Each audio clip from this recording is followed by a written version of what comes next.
are some bad times, and we should take it in the stride.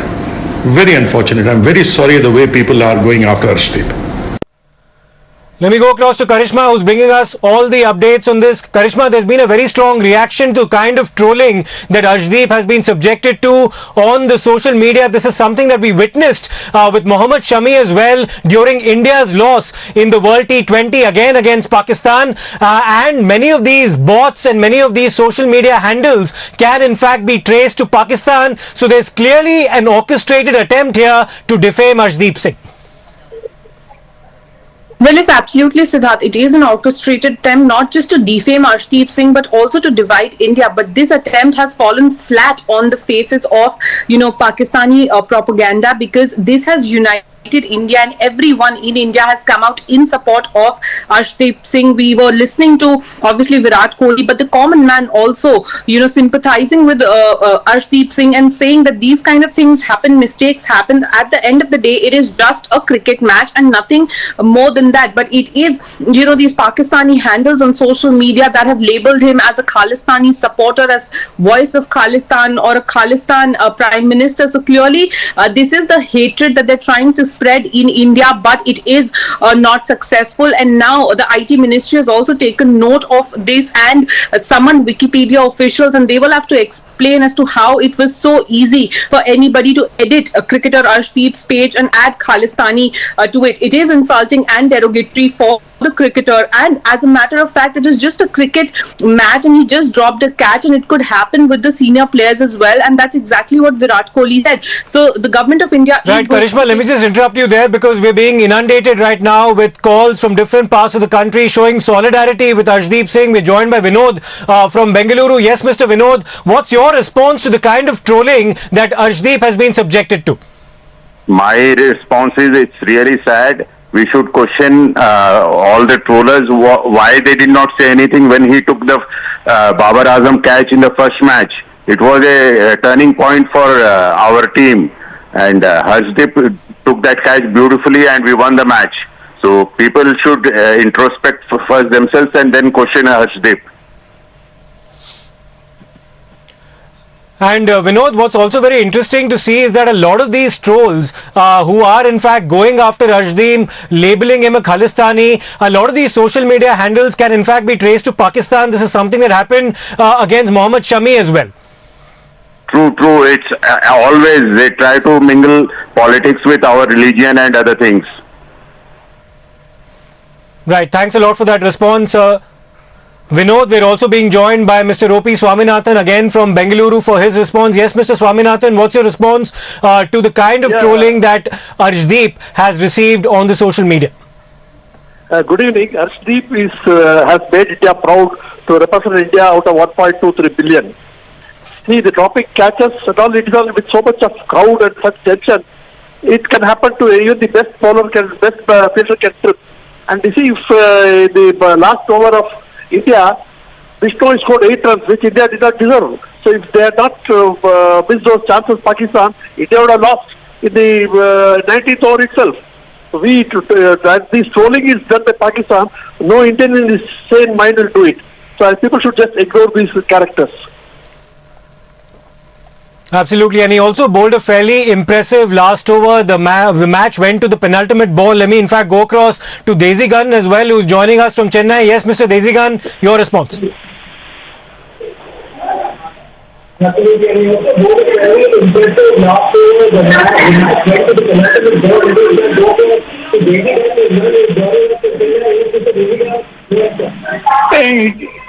You should not come to the conclusion that one catch has been mystery. No. Cannot put no conclusion. Right, Mr. Desigan. Lots of messages, of course, coming out in support of Arshdeep Singh after what was a genuine mistake. It happens to the best of cricketers at very sensitive moments during the game. He in fact dropped a catch of Khushdil Shah, who ended up in fact making a match-winning contribution for Pakistan. Eventually, Arshdeep fought hard. In fact, he dismissed him in the final over as well. So these are some of the reactions coming in showing solidarity with Arshdeep Singh, who's been subjected to extremely sinister trolling, with his loyalty to the country also being questioned by Pakistani Twitter handles.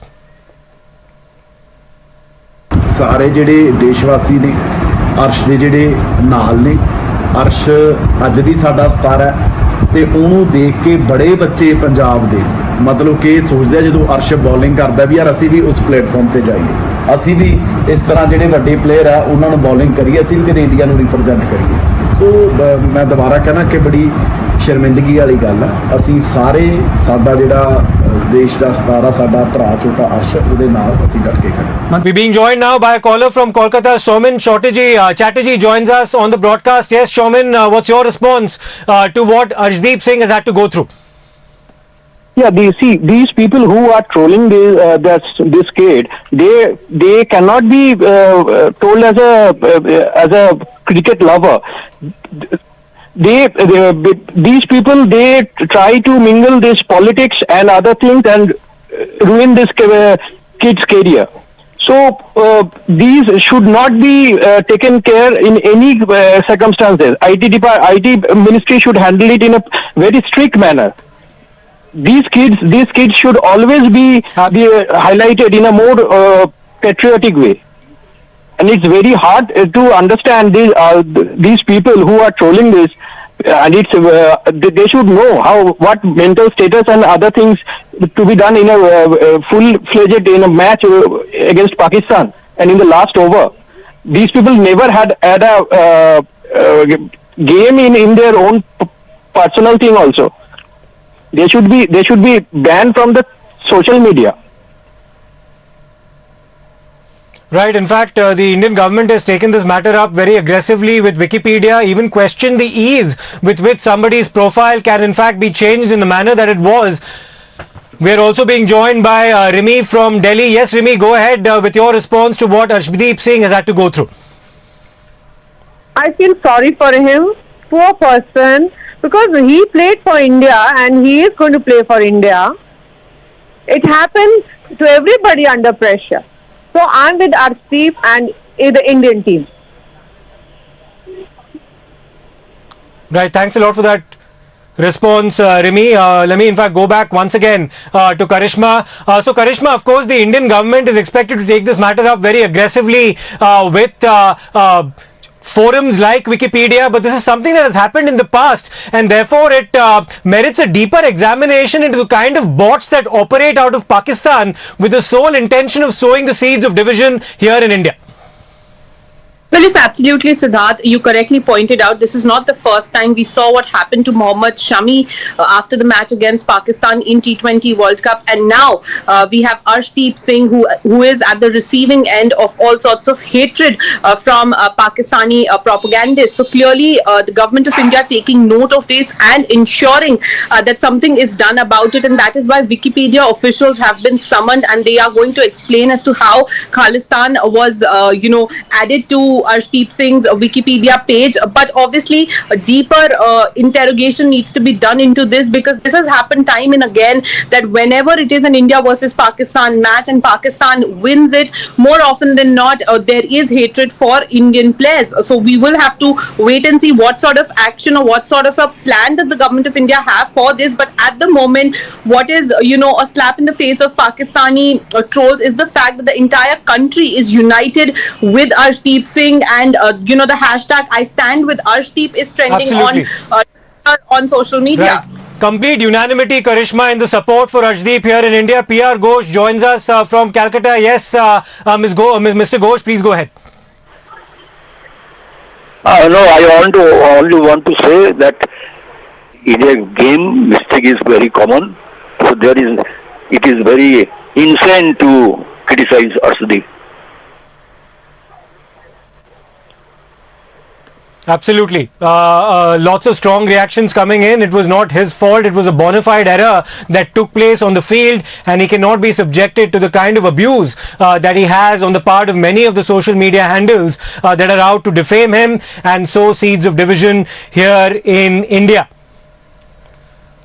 Lots of solidarity with Arshdeep Singh on the part of the Indian cricketing fraternity. The board has come out and defended him, as have many other cricketers. We're also being, in fact, Manjinder Singh Sirsa of the BJP has also taken this up at the highest level, and he's decided to now, in fact, raise this issue, claiming that Mohammad Zubair, who he claims worked with Pak agencies to set the Khalistani narrative against Arshdeep Singh in India. Zubair's screenshots, Manjinder Singh Sirsa says, were used by Pakistani handles to defame India and fuel a hate campaign against Sikhs in the country. He was part, Sirsa says, of a planned conspiracy against Sikhs.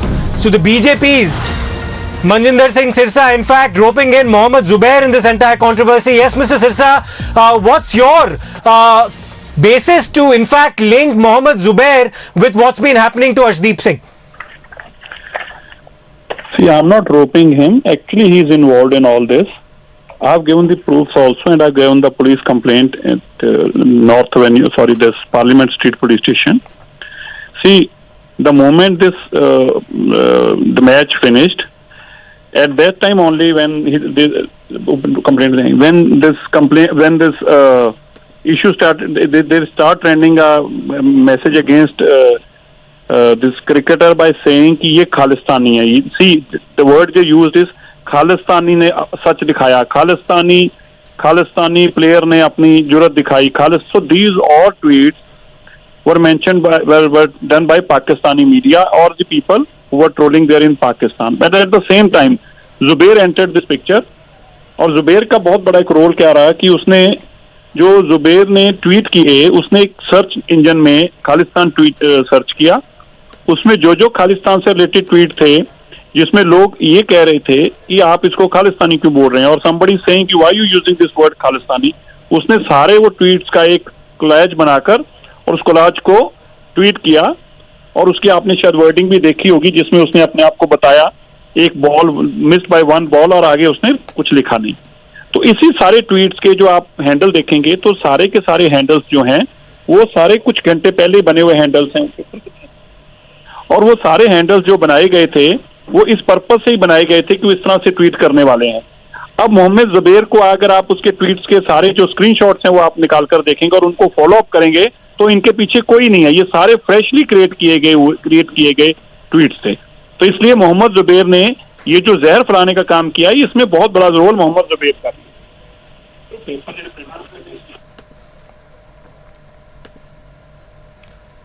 Right, thanks a lot, Mr. Sirsa. Of course, we'll await further confirmation on this, because that's a link that you've drawn between Mohammad Zubair and the entire controversy involving Arshdeep Singh and the kind of trolling he's been subjected to. We turn our attention now to the face-off between the Lieutenant Governor and the Aam Aadmi Party in the national capital, and a legal notice has been sent by the Lieutenant Governor of Delhi, Mr. Vinay Kumar Saxena, to Aam Aadmi Party leaders. And this is, of course, over allegations levelled by several AAP MLAs about the Lieutenant Governor's alleged corruption in the past. Let me go across to Niyamika for more on this. Niyamika, what can you tell us about the details of the legal notice issued to AAP leaders on the part of Mr. Saxena? It's something that he threatened to do in the past once the allegations against him were made by AAP leaders.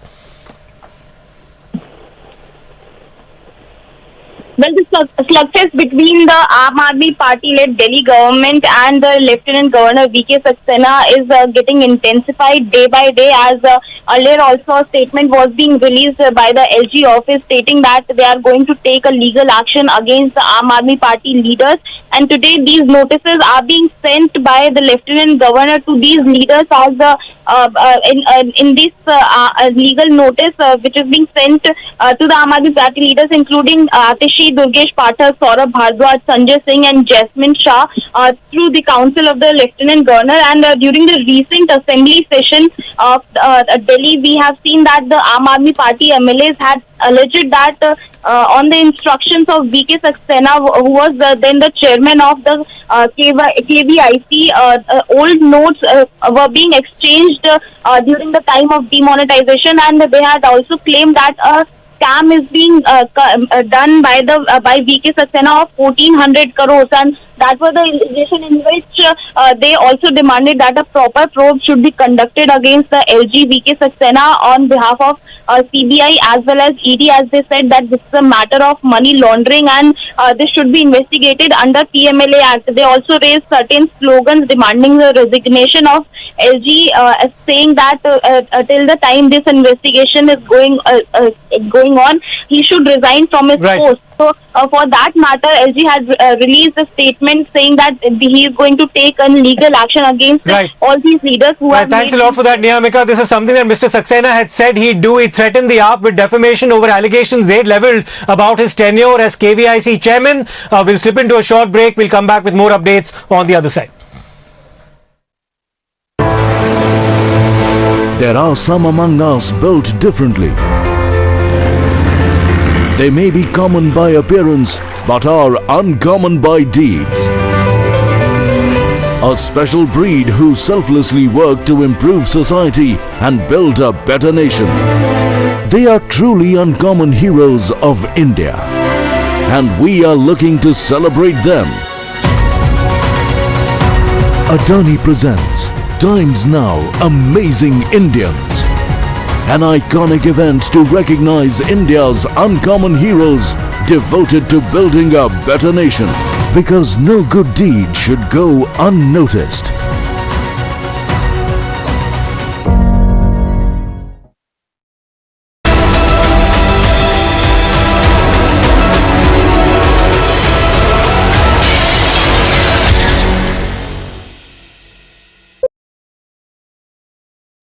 The most pressing issues, the most informed minds,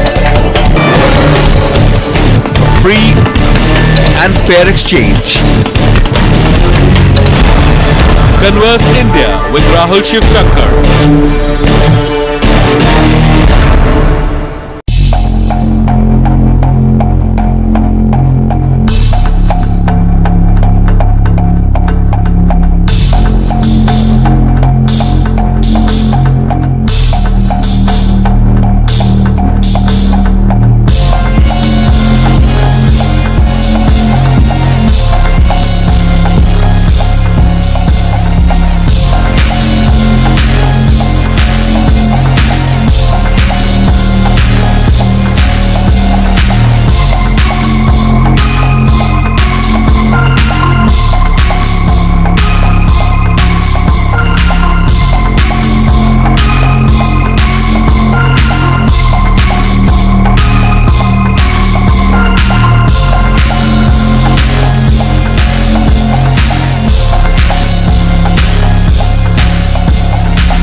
Good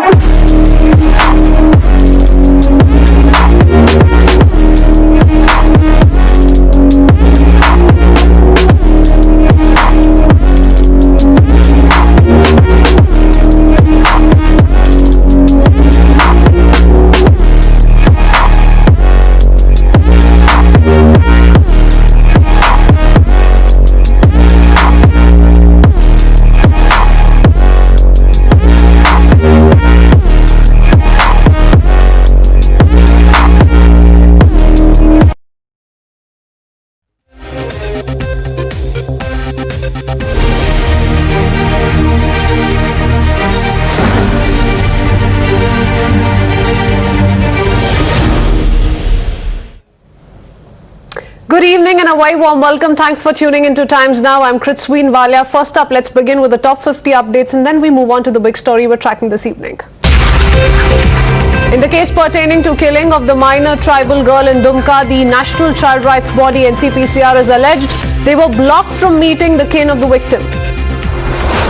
Massive protests broke out in Dumka. Several organizations called for Bandh as chorus for justice grows in Jharkhand.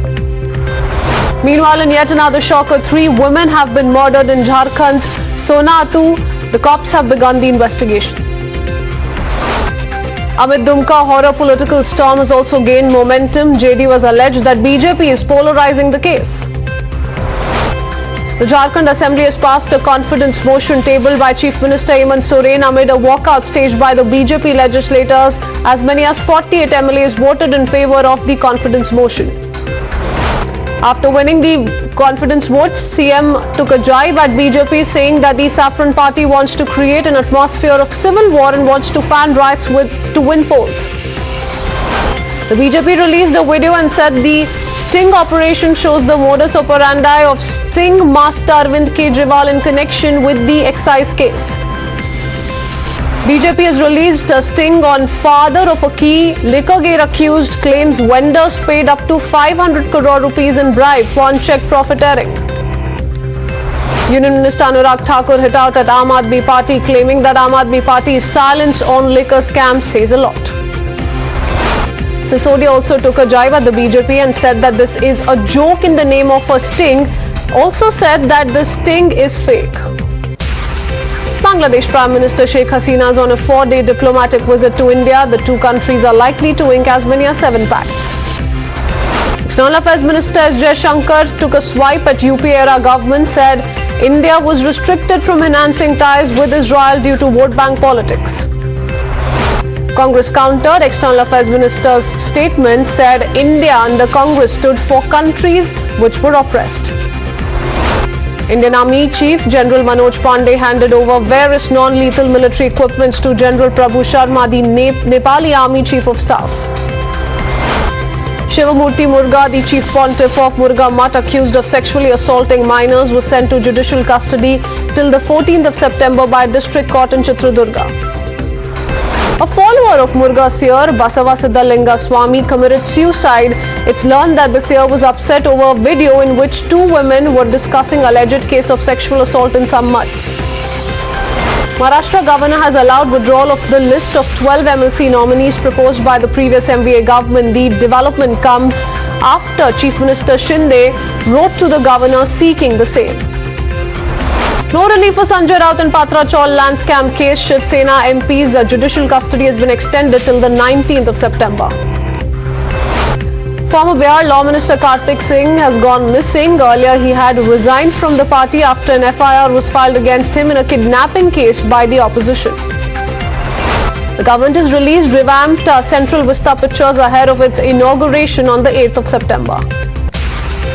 Union Home Minister Amit Shah held a meeting with BJP leaders in Mumbai in the presence of Deputy Chief Minister Devendra Fadnavis to discuss the strategy for the upcoming BMC elections. Committee has been constituted for examination of land law. It has submitted a report to Uttarakhand Chief Minister Pushkar Singh Dhami. 23 recommendations have been made in total. The last rites of former chairman of Tata Sons Cyrus Mistry, who was killed in a car accident near Mumbai, will be performed tomorrow at 10 a.m. at Worli Crematorium. Actor Kamal Rashid Khan, who was in police custody over tweets posted in 2020, has now been arrested by Mumbai police, this time over charges of sexual harassment of women. A case of expulsion of Hindu Dalit teachers by Muslim school in Aligarh has come to light. The school management fired 2 teachers just because they were Hindus. Our Chief Minister Nitish Kumar has arrived in the national capital. He will meet several opposition leaders in his bid to bring them together to fight the BJP in the 2024 Lok Sabha elections. Tamil Nadu government has inaugurated model school scheme, which is broadly based on schools in the national capital. Arvind Kejriwal launched the scheme along with Chief Minister M.K. Stalin. Meanwhile, Onam celebrations at a government school in Kerala have drawn the ire of All India Muslim Personal Law Board. This after the girl students were seen dancing in hijab as part of the celebrations. A 17-year-old sustained grievous injuries while making an Instagram reel at a railway track near Kazipet in Telangana. 2 people died after fire broke out at a hotel in Hazratganj area of Lucknow. Many people were taken out of the hotel and have been rushed to the hospital for treatment. NI searched the residence of Chaitanya Mahila Sangam leader Anita for alleged connections with top Maoists. A BJP leader was shot dead in Rajasthan's Bharatpur. The accused are being identified and no arrest has been made so far. A joyride at Mohali Fair collapsed, leaving 16 people injured. The police have registered an FIR against the owners and organizers of the trade fair. 5 people were killed, 2 sustained injuries, and 1 went missing in 2 separate road accidents on the road leading to Bhadwa of Doda district. Bengaluru reeled under severe waterlogging as incessant heavy rainfalls lashed the city. Karnataka Chief Minister Basavaraj Bommai has assured IT companies about a discussion on the estimated loss of 225 crore rupees due to rain and waterlogging in Bengaluru. After heavy rains lashed the city of Bengaluru, water in several lakes including Balandur and Vartur and water breached also boundaries which then flowed into residential areas surrounding them. The Met Department has issued flash flood alert in 4 districts of Himachal Pradesh after forecast of heavy rains was issued till the 7th of this month. A boat carrying 55 people capsized in the Ganga River in Bihar's Danapur. 10 people went missing and search operations are still underway. India has reported nearly 6,000 fresh COVID-19 cases with 25 deaths in the last 24 hours. Meanwhile, Indian cricket team bowler Arshdeep Singh was relentlessly trolled on social media by Pakistan handlers for dropping a decisive catch in the Indo-Pak match. His Wikipedia page was also defaced. To this, the IT ministry issued summons to Wikipedia officials in India after the page was changed to reflect an association with Khalistan. IT Minister Rajiv Chandrasekhar warned Wikipedia, said no intermediary operating in India can permit misinformation. 197 Communications, which operates under the Paytm brand, denied any link with the merchants that are under the ED scanner in the Chinese loan app case. Pakistan has ordered the strategic breaching of the country's largest freshwater lake after it reached dangerous levels this after unprecedented flooding, killing over 1,300 people. Meanwhile, China has renewed a yellow alert for the country's 11th typhoon of the year that is now moving towards the north. An earthquake with 6.6 magnitude struck southwestern China. At least 7 people have been reported dead. Japanese Defense Ministry has said 6 Russian and Chinese naval vessels launched machine gun fire into the Sea of Japan, added that action is being monitored closely. 2 diplomats and 22 civilians were killed after a suicide bomber detonated explosives near the entrance of the Russian embassy in Kabul. Liz Truss becomes Britain's next Prime Minister, winning the leadership race for the governing Conservative Party. And to the big story this evening, viewers, heavy downpours have brought the Silicon Valley of India to a standstill today. Roads of the city turned into lakes and waterlogging was witnessed in several parts of the IT hub, causing long serpentine queues and bringing the traffic to a standstill. The rains have once again exposed the knee-deep civic apathy in Bengaluru. Well, this is the second time in just 1 week that the Karnataka capital is witnessing such severe waterlogging. Chief Minister Bommai, who's facing ire over the current situation, has said he's keeping a track of the situation and has instructed officials to clear out the drains. Bengaluru ಕೂಡ ಮಳೆ ಆಗಿದೆ. ಈ commissioner ಮತ್ತು engineer ಜೊತೆಗೆ ಬಂದ ತಕ್ಷಣವೇ ಮಾತನಾಡಿದ್ದೇನೆ. ವಿಶೇಷವಾಗಿ ಮೊನ್ನೆ ಮಳೆ ಆದ ಪ್ರದೇಶದಲ್ಲಿ ಮಾದೇವಪುರ ಮತ್ತು ಬೊಮ್ಮನಹಳ್ಳಿ ಝೋನಲ್ಲಿ ಆಗಿದೆ. ಸುಮಾರು 30 ಕಡೆ ಮಾದೇವಪುರದಲ್ಲಾಗಿದೆ ಮತ್ತು ಬೊಮ್ಮನಹಳ್ಳಿಯಲ್ಲೂ ಕೂಡ ಹಲವಾರು ಜಾಗಗಳಾಗಿದೆ. 2 SDRF ಟೀಮನ್ನು ಅಲ್ಲಿ ಕೆಲಸ ಕೇಳಿದೆ. ಒಂದು ಮಾದೇವಪುರ ಬೊಮ್ಮನಹಳ್ಳಿ ಕೆಲಸ ಕೇಳಿದ್ದೇನೆ. 30 ಜನ ಮತ್ತು ಬೋಟ್ ಎಲ್ಲ ಏನಾದರೂ ಅವಶ್ಯಕತೆ ಇದ್ದರೆ ಎಮರ್ಜೆನ್ಸಿಗೆ ಪ್ಲಸ್ ಎಲ್ಲ ಇಂಜಿನಿಯರ್ಸ್ ಇದ್ದಾರೆ. ಎಲ್ಲೆಲ್ಲಿ ರಸ್ತೆಗಳ ಮೇಲೆ ನೀರಿದ್ದಿಲ್ಲ ಎಲ್ಲವನ್ನೂ ಕೂಡ ಟ್ರೈನ್ ಔಟ್ ಮಾಡೋಕ್ಕೂ ಕೂಡ ಆದೇಶವನ್ನು ಕೊಟ್ಟಿದ್ದೇನೆ. ಈಗಾಗಲೇ ಒಂದು ಪ್ಲ್ಯಾನ್ ಮಾಡ್ಕೊಂಡಿದ್ದೀನಿ ಯಾವ ಥರ ಮಾಡಬೇಕು ಅಂತ, ಹೆಂಗೆ ಟೆಂಪ್ರರಿ ಡ್ರೈನ್ ಕ್ರಿಯೇಟ್ ಮಾಡಬೇಕು, ಏನು ಮಾಡಬೇಕು ಅಂತ ಅದೆಲ್ಲ ಕಾರ್ಯಗತ ಇವತ್ತು ಮಾಡ್ತಾರೆ. We are at Manyata Tech Park, one of the newest built tech parks here, and it's completely flooded with knee-deep water. We can ask the cameraman and show you. So this is the tech park where all the tech giant companies are there, which is in the Bengaluru North area. As you can see, the entire area is flooded with water. This is the flyover which connects Manyata Tech Park. People coming to Manyata Tech Park to the ring road. This completely area is inundated with, and you can see knee-deep water is there in Manyata Tech Park. Many of IT industry giants have written letters to the Chief Minister saying that they are losing lots of money and their infrastructure is crumbling, because of which it is affecting the IT sector in the country. Now the Chief Minister had assured them that they will do what best they can, but questions are being raised about the kind of infrastructure the state government is, and this is the situation here of the tech park, Manyata Tech Park in Bengaluru.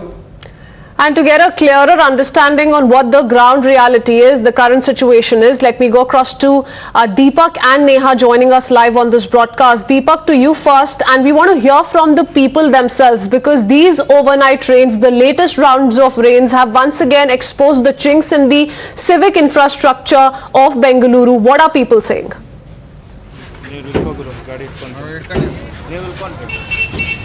Well, we're looking at the most bizarre things happening in the streets of the city. You can see a bike that's on top of a tractor, multiple people, including us. We have just waded through water which is up to my chest level. At least about, 5 to 6 feet of water in the place that we did come in. The tractor managed to get us out. We'll of course get off the tractor to speak to a few people. You're a resident here. How many people from morning have been rescued? What are the kind of problems you've been facing? Easily from morning around 8:30 we have been here, the localites here, trying to solve the traffic issues. The company wasn't sure about if it is working or not, so none of the vehicle were moving in this area for about half to 1 kilometer. So we are trying to get it done with the local tractors and localite support. Okay, once again, you're a localite here. You're packing your bags. Where are you headed? I'm headed to Chamraspet. What's your mode of travel at this point? No, presently I need to go by this tractor and then I'll have to catch an auto. Okay, what sort of, did you face any inconvenience through the night yesterday after the rain? Yes, I had to stay here for almost 6 hours. Till morning 6 o'clock I was here. Okay. We were expecting the water to recede, but it didn't happen. Which hasn't. Well, this is in fact it's a tech park and multiple software companies here. Let me in fact get off. I'm going to bring you some more visuals. You can see a lot of people right now there.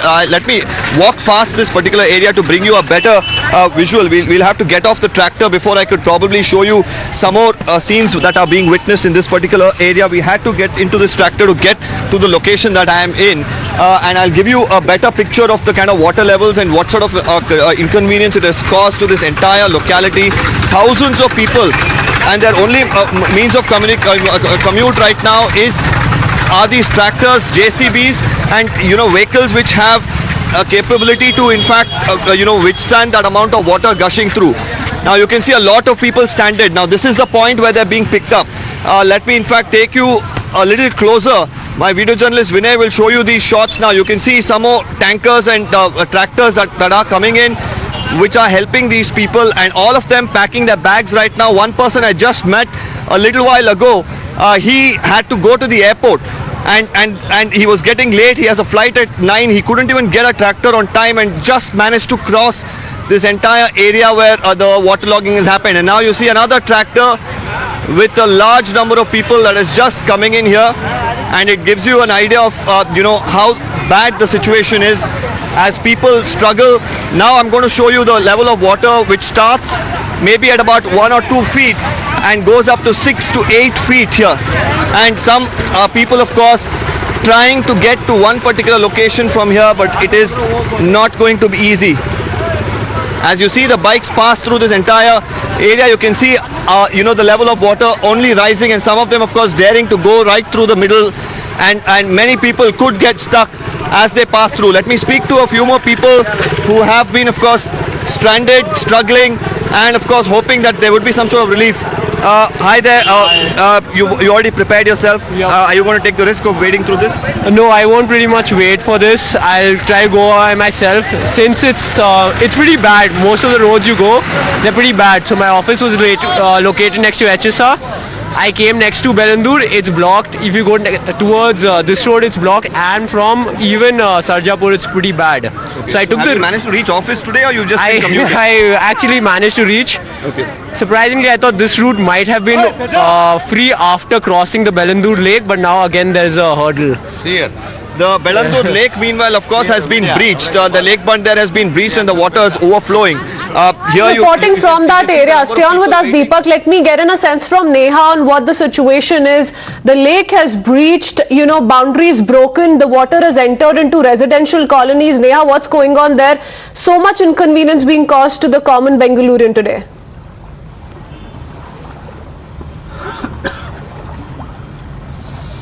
Well, that's absolutely right. In fact, I'm just going to let the camera speak for the visuals. I'd like to show you, we've actually come to, an apartment complex over here, very plush villas. When the residents of this area actually purchased these villas or bought these villas, they probably never, thought of a nightmare like this. And today what we're showing you is, from the Bengaluru area of Bangalore, you can actually see we're reporting from, a boat over here, merely because the water level is, in fact, quite high below, and it's quite dangerous even for the residents residing in this area, considering that if they open their doors, all the water is going to gush in. From the morning, our colleagues have been reporting from this area, bringing us reports about how cars have been submerged, people have been inconvenienced, and even right now on the other side where the water has just dried up a little bit now, you can see how people are actually waiting to be taken to safer waters. On the other side of course are a lot of residents right now who've been dealing with this kind of inconvenience. I'm going to try and take this question straight to one who's on the boat with us right now and understand from him. So how troublesome is this area? Every time it rains, we see that people face a lot of inconvenience, especially around these areas of the tech parks and more so apartments as well. Yes, the same way. Whenever the small rain comes also, it will be flooded like this. We cannot move outside and we cannot come inside also. We have to travel by the tractors. Okay. And I'm sure, sir, this also considered a so-called posh area of Bangalore. I'm sure, you all must have been paid quite a bit for flats here as well. The taxes too, of course, of this particular area, relatively higher. So, are you, of course, at one point in time, are you concerned about the kind of infrastructure over here? That's a big question that's being raised. No, earlier I was not known it is like this. Okay. When recently I shifted to this layout. Yeah. Now only I am coming to know this is like this. Okay. It's heavy, whenever the rain comes, it's a heavy flood. All right. In fact, we're going to take this visual straight. There's a tractor that's just come right now, behind us. That's again come to help people out of this area. A lot of residents, of this area who've actually not been able to access or get out of the main roads. You can actually see the kind of smiles on their face now, just being able to get out of this area. Their boats Neha, being used. Very powerful visuals, but I'm afraid for all the wrong reasons. You have boats being used, tractors being used to make sure that people can move from one place to another. But stay on with us and, let's tell you about what else has been happening in the IT hub. Not only this, the city's main drinking water treatment facility in Mandya is also shut down due to waterlogging. Fire officials are on the spot. They're trying to pump out the water. But if the facility is not up and running, viewers, then it could adversely affect the drinking water situation in the city as well. So that's another concern that's brewing. Waterlogging in the city seriously has injured a pedestrian as well who fell into a drain dug by BBMP to lay hume pipes. Fortunately, he was rescued by a private security agency. The individual was found to be unconscious and was later admitted to the hospital. So that really can be a consequence of these kind of situations on ground. But as the IT companies in the city are facing huge losses, as their employees are getting stuck in long traffic hours, the companies have reached out to the Karnataka government. The Chief Minister has also come out with an assurance. Listen in. ಎಲ್ಲ ಸಮಸ್ಯೆಗಳನ್ನು ಚರ್ಚೆ ಮಾಡಿ ತೀರ್ಮಾನಗಳನ್ನು ಮಾಡಿ ಪರಿಹಾರ ಕೊಡೋದಕ್ಕೆ ಎಲ್ಲ ಅವರು ಕಾನ್ಫಿಡೆನ್ಸ್ ತೋರಿಸ್ತಾರೆ. ಅವರು ಇನ್ವೆಸ್ಟ್ ಅಂತ ಹೇಳಿದ್ದಾರೆ ಸರ್. ಎಚ್ಚರಿಕೆ ಕೊಡ್ತಾ ಇದ್ದಾರೆ sir. So you heard the Chief Minister there, as there are a lot of concerns of common Bengalurians at this point in time. We've opened our call-in lines as well. We'll want to hear from Bengalurians on what is it that they're really going through as far as this latest spell of rains go. But first up, quickly introducing, we have Suresh Neelamangla from the BJP with us on this panel. We also have Harish Bijur and Leo Saldana, who's founder Citizen Voice. But first up, I want to begin with Harish Bijur. Mr. Bijur, you know, very important how the IT sector has also felt the impact this time. Do you think that the flood situation as compared to the previous years has worsened? What's your take on the situation this year in comparison to the last few years? Well, the key thinking that I have in my mind is that we have built in places where the lakes must have been. We have built in low-lying areas where we must not build. So to that extent, I keep saying water has a memory, and water knows where it needs to go. Water from the higher areas will go to the lower areas.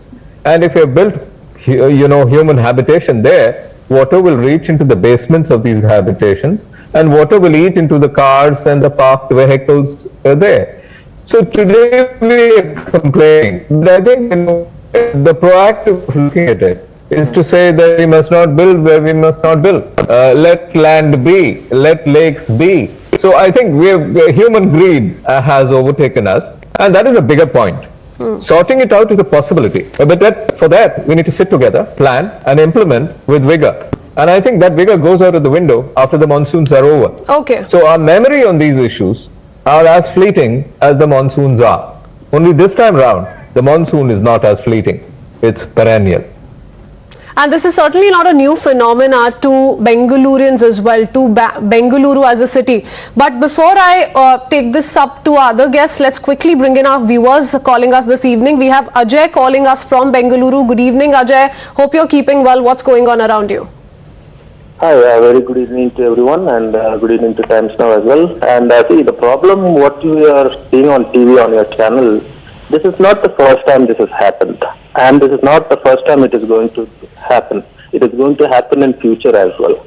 The problem here is, number one, the city is completely saturated. There is no space for people to build houses. And wherever these areas where you are showing on TV, all these floods, this is the place where there are big lakes.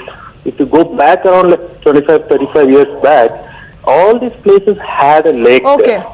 Okay. Now what has happened here is the lakes have all disappeared. And where will all this water go? It will go to the same place where they have built these houses. So this is like a biggest scam. Okay. It is not to blame. I'm not for the government here. I don't even know anyone. But what's actually happening here is people are being so ignorant that they are paying so much of money and buying and building houses in a place where there was a lake before. People are working there, they have to commute to their workplaces, and these kind of rain spells, if they end up waterlogging the way that we are seeing on our screens today, it's going to be extremely concerning over a long period of time. This is not something that Bengalurians face any one monsoon season. It keeps happening year after year, and that's what maximum people from Bengaluru have to say this evening. We also have a reaction coming in from the Chief Minister, so we'll put out those details in just a bit. But if I could quickly bring in Mr. Saldana as well. Mr. Saldana, what do you really make of this? Also, the fact remains that, very interestingly, also something that's worrisome is that Bengaluru IT firms have been writing to the Chief Minister. They've cited a loss of 225 crore rupees due to floods. They're saying that, you know, workers and employees are usually turning up 3 to 4 hours late to their workplaces. Now, this is certainly worrisome given the current situation and how it could largely affect the IT firms who are now thinking about relocating themselves. So, IT firms are well organized.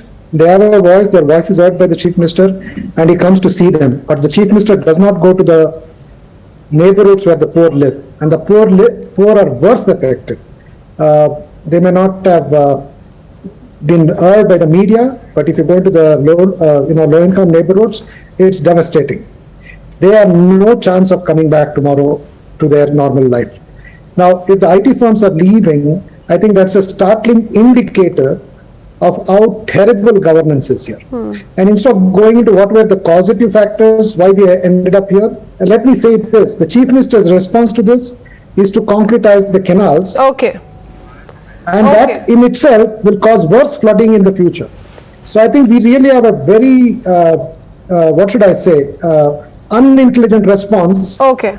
The situation that this is a concern that's been raised year after year, monsoon after monsoon, and nothing really is done on ground. Before I take this up and ask the BJP as to what is it really doing on ground, we have a reaction coming in from the Chief Minister as well, who's confirmed his visit to, remember, the water treatment facility that shut down due to waterlogging. So that's a tweet coming in. Also, we have callers who continue to dial us, viewers who want to really explain to us what the ground situation is. So quickly going across to Anand from Bengaluru. Good evening, Anand. Yes, what would you want to say? Yeah, good evening, madam. In fact, you have taken up very big, good issue. You know, this has been happening for last so many years, and so many times it has been brought to the notice of BBMP officers, Chief Minister, local MLA, in charge MLA. But so far the situation remains same only, and it is going to continue further. The reason is actually all illegal construction, encroachment of all the lake area, and there is no proper facilities to drain the water, and because of all these corrupt people, this kind of situation you are facing right now in Bengaluru. And this is solely responsible of the minister in charge. So all in all, it's bringing a bad name to Bengaluru, to people who are working there, to the entire nation. I thank you for speaking to us, sir, this evening. Let me go across to Mr. Suresh. Sir, those are the questions being asked. You heard it from the fellow Bengalurians there, say that these are concerns, complaints that have been highlighted, pointed out time and again. The richest civic body perhaps, but little seen on ground. So what is important to notice here is where the flooding has actually happened. If you see Bangalore, by and large, geographically, it is at a much higher altitude, and there are three main valleys. So one is the Kormangla Chalgata Valley, the other is the Hijab Valley, and the third one is the Vishbhavati Valley. If you see where the flooding has happened, it has happened exactly in these three places. If you look at the Bengaluru Lake, it is part of a cluster called as a Vartur Lake Cluster. So starting from the Agara Lake all the way up to Vartur Lake and beyond, up to Hoskote, there is a chain of lakes that existed, which was part of the erstwhile Kormangla Chalgata Valley. Now, what has really happened is that there have been massive urbanization, concretization of the entire valley. And but that's known to all, right? We have to make do with what we have. There is a city that's progressing at the pace it is, and things need to be kept in check to make sure at least the citizens who are living there, working there, are leading a comfortable life. So quickly listening into what our Bengalurians have to say, going back to Dwarkanath, who's calling us this evening from Bengaluru. Yes, good evening, sir. I'm on Mr. Dwarkanath. I'm 80 years old. I have been witnessing this since so many years when Congress was in power, they were most corrupt and they were doing work. But now the BJP is in power, but they are not doing anything. And most actually, Mr. Pai and other IT giants, they have written a letter to the Mr. Narendra Modi, but I don't know whether he has taken any steps or not. I do not know. But the thing is, here the chief minister is not doing anything. That much I can say. Personally, he may be a good man. So but government after government have ended up disappointing the people, have turned down all the concerns raised by them. Let me go across to Mr. Sudeep calling us from Bengaluru. Good evening, sir. Yeah, the thing is that only BBMP cannot manage the Bengaluru. We need an election. We need 4 to 5 municipalities across the Bengaluru where the mayor will be appointed. BBMP is an extremely corrupted body and only BBMP cannot turn this Bengaluru show. Try to hold the election, make the Bengaluru 5 to 6 civic bodies, elected the mayor and run the show. Only the vocal, the double engine government can do the anything for Bengaluru. Nothing will happen. Even Prime Minister cannot do it. This Chief Minister is always keeping silent. So hold the election, elect the mayor and form the 6 civic bodies across the Bengaluru to solve this problem. And that's what people are asking. Where are the thousands of crores really going, if not going in repair work, if not going in keeping in check the infrastructure of Bengaluru? Thank you, Mr. Sudeep, for calling us. I'll have to thank our guests also joining us this evening. We're running out of time. I'm afraid I can't take more comments from you. But yes, this is a top focus story here on Times Now, and we'll keep getting people's voices so that little change, at least to begin with, comes in. Thank you, gentlemen, for speaking to us.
Let me categorically say we reject the insinuations in such statements about India. Sri Lanka is a sovereign country and makes its own independent decisions.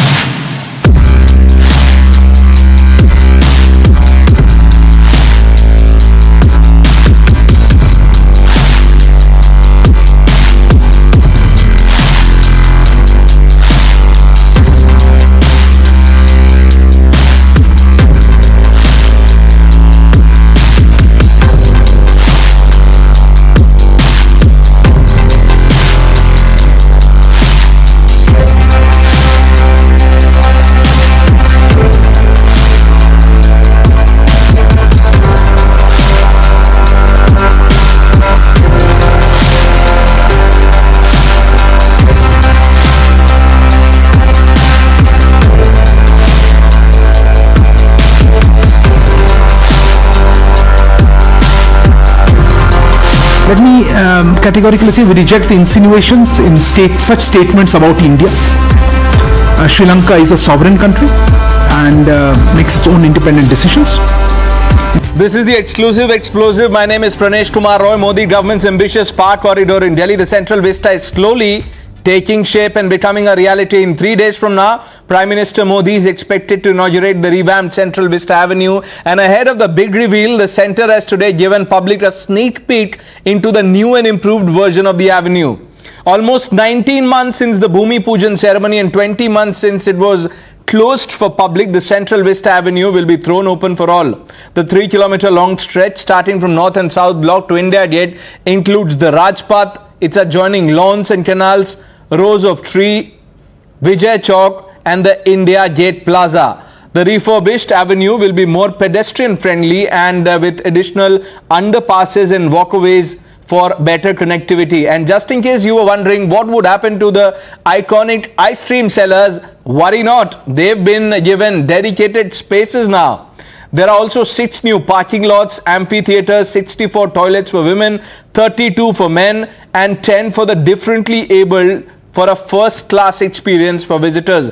Perhaps it is these conveniences that have forced even the harshest of critics of Vista to do a course correction. A case in point being author Tavleen Singh, who while driving through the renovated stretch admitted that it has enhanced the beauty of this most famous Delhi's roads. To put the turnaround in context, just about 8 months ago, Tavleen Singh only saw mounds of debris scattered where there were manicured lawns and called upon the Modi government to stop the Vista redevelopment and use the money for health infra instead. But this change of heart about the vision of the Modi government seems to go beyond Central Vista project. Just yesterday, columnist and economist Swaminathan Iyer wrote about how the critics of Sardar Sarovar project in Gujarat had been proven wrong by the benefits it accrued. Iyer mentions how critics like Medha Patkar had managed to mislead thousands and must now apologize for stalling a project that is benefiting millions. So the question now is it criticism born out of political compulsion that prompts such blind baiting of welfare policies? And let's open this up. Charu Pragya, spokesperson of the Bharatiya Janata Party. Also with us, Kunal Krishna, political analyst. Kunal Krishna, I'm sure you can see the pictures. You've seen the pictures already. Yeah, what do you make of it?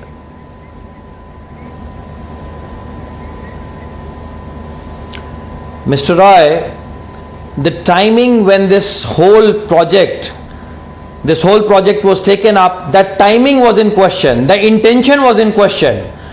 When this vanity project was taken up, the country, not even the country, the globe was facing the worst hit pandemic. At that time, only dictators can do this. Mr. Modi's ego, it was only Mr. Modi's ego which put this project, this vanity project, before everything. The money which was spent into this vanity project could have been used at that time into health infrastructure, into hospitals, but our Prime Minister did not do this. So this was a dictator's ego which came before everything. Okay. Can I comment on it? Of course, Charu Pragya, go ahead, because I can't make sense of what, Exactly. Mr. Krishna just said.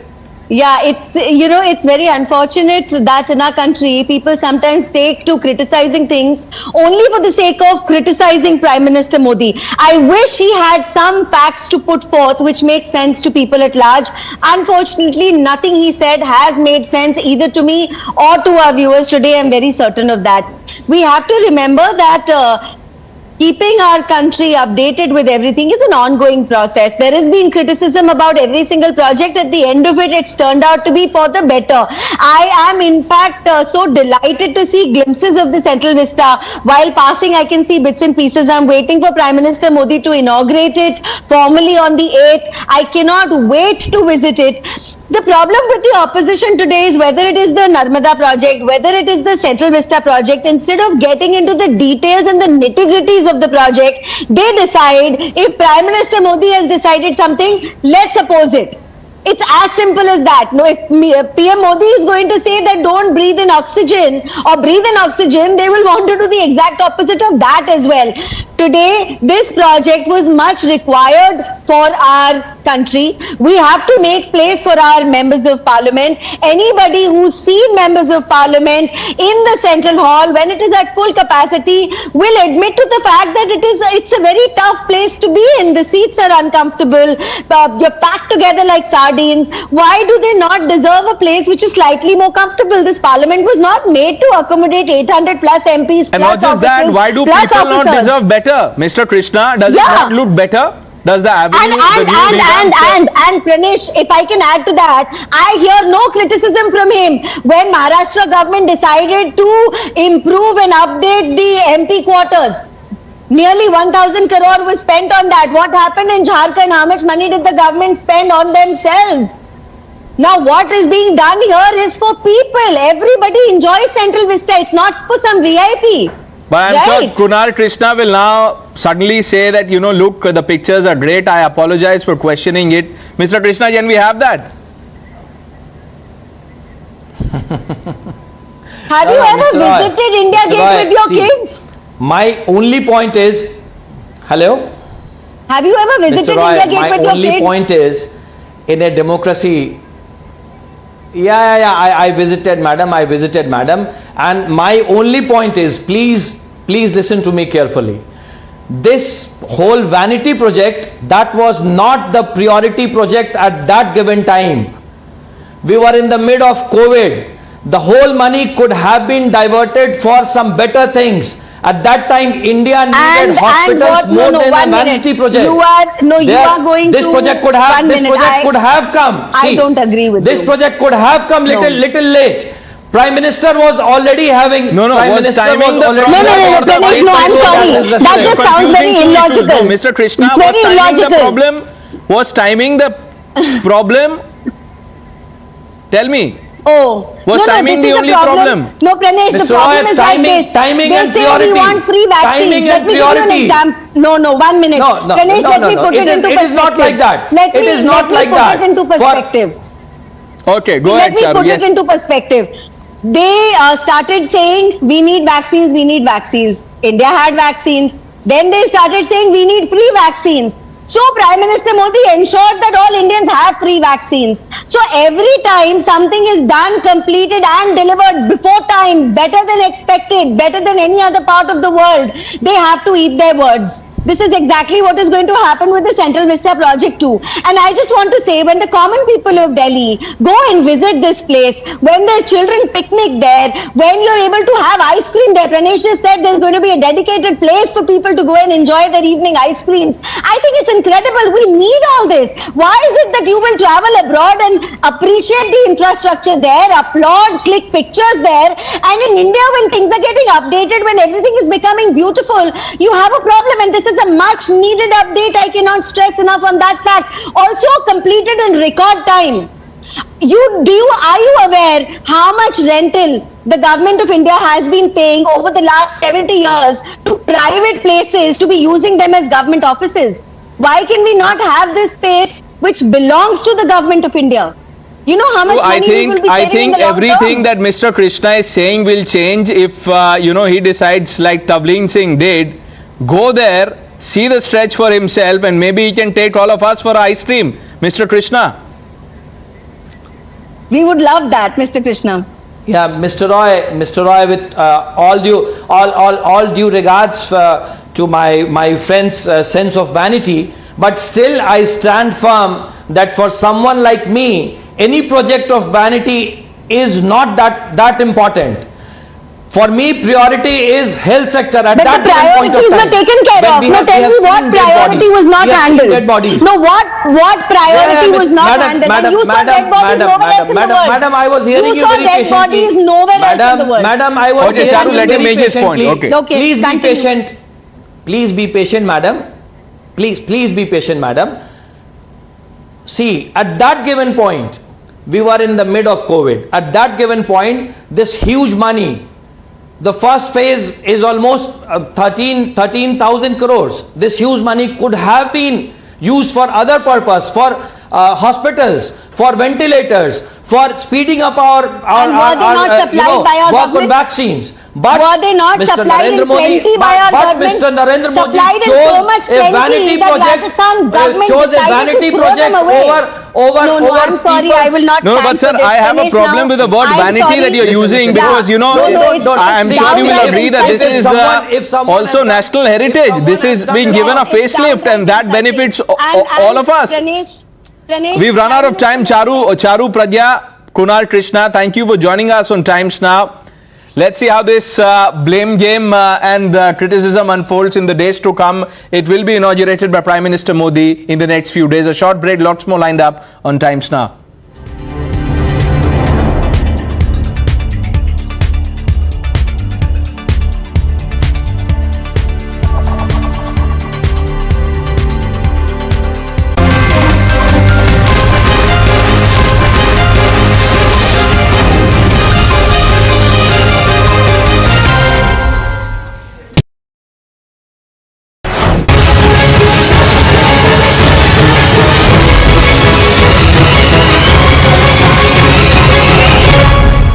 Welcome to this Times Now special broadcast. In today's episode of Inside Karnataka, we discuss about the upcoming BBMP election.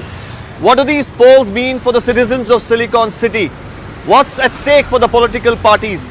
We give you all these details and much more in the next half an hour of this special broadcast.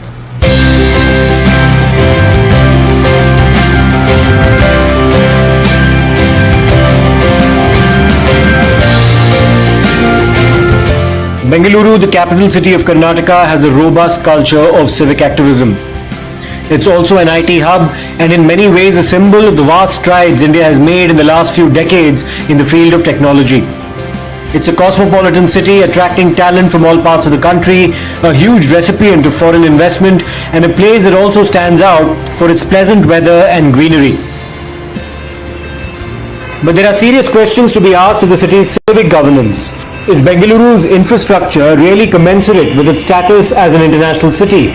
What of those tasked with the responsibility of ensuring an efficient municipal administration? Why is it that Bengaluru continues to be afflicted by serious civic apathy, not on the part of its citizens, but its administrators? When it comes to the BBMP elections, and of course with the elections around the corner, we definitely have to talk about politics, and we have. But what are the core issues that plague the BBMP? What are the problems that the Bangaloreans really want addressed? To talk more about this, I have two prominent Bengalurians here with me. Srinivas, who's a very prominent civic activist from Bengaluru with Janagra at the moment. Also Ian Faria, life coach, and also a very popular face in the city. Thank you to both of you all for joining us on this special broadcast. Firstly to you, Srinivas, what are the biggest issues that plague the BBMP and Bengaluru? Deepak, the depends on who you ask. Bengaluru now has 1.4 crore population. Our own Janagra survey shows that water, for example, is a big issue for the poor, whereas water is not at all issue for the rich. Footpaths are a common issue across rich, poor, men, women, age group, younger, older people.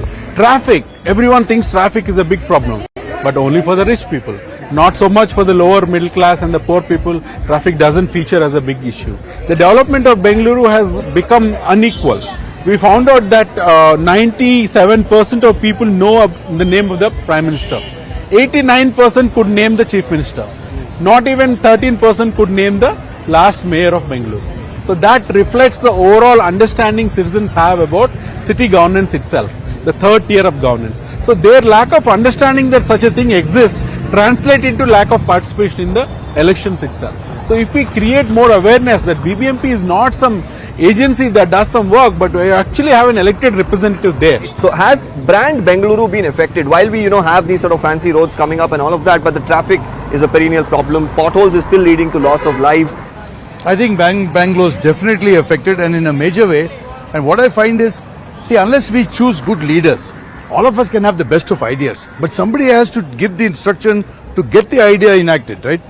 But we need to go and click the button there for the electorate. I think that's a civic responsibility all of us should have. And I don't think we have it. Like he was quoting just now, 40-50% electorate coming to vote, that's really pathetic. We need to make a noise. We need to go out there and be noticed. But if we want to just make phone calls and say the phone is busy all the time, it's not going to cut it. Yeah. So get out there, show your face, stop using social media for everything. Everything is not solved on social media or messages to PM. The Brihad Bengaluru Mahanagarapalikate is an elected body, but the council elections have not been held for a year, and there have been reasons for this. The garden city of Bengaluru, or the silicon city of Bengaluru, however you may call it, has changed quite a bit in the last few years. We've seen the city grow in terms of population and also in terms of size, and with it, the issues plaguing the city especially have increased quite a bit and changed dramatically. Now, up until now, there have been 198 wards where the BBMP elections have been contested. This time, however, there are multiple changes that we are going to see in how the elections are going to be fought. Firstly, there's going to be 243 seats up for grabs. Then, of course, comes the issue of the delimitation, where the wards have been reshaped, and some of them say that it's going to favor some political parties, and some of them stand at a disadvantage. Also, the reservation factor is something that's going to be keenly looked at when these elections are fought. So, with all of these dynamics involved, which party stands to gain and which stands to lose? Well, take a look for yourselves.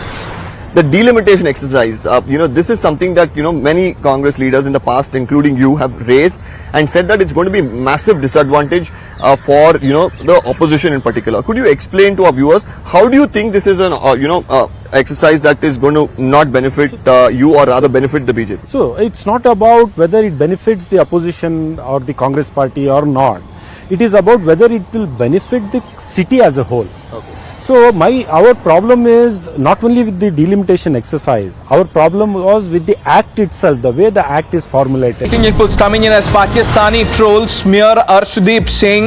A complaint has been filed against Mohammad Zubair for spreading hate propaganda against Arshdeep. Let's go straight to my colleague Priya Behel, who has that note with her. Yes, Priya. Right. Through the day, Pranesh, we have exposed how there was an orchestrated campaign to malign Arshdeep and put the blame on India itself, that we were the ones who had some elements amidst us who were asking for him to be criticized, linking him to Khalistan, etc. Now there were unfortunately some people across our side as well who seem to have fallen to that Pak propagated narrative. And if Manjinder Singh Sirsa is to be believed, Mohammad Zubair, who is the co-founder of Alt News, is one of them. This is the complaint that he has filed with the Commissioner of Police in Delhi, where he says that I am filing this complaint against Mohammad Zubair for maliciously and deliberately spreading hate propaganda against Indian cricket player Arshdeep Singh and the entire Sikh community. What he wants is that an investigation should be conducted into the conspiracy that has been hatched by him in connivance with anti-national elements from Pakistan for creating unrest in the country and spreading hate against the entire Sikh community. So what he goes on to elaborate later is how Mohammad Zubair has been a part, according to Manjinder Singh Sirsa, of this conspiracy. Acting in connivance with anti-national elements across the border, he has cleverly taken screenshots from Twitter of various handles after searching with the word Khalistan, and has then posted a tweet at 5 minutes past 12 on the 5th of September, where he has combined all these and trying to portray that such abusive and malicious tweets were posted by Indian Twitter handles, which is why now there is a complaint against him. Thanks, Priya, for taking us through that note. We move on. There are some viewers amongst us who are truly the amazing change makers and have worked tirelessly to build a better nation. We at Times Network call them Amazing Indians. Over the years, Amazing Indians has unearthed some of India's most inspirational people and social impact creators who with their efforts have lauded the nation on many platforms.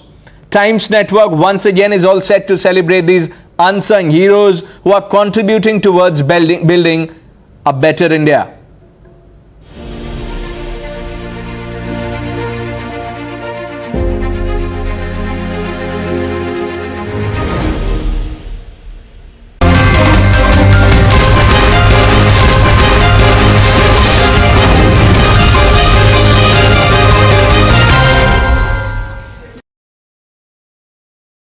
The most pressing issues, the most informed minds, free and fair exchange. Converse India with Rahul Shivshankar.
Good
evening and welcome. You are watching The Nation Wants to Know with me, Padmaja Joshi. This is the top 50 at 7.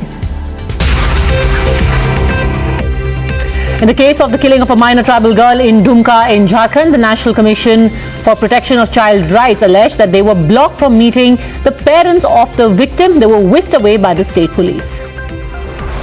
Massive protests today broke out in Dumka. Several organizations called for a bandh as chorus for justice grew in Jharkhand. 3 women were murdered in Jharkhand's Sona Hatu area today. The police have begun an investigation. Political storm in Jharkhand gains momentum. JDU alleges that BJP is using disparate cases in order to polarize the state. Jharkhand Assembly passed a confidence motion tabled by Chief Minister Hemant Soren amid a walkout staged by BJP legislators. As many as 48 MLAs voted in favour of the government. After winning the confidence vote, Chief Minister Hemant Soren took a jibe at the BJP, saying the Saffron Party wants to create an atmosphere of civil war and wants to fan riots to win elections in Jharkhand. The BJP today released a video saying that it is a sting operation conducted on the father of one of the men who is accused in the liquor scam in Delhi. They say that a sting has been conducted on the sting master Arvind Kejriwal. BJP released the sting on the father of a key liquor gate accused, claims that vendors paid up to 500 crores in bribe for unchecked profiteering. Union Minister Anurag Thakur hit out at Aam Aadmi Party, saying that Arvind Kejriwal's silence on the liquor scam says a lot. Manish Sisodia hit back at the sting operation by the BJP and said it's a joke. Bangladesh Prime Minister Sheikh Hasina is on a 4-day visit to India. The two countries are likely to ink 7 pacts. External Affairs Minister S. Jaishankar took a swipe at the UPA-era government, saying that India was restricted from enhancing its ties with Israel in the past years because of vote bank considerations domestically. Congress countered the External Affairs Minister's statement, saying that India under the Congress stood for countries that were oppressed. Indian Army Chief General Manoj Pandey handed over various non-lethal military equipment to General Prabhu Sharma, the Nepal Army Chief of Staff. Shivamurthy Murga, the Chief Pontiff of the Murga Mutt, accused of sexually assaulting 2 minors, was sent to judicial custody till September 14. A follower of the seer Basava Siddhalinga Swami committed suicide. It is learned that he was upset over a video in which 2 women were discussing an alleged case of sexual assault in mutts. Maharashtra governor has allowed withdrawal of the list of 12 MLC nominees proposed by the previous Maharashtra Vikas Aghadi government. The development came soon after Chief Minister Shinde wrote to the governor seeking the same. No relief for Sanjay Raut in the Patra Chaul land scam case. Shiv Sena MP's judicial custody has extended till the 19th of September. Former Bihar Law Minister Kartik Singh, who was dropped from the cabinet after serious charges against him surfaced, he has now gone missing. Earlier, he had resigned from the party after an FIR was filed against him in a kidnapping case. Government has released revamped Central Vista pictures ahead of its inauguration on the 8th of September. Union Home Minister Amit Shah held a meeting with BJP leaders in Mumbai in the presence of Deputy Chief Minister Devendra Fadnavis to discuss the strategy for the upcoming BMC elections. He said that Uddhav Thackeray's dreams will remain up in the air to come back in government. A committee constituted for examination of land law submitted a report to Uttarakhand Chief Minister Pushkar Dhami. 23 recommendations have been made. The last rites of former chairman of Tata Sons, Cyrus Mistry, who was killed in a car accident near Mumbai, will be performed tomorrow at 10 a.m. at Worli Crematorium. Actor Kamal Rashid Khan, who was in police custody over tweets from 2020, has now been arrested by the Mumbai police over charges of sexual harassment of a lady. A case of expulsion of Hindu Dalit teachers by a Muslim school in Aligarh has come to light. The school management fired 2 teachers because they were Hindu. Bihar Chief Minister Nitish Kumar is in Delhi, where he is meeting several opposition leaders in a bid to bring them together to fight the BJP for 2024 Lok Sabha polls. The Tamil Nadu government inaugurated model school scheme, which is broadly based on schools in Delhi. Arvind Kejriwal was in Chennai to launch the scheme along with MK Stalin. Onam celebrations at a government school in Kerala drew the ire of All India Muslim Personal Law Board after girl students were seen dancing in hijab as part of celebrations. A 17-year-old sustained grievous injuries while making an Instagram reel at a railway track near Kazipet in Telangana. 2 people died after a fire broke out at a hotel in Hasatganj area of Lucknow. Many were taken out of the hotel and have been rushed to hospital. The Chief Minister personally supervised those who were in hospital. NI has raided CMS leader Anita. The residence of Chaitanya Mahila Sangam leader was raided today in connection with top Maoists. A BJP leader was shot dead in Rajasthan's Bharatpur. The accused are being identified and no arrest has been made so far. A joyride at a Mohali fair collapsed, leaving 16 people, including children, injured. Police have registered an FIR against the owners and organizers of the trade fair. Delhi Lieutenant Governor V.K. Saxena sent a legal notice to Aam Aadmi Party leaders for alleging corruption against him. He also has sued them for raising defamatory slogans against the LG. Bengaluru reeled under severe waterlogging as incessant heavy rain lashed the city. Karnataka Chief Minister Basavaraj Bommai assured IT companies that a discussion on the estimated loss of 225 crores because of rain and waterlogging in Bengaluru will take place. After heavy rains lashed Bengaluru, water in several lakes, including Belandur and Varthur, breached the boundaries and flowed into residential areas. Met Department has issued flash flood alert in 4 districts of Himachal Pradesh after a forecast of heavy rains till September 7. A boat carrying 55 people capsized in the Ganga River in Bihar's Dana port, and people are missing and a search operation is underway. India reported nearly 6,000 fresh COVID cases with 25 deaths in the last 24 hours. Indian cricket team bowler Arshdeep Singh was relentlessly trolled on social media by pack handles for dropping a decisive catch in the Indo-Pakistan match. His Wikipedia page was also defaced. IT Ministry has issued summons to Wikipedia officials in India after Arshdeep's page was changed to reflect a false association with Khalistan. IT Minister Rajiv Chandrasekhar warned Wikipedia, saying no intermediary operating in India can permit this kind of misinformation on their platform. 197 Communications, which operates under the Paytm brand, denied any link with merchants that are under the ED scanner in the Chinese loan app case. Pakistan has ordered strategic breaching of the country's largest freshwater lake after it reached dangerous levels after unprecedented flooding has killed over 1,300 people. China renewed a yellow alert for the country's 11th typhoon of the year that is now moving towards the north. An earthquake, a 6.6 magnitude, struck southwestern China. At least 7 people were killed. Japanese Defense Ministry said 6 Russian and Chinese naval vessels launched machine gun fire into the Sea of Japan, added that action is being monitored closely. 2 diplomats and 22 civilians were killed after a suicide bomber detonated explosives near the entrance of the Russian embassy in Kabul. Liz Truss has become Britain's next Prime Minister, winning the leadership race for the governing Conservative Party, beating Rishi Sunak.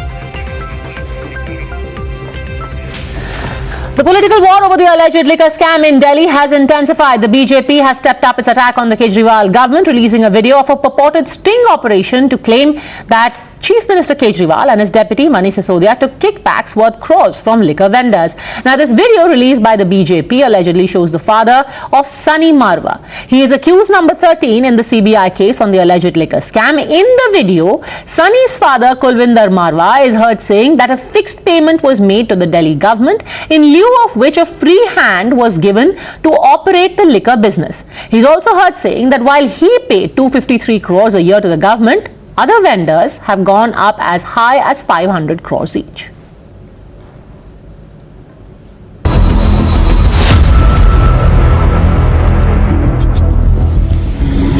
Profit की game ते 80% है 80% 1 रुपए ਦੇ ਮਾਲ ਦੇ ਵਿੱਚ ਸਾਨੂੰ 20 ਪੈਸੇ government 20 ਪੈਸੇ ਦਾ ਮਾਲ ਹੁੰਦਾ 80 ਪੈਸੇ ਸਾਰੇ ਸਾਡੇ ਹੁੰਦੇ ਅੱਛਾ 1+1 ਕਰਨ ਡਰ ਗਈ ਸਾਨੂੰ 80 ਇੰਨੀ ਕਮਾਈ ਕਿਵੇਂ ਇੰਨੀ ਕਮਾਈ ਐਵੇਂ ਕਿ ਇਹਨਾਂ ਨੇ ਐਤਕੀ ਚਾਲੇ ਚੱਲੀਏ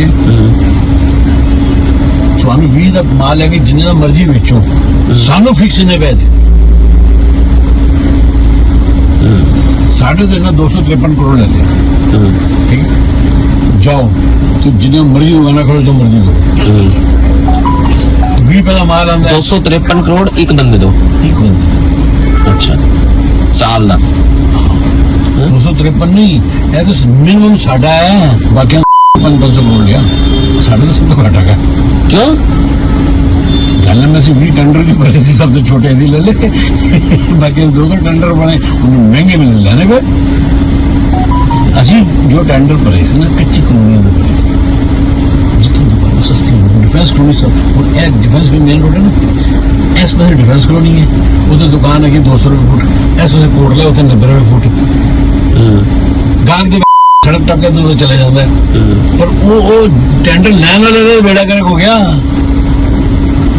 ਅਸੀਂ ਦੁਕਾਨਾਂ ਜਿਹੜੀਆਂ ਲਈਆਂ ਨੇ ਜਾਣ ਕੇ ਅਸੀਂ ਕੱਚੀ ਕਲੋਨੀ ਨੂੰ ਬਣਾਵਾਂਗੇ ਜਿੱਥੇ ਸਾਨੂੰ ਦੁਕਾਨ ਸਸਤੀ ਮਿਲੇਗੀ ਲੇਕਿਨ ਸੇਲ ਦੇ ਸਸਤੇ ਬ੍ਰਾਂਡ ਹੋਏਗੀ ਸਸਤੇ ਬ੍ਰਾਂਡ ਮਿਲ ਜਾਣਗੇ ਉਹ ਮਾਲ ਵੀ ਪੈਸੇ ਦਾ ਅਸੀਂ 40 ਦੀ ਉੱਤੇ 80 ਦੀ ਕਈ ਲੋਕ 1+1 ਦੇ ਰਹੇ ਕਈ 2 ਨਾਲ ਹੀ ਵਾਦੇ ਨੇ 1+2 ਵੀ ਦੇ ਰਹੇ ਮੈਂ ਕਿਹਾ 2 ਦੇ ਰਹੇ ਨੇ ਮਾਲ ਦੇ ਵੀ ਪੈਸੇ ਦਾ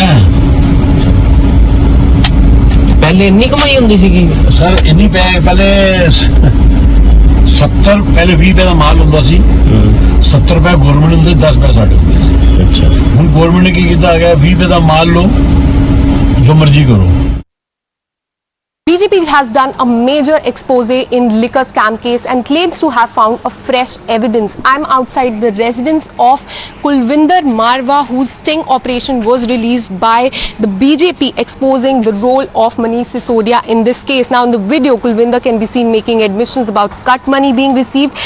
The sting was released with the allegation by BJP that it is now established that blacklisted companies were given licenses by Kejriwal government, liquor lobbies exploited profit at the cost of the taxpayers' money, and commissions were doled out at the rate of 12%. They also claim that the son of the man in the video used to hand over cash to Manish Sisodia. Now, who is this man who is shown in the video? Who is Kulvinder Marwa, who is the father of accused number 13, Sunny Marwa, who has been named in the CBI FIR. Now, the CBI FIR also claims that Sunny Marwa was in touch with the public servants and used to regularly give them bribes. But we talk about this sting that has been done, released by BJP today. Through that, they intend to show the role of Manish Sisodia in this case, and have also put forth a question asking how, under the watch of Arvind Kejriwal and Manish Sisodia, could a scam of this amount take place in the national capital. But it remains to be seen how Aam Aadmi Party responds to this grave allegation and also this sting operation. Now, soon after the BJP tore into the Kejriwal government, saying that the sting master has now been stung and cut money admission is now on camera. Delhi's leader of opposition, Ranveer Biduri, said that the party will be meeting the president tomorrow to seek the dismissal of the Kejriwal government over their alleged involvement in the liquor scam. Reacting to the BJP's sting video, Manish Sisodia did not give any clear answers on what was being said, but said that this is a joke. एक बड़ा खुलासा आज हुआ है, sting master का sting हुआ है और झूठ, बेईमानी, नशाखोरी, शराब माफिया ये जो बातें हैं आज आम आदमी पार्टी इनके इर्द गिर्द घूम रही है और भारतीय जनता पार्टी पिछले कई दिनों से जिन बातों को कह रहे थे कि आपने शराब ठेकेदारों का कमीशन 2% से 12% क्यों किया, आपने ब्लैक लिस्टेड कंपनियों को ठेके दिए, ड्राई डे की संख्या घटाई। स्टिंग मास्टर का स्टिंग हो गया है। अरविंद केजरीवाल जी जब मुख्यमंत्री बने थे तो उन्होंने खड़े होकर कहा था कि देखो जी, अगर कोई भ्रष्टाचार करे तो आप जरूर उसका स्टिंग कर लेना और हमें रिकॉर्डिंग भेज देना, तो हम जो है सच दिखा देंगे। तो आज वही हुआ है, ब्लैक एंड व्हाइट में। आज इस स्टिंग में आप देखेंगे कि अरविंद केजरीवाल और उनके सिपह सलार मनीष सिसोदिया ने किस प्रकार से मोटा माल कमाया है, अपने मित्रों से कैसे पैसे कमाए हैं, कैसे दलाली ली है। देखो, इन्होंने भारतीय जनता पार्टी काफी दिन से चिल्ला रही है, घपला हो गया, कभी 1300 करोड़, कभी 8000 करोड़, कभी 500 करोड़, कभी 144 करोड़, कभी 30 करोड़। फिर सीबीआई से इन्होंने एफआईआर कराई तो सीबीआई ने भी ढूंढ ढांड के दूर से कहीं से स्ट्रेच करके दो कंपनियों के बीच की किसी वाइट डीलिंग को जबरदस्ती मेरे ऊपर थोपने की कोशिश की, वो भी सोर्सेज के हवाले से तो एफआईआर में लिखा। उसके बेस पे मेरे घर पे रेड डलवा दी, घर पे कुछ नहीं मिला। तो अब बीजेपी कह रही है जी देखो सीबीआई नहीं ढूंढ पाई, अब हम स्टिंग करके देंगे। फिर वो कोई सड़क पे चौराहे पे खड़े होकर किसी को गाड़ी पे बिठा के कुछ कहते हैं, उसके कोई सवाल जवाब करते हैं, वो स्टिंग है, मजाक है। तो ऐसे स्टिंग मेरे पास भी है, मैं भी दे दूंगा कल बहुत सारे, फिर आप उसको भी चलाना। Now, as after the BJP released this sting video, Manish Sisodia addressed a press conference to take on the party in the ongoing Liquorgate probe and alleged that a CBI officer, Jitendra Kumar, who committed suicide on Thursday, did so because he was being pressured to frame him in a false case. However, the CBI has been quick to counter these assertions, categorically saying that Jitendra Kumar, the CBI officer, was not in any way connected to the excise probe at all. The agency also said that Kumar was deputy legal advisor and supervised prosecutors in trials of cases in which charge sheet has already been filed. The central agency also pointed out that in the liquor scam case, there is no charge sheet filed as there are no arrests yet. Then is this entire attempt to try and bring up the suicide of a CBI officer nothing but an exercise in deflection and deviation? गलत तरीके से case बनाकर ये उनके ऊपर दबाव डाला जा रहा था कि मेरे खिलाफ गलत तरीके से केस बनाकर मुझे अरेस्ट कराने की लीगल मंजूरी दें।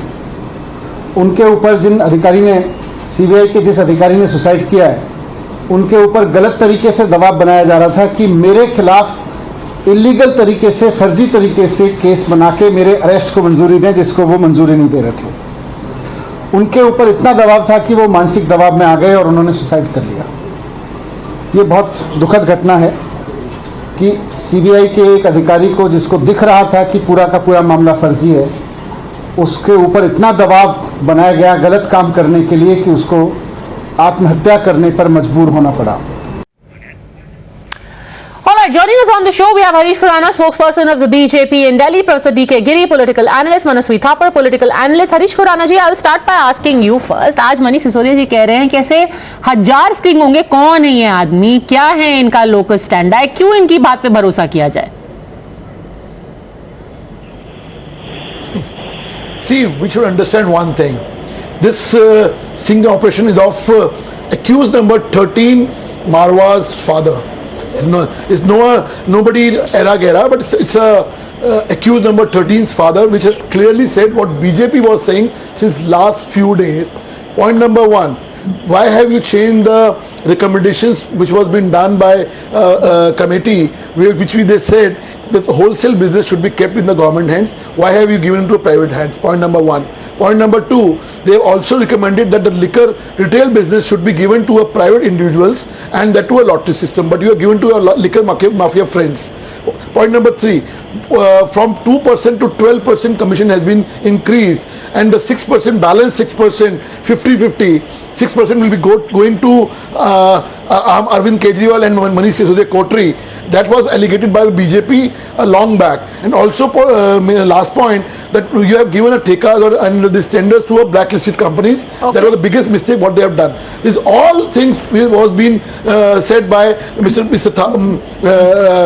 the person who Singh has come out, and he's clearly said that 2% ka 6%, 6 crore rupees jo roz ka jata hai commission. If you heard that sting, he's clearly said that it will be going to a cash to the companies. Now, so let me just simplify this, Manasvi Thapar. First, let's address the issue of what Mr. Kulvinder Marwa is saying. He is saying very simply, to put it very crudely, that as long as the Aam Aadmi Party gets the money, we can take as much commission as we want.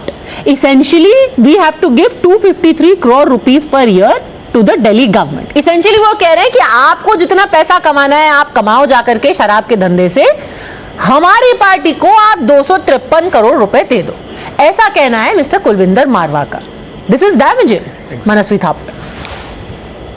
Give me this uninterrupted time. So this is very damaging. And now this video is out by BJP. The only question what remains comes to my mind is CBI is in their control, ED is in their control, Delhi Police is in their control. Instead of giving this video to the public through a way of press conference, why don't they file a case of corruption? Against whom? They don't know. Manish Sisodia ne paisa liya. Give it tomorrow. Give it tomorrow. Please, sir. Please don't interfere. I did not interfere when you were speaking. I have high regards for you. The question here is, you come every day on television and say that Aam Aadmi Party is corrupt, Aam Aadmi Party ministers are corrupt, but nothing on action on the legal framework is happening. What is this? Is it a gimmick? Harish Khurana, you're banging about sting operation, you're not acting. File an FIR. Can I respond? File an FIR. Manish. Can I respond? Manasvi Thapar is challenging you. File an FIR. Arrest Manish Sisodia. First of all, yes, we are accepting the challenge, and we are going to file an FIR and give this thing to CBI in a next 1 or 2 days. That is for sure. And we'll give you an invitation of joining us. Don't worry about that. Now the point is, why are you going left, right and center? When we are asking the questions what I have asked a few minutes back, why are you saying left, right and center? I'll give you a small example, ma'am. Sir, there is a legal framework in the country. Let me, I have not interfered my friend. There is someone I'm not interfering my Ma'am, can I file an FIR? Simple question. Will you file an FIR? With your permission, Mr. Khurana, answer this question. Will you file an FIR? I'm filing an FIR. Don't worry. I'm saying we are going to. See, first of all, he should no action. I tell you, BJP is not action oriented. They are media briefing oriented. Can I speak? There is a history since last 40 First years. of all, ma'am, what is this? Have you asked? Mr. Have you asked the question yes. from me now? You have asked the question from me? Yes. First of all, he should understand CBI has already filed an FIR. We are going to submit this new evidence which we have to the CBI in a couple of days. That is for sure. Point number one. Point number two, what Mr. Marwa has referred one thing. I'll give you small data which I have with the RTI, not by BJP's data, it's the RTI data. 132 lakh litre per month was the sale of the old policy per month. Then the collection was 5,400 crore rupees. Now the sale has increased in a new policy of 242 lakh litre per month, and the revenue comes down to about 5,100 crores. In spite of getting double the revenue, your revenue has dipped. Why? Because this money has gone in a pocket of Arvind Kejriwal and Manish Sisodia. Okay, answer this, Manasvi Thapar, and I really must bring in Professor Giri. Yes. I'll only take 30 seconds. This is a policy decision. This could lead to exchequer loss. That is what has the UP government done. They have also reduced the excise duty. That is what is done by the Maharashtra government. That is done by Goa government. Even Haryana recently last month has done that. So that does not amount to corruption. That could be a policy decision which could result in a loss to the exchequer. That does not mean that. I think there are a lot of these points that we are talking about today, which we have discussed in the past as well. I want to again come back to this sting operation or this purported sting operation, Professor D.K. Giri. What this person is saying is, again, he is saying 80-20 का खेल है. 20 उनको दे दो, 80 हमारी जेब में. How can one ignore this? We need more than just a press conference.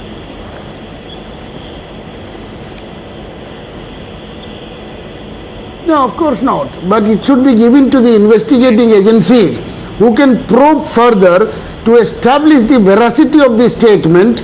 You know, sting can be motivated, sting can be genuine. Like this gentleman Sisodia is saying that, you know, these people were made to sit in the car and they were made to say that they are all BJP men. But I am not saying that.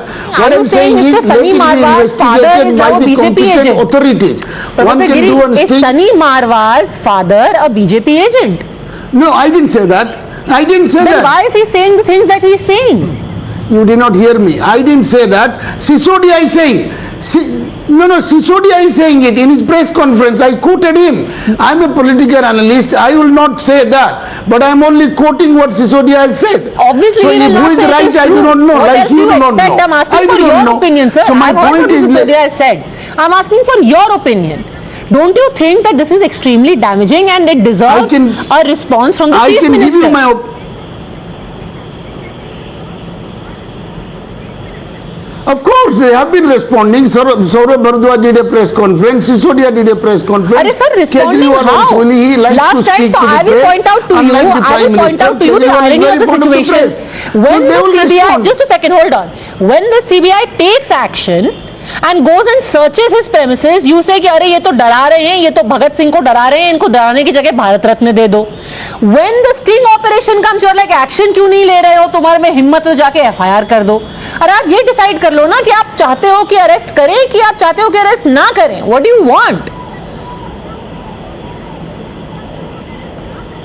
See, your problem and my dilemma is similar. Politicians say all kinds of things in their support and against their antagonist. They will continue to say that, but the law should take its own course. That is what we should demand, you and me. Okay. We cannot just highlight these things and he is saying that, who is saying that. Politicians will continue to do that. That is their dharma.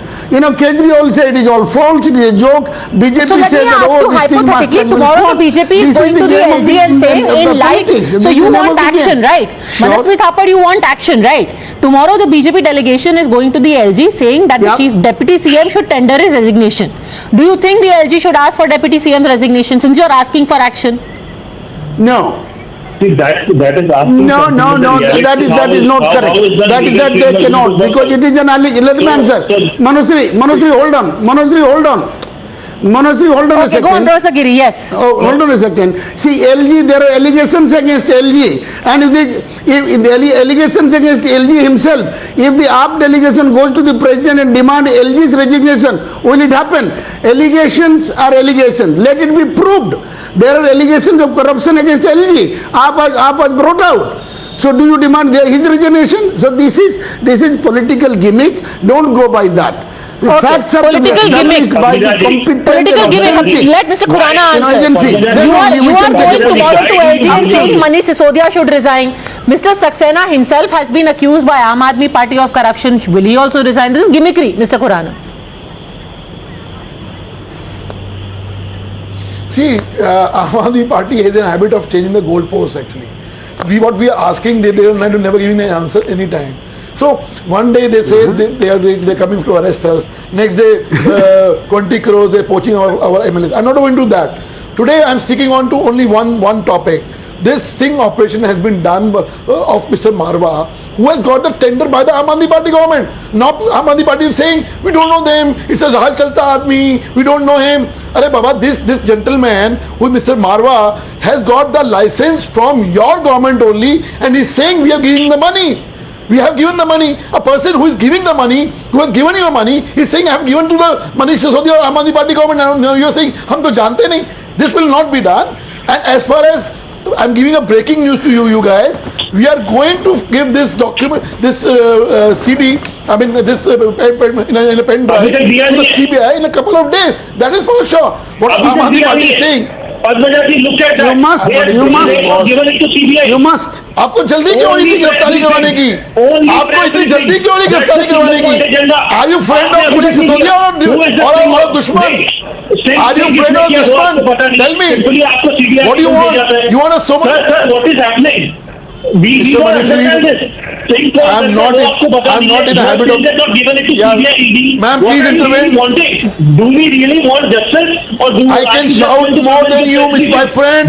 No, this is not a way of doing a debate. You don't know when. Okay, I think the big story is the BJP is saying that we are going to make this a part, or we are going to request the CBI to make this sting operation also a part of the entire investigation. But there is still a very big mystery, Mr. Khurana. Who conducted this sting operation?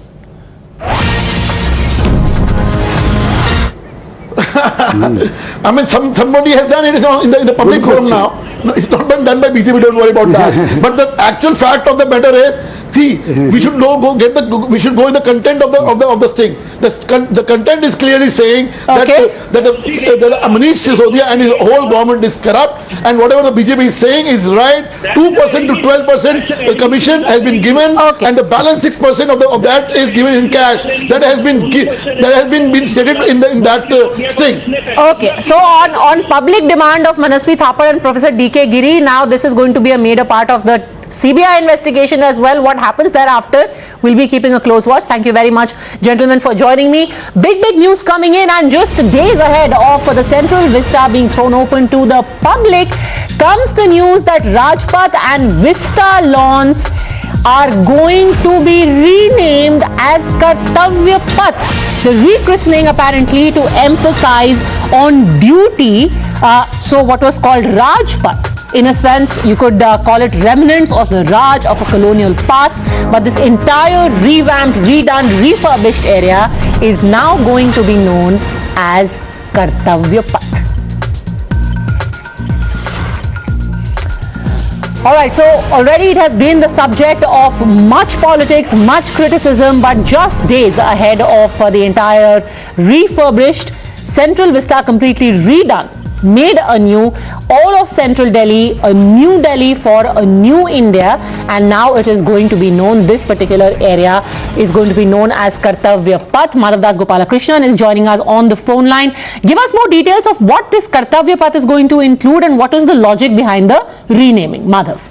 Well, the entire stretch that is known as Rajpath, right from Rashtrapati Bhavan down Vijay Chowk and right until India Gate and onward towards the canopy where we will soon be seeing the Netaji statue installed. The entire path being known as Rajpath now is going to be called as Kartavya Path. Now, what sources have indicated is that the NDMC had convened a special meeting on the 7th of September with the objective of renaming Rajpath in Central Vista lawns as Kartavya Path, and with the Prime Minister in his 15th August speech from the Red Fort having stressed on the abolition of symbols relating to the colonial mindset, and in the run-up to 2047 when we will be completing 100 years of independence, the Prime Minister has also stressed upon the importance of duties, and both of these are being seen as factors for the reason rather for renaming of Rajpath as Kartavya Path. So the entire stretch will now be known as Kartavya Path, a message to the ruling class that the era of rulers and subjects is over, is what government sources are indicating, and also saying that this is a continuing effort of the Modi government to make nomenclature more people-centric. A road on which the Prime Minister's residence is located also earlier had been changed from Racecourse Road to Local Marg. All right, thanks very much for having joined us with that information, Madhav. The entire area from Rajpath to Kartavya Path, that's where we are going to see the next Republic Day parade. Taking a very quick break, but a big exclusive on the entire attempt to try and create a divide in India on the issue of cricket, targeting Arshdeep, but the real target was India. Big exclusives lined up.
Let me categorically say we reject the insinuations in such statements about India.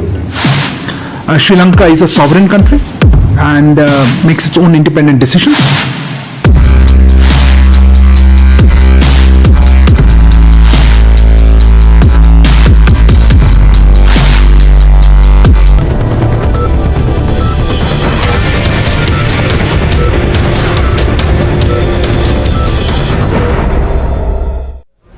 Hello and a very warm welcome. You're watching the News Pulse with me, Priya Behel. The first story we're getting to you right now is from United Kingdom. A lot of eyes were on the race to replace Boris Johnson, and today the winner has been declared and anointed. Liz Truss was named the leader of the governing Conservative Party and Britain's next Prime Minister, who came to power at a time when the country is facing a cost of living crisis, industrial unrest and recession after weeks of often bad-tempered and divisive leadership contest that saw the foreign minister face off against former finance minister Rishi Sunak. Truss came out on top on a vote of Conservative Party members. Thank you for putting your faith in me to lead our great Conservative Party. I will deliver a bold plan to cut taxes and grow our economy. I will deliver on the energy crisis, dealing with people's energy bills, but also dealing with the long-term issues we have on energy supply. But we all will deliver for our country. And I will make sure that we use all the fantastic talents of the Conservative Party. Because, my friends, I know that we will deliver, we will deliver, and we will deliver. As Truss gets set to start her new innings, there is someone in India who came under fire for how he played.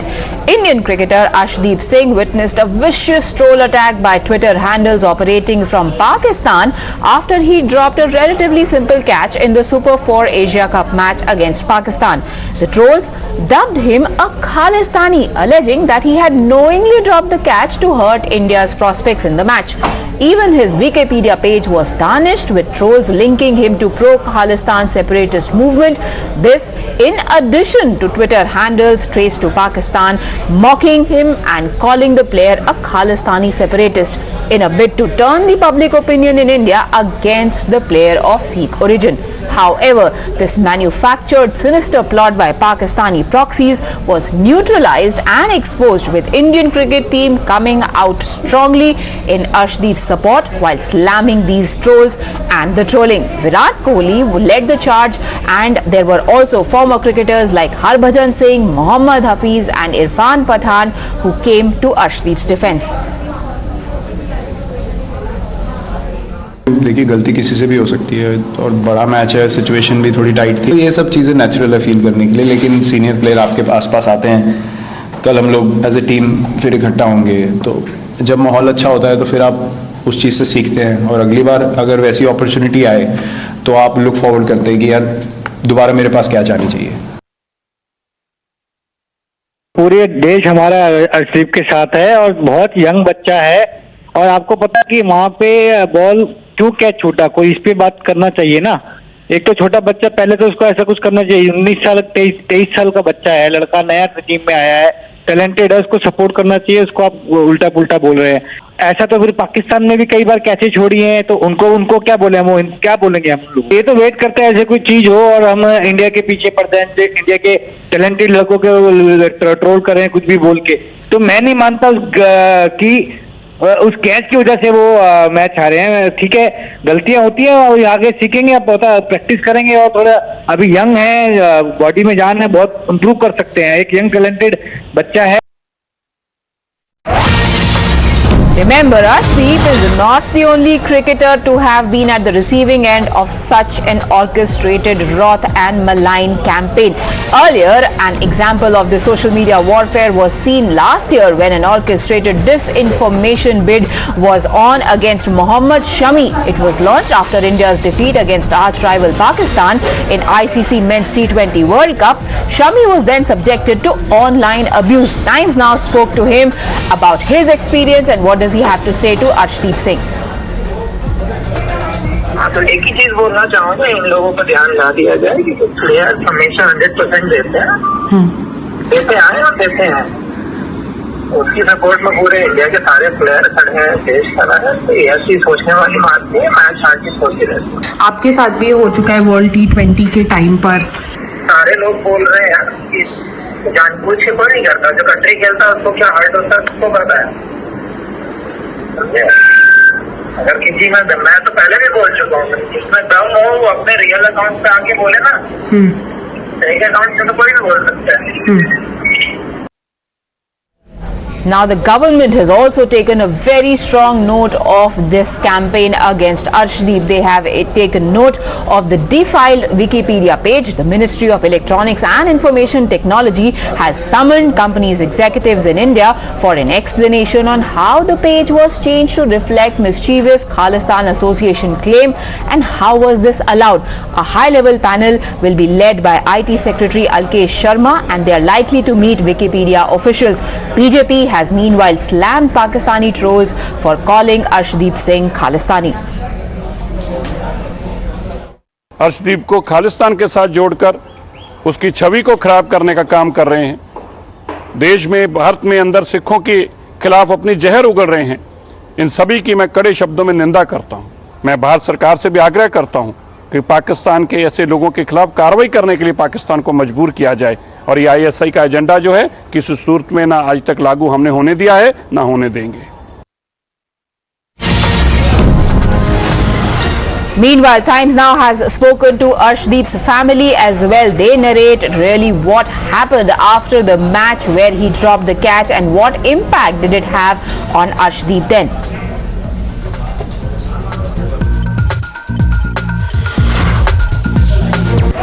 Arshdeep has got a limelight, and specifically when he was not able to catch the last catch in the game, but his parents, they are motivating him, so they are with us, so we will talk to them. So sir, a lot of trolling against Arshdeep, and we have seen that not only Punjab former chief minister as well as the minister, they stood by him. So how do you see this? Part of game, catch drop happens in every match. So I think trolling is only due to the match in between India and Pakistan. So there is a high tense match. So fans expecting that our team must defeat the Pakistans. But unfortunately, we lost the match. Hence fans criticizing. They have right to criticize, I think. पर sir आपको क्या लगता है कि जैसे लगातार पूरा देश उनके हक में खड़ा हुआ है, तो कहीं ना कहीं लगता है नहीं कि जो बच्चे की मोटिवेशन है, जैसे लगातार ट्रोलिंग होती है, उस पर भी इफेक्ट पड़ता है और इसको जरूरत है इस टाइम पे मोटिवेट करने के लिए? Not even 1%। वो इस लेवल पे जो प्लेयर पहुंच जाते उन्होंने मैच्योरिटी लेवल बहुत ऊपर होंगे। वो बस मैच गया, रात गई बात गई, बस दैट्स ऑल। रात गई बात गई, वो नैक्सट मैच ते फोकस करते हैं। तो जिन्ना भी नैगेटिव अगर कोई आते हैं कमेंट्स आते हैं तो उन्होंने पॉजिटिवली लैके अगे बेटर परफॉर्म करने की कोशिश करते हैं। तो सर आप भी कल वहाँ पे थे, तो क्या आपको क्या लगा? आपको मिले होंगे अर्शदीप उसके बाद, गेम के बाद, तो आपको कैसे फील हुआ उस टाइम पे? नहीं, कुछ नहीं, नॉर्मल था, जैसे पहले मिलता वैसे ही था, कोई खास नहीं था। और उसने यही बोला कि मैं इसको पॉजिटिवली लेके बेटर परफॉर्म करूंगा और हमारी टीम जो है एशिया कप जीतेगी। तो कहीं ना कहीं एक ये भी सबसे बड़ी मोटिवेशन है, क्योंकि आप भी उनके साथ रहे हैं कि जैसे देश और दुनिया आप के हक में खड़ी है, तो कहीं ना कहीं लगता नहीं कि ये एक बहुत बड़ी मोटिवेशन है अर्शदीप के लिए? नहीं, ये प्राउड मूवमेंट है कि हमें ये मालूम पड़ गया कि सारी दुनिया जो है, सारा इंडिया, पंजाब, सारे जो है उसकी फेवर में है, उसकी सपोर्ट में है। तो it will help him to perform better in the future. So उनकी माताजी से बात करते हैं, तो आपको कल लास्ट में जब मैच के बाद जफ्फी पाके मिला तो क्या फीलिंग हुई? क्योंकि लगातार ट्रोलिंग हो रही है, कहीं ना कहीं आपको लगता नहीं कि बेटे की मोटिवेशन पे भी इफेक्ट कर रही है? नहीं, बिल्कुल ਉਹਦੀ मोटिवेशन ਤੇ ਕੋਈ इफेक्ट नहीं पड़ेगा। ਉਹਦਾ ट्रोलिंग जो भी हो रही है वो मतलब मोटिवेशन ਉਹਦੀ बहुत स्ट्रॉन्ग है। तो मैं मेरा उम्र से बहुत स्ट्रॉन्ग हो गया। मेरा एक बहुत क्लियर क्वेश्चन है, टाइम्स नाउ के थ्रू आप अपने बेटे को, पूरे देश को कोई मैसेज देना चाहते हो? क्योंकि लगातार जो ट्रोलिंग चल रही है, कहीं ना कहीं हम देख रहे हैं कि लगातार पंजाब के नहीं बल्कि पूरे देश में उनके हक में भी खेले, तो अपने बेटे को कहीं चेयर अप करना हो, पूरी इंडिया टीम को करना हो, तो थोड़ा हाँ, इंडिया टीम ਨੂੰ ਇਹੀ ਕਵਾਂਗੇ ਕਿ ਬਸ ਆਪਣਾ ਸਾਰੇ ਵਧੀਆ ਕਰਨ, बेटा भी ਵਧੀਆ करे ਤੇ ਵਧੀਆ ਪਰਫਾਰਮੈਂਸ ਕਰਕੇ ਤੇ ਜਿਨ੍ਹਾਂ ਨੇ ਟ੍ਰੋਲ ਕੀਤਾ ਉਹਨਾਂ ਦੇ ਮੂੰਹ ਬੰਦ ਕੀਤੇ ਜਾਣਗੇ ਤੇ ਏਸ਼ੀਆ ਕੱਪ ਆਪਾਂ ਜਿੱਤ ਕੇ ਆਵਾਂਗੇ। क्योंकि इंडिया और पाकिस्तान का मैच लगातार हेडलाइंस बनता है, तो कहीं ना कहीं लगता है आपको कि इस समय जरूरत है मोटिवेशन देने की। हम देख सकते हैं कि कई लोग आपको मिलने भी आ रहे हैं। ਹਾਂਜੀ ਹਾਂਜੀ, ਬਹੁਤ ਮੋਟੀਵੇਸ਼ਨ ਉਹਨੂੰ ਸਾਰੇ ਦੇ ਰਹੇ ਨੇ ਤੇ ਹਾਂਜੀ। So, well, we can see that even Aam Aadmi Party leaders, they have also come up here. So, huge motivation is being given by the leaders here. So, we can see these pictures on the screen. Raghav Chadha, he's been here. So, we will also try to talk to Raghav Chadha. They are meeting the parents also. So, we can see these pictures here. Raghav Chadha is here. So, sir, they are also motivating. This is the biggest motivation is being given by the state government. So, sir, you have come here. So, I'll speak to you after meeting them. So, just one line, sir. Sir, lot of trolling, and we have seen the government stood by this youngster also. How do you see, and what type of message do you want? The whole country, the state of Punjab and the whole country, the nation is with Arshdeep. It is very easy to troll somebody on the internet in a vicious, motivated, propaganda driven manner. I think Arshdeep is not just the son of this family, he is the son of Punjab, he is the son of India, and we have come here to spend some time with the family to salute their struggle, their perseverance, that an ordinary boy from an average middle class household today has been selected in a 140 crore populated country to represent the nation, to represent the country. We salute the family and Arshdeep, and we'll spend some time with the family. Sir, do you think any conspiracy by Pakistan behind this thing? Do you think any conspiracy? जज्बाती हो जाती है viewer. Raghav ji, Hindi में बताइए देखिए, किस तरह से देखते हैं कल के मैच को आप, जब एक कैच होती है और मैं कई सारे सवाल जो हैं अर्शदीप के ऊपर नहीं, मैं बस इतना कि आज हम यहाँ पर अर्शदीप के परिवार से, उनके मदर से, उनके फादर से मिलने आए हैं। अर्शदीप सिर्फ इस परिवार का ही बेटा नहीं है, वो पंजाब का बेटा है, हिंदुस्तान का बेटा है, और 140 करोड़ की आवाम वाले देश में सिलेक्ट होना, नीली जर्सी पहनकर इंडिया को रिप्रेजेंट करना इतने बड़े स्टेज पर, इंटरनेशनल स्टेज पर, ये कोई आसान काम नहीं है, सौखी बात नहीं है। आज उस बेचारे बेटे को ट्रोल किया जा रहा है और एक प्रोपेगेंडा चलाया जा रहा है उसके खिलाफ। हम उस प्रोपेगेंडा को कंडेम करते हैं और इस दौर में परिवार के साथ खड़े हैं।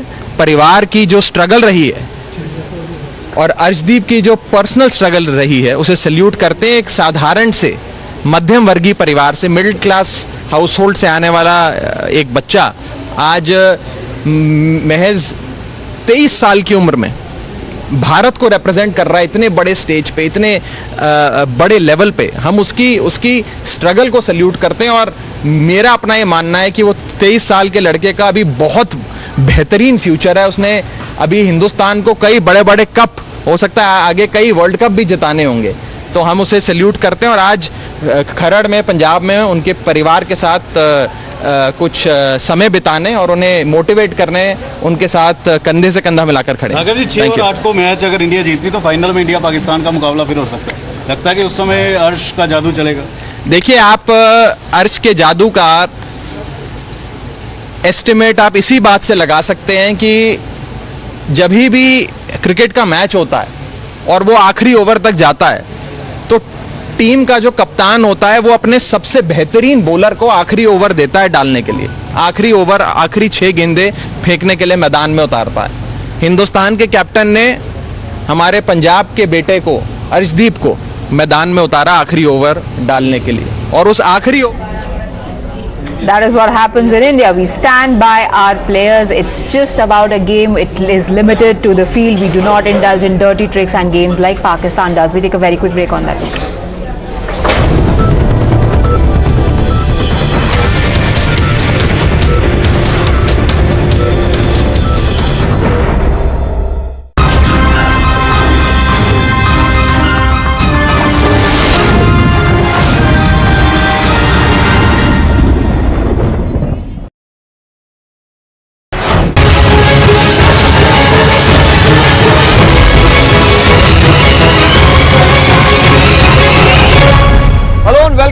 Times Now special broadcast. In today's episode of Inside Karnataka, we discuss about the upcoming BBMP election. What do these polls mean for the citizens of Silicon City? What's at stake for the political parties? We give you all these details and much more in the next half an hour of this special broadcast.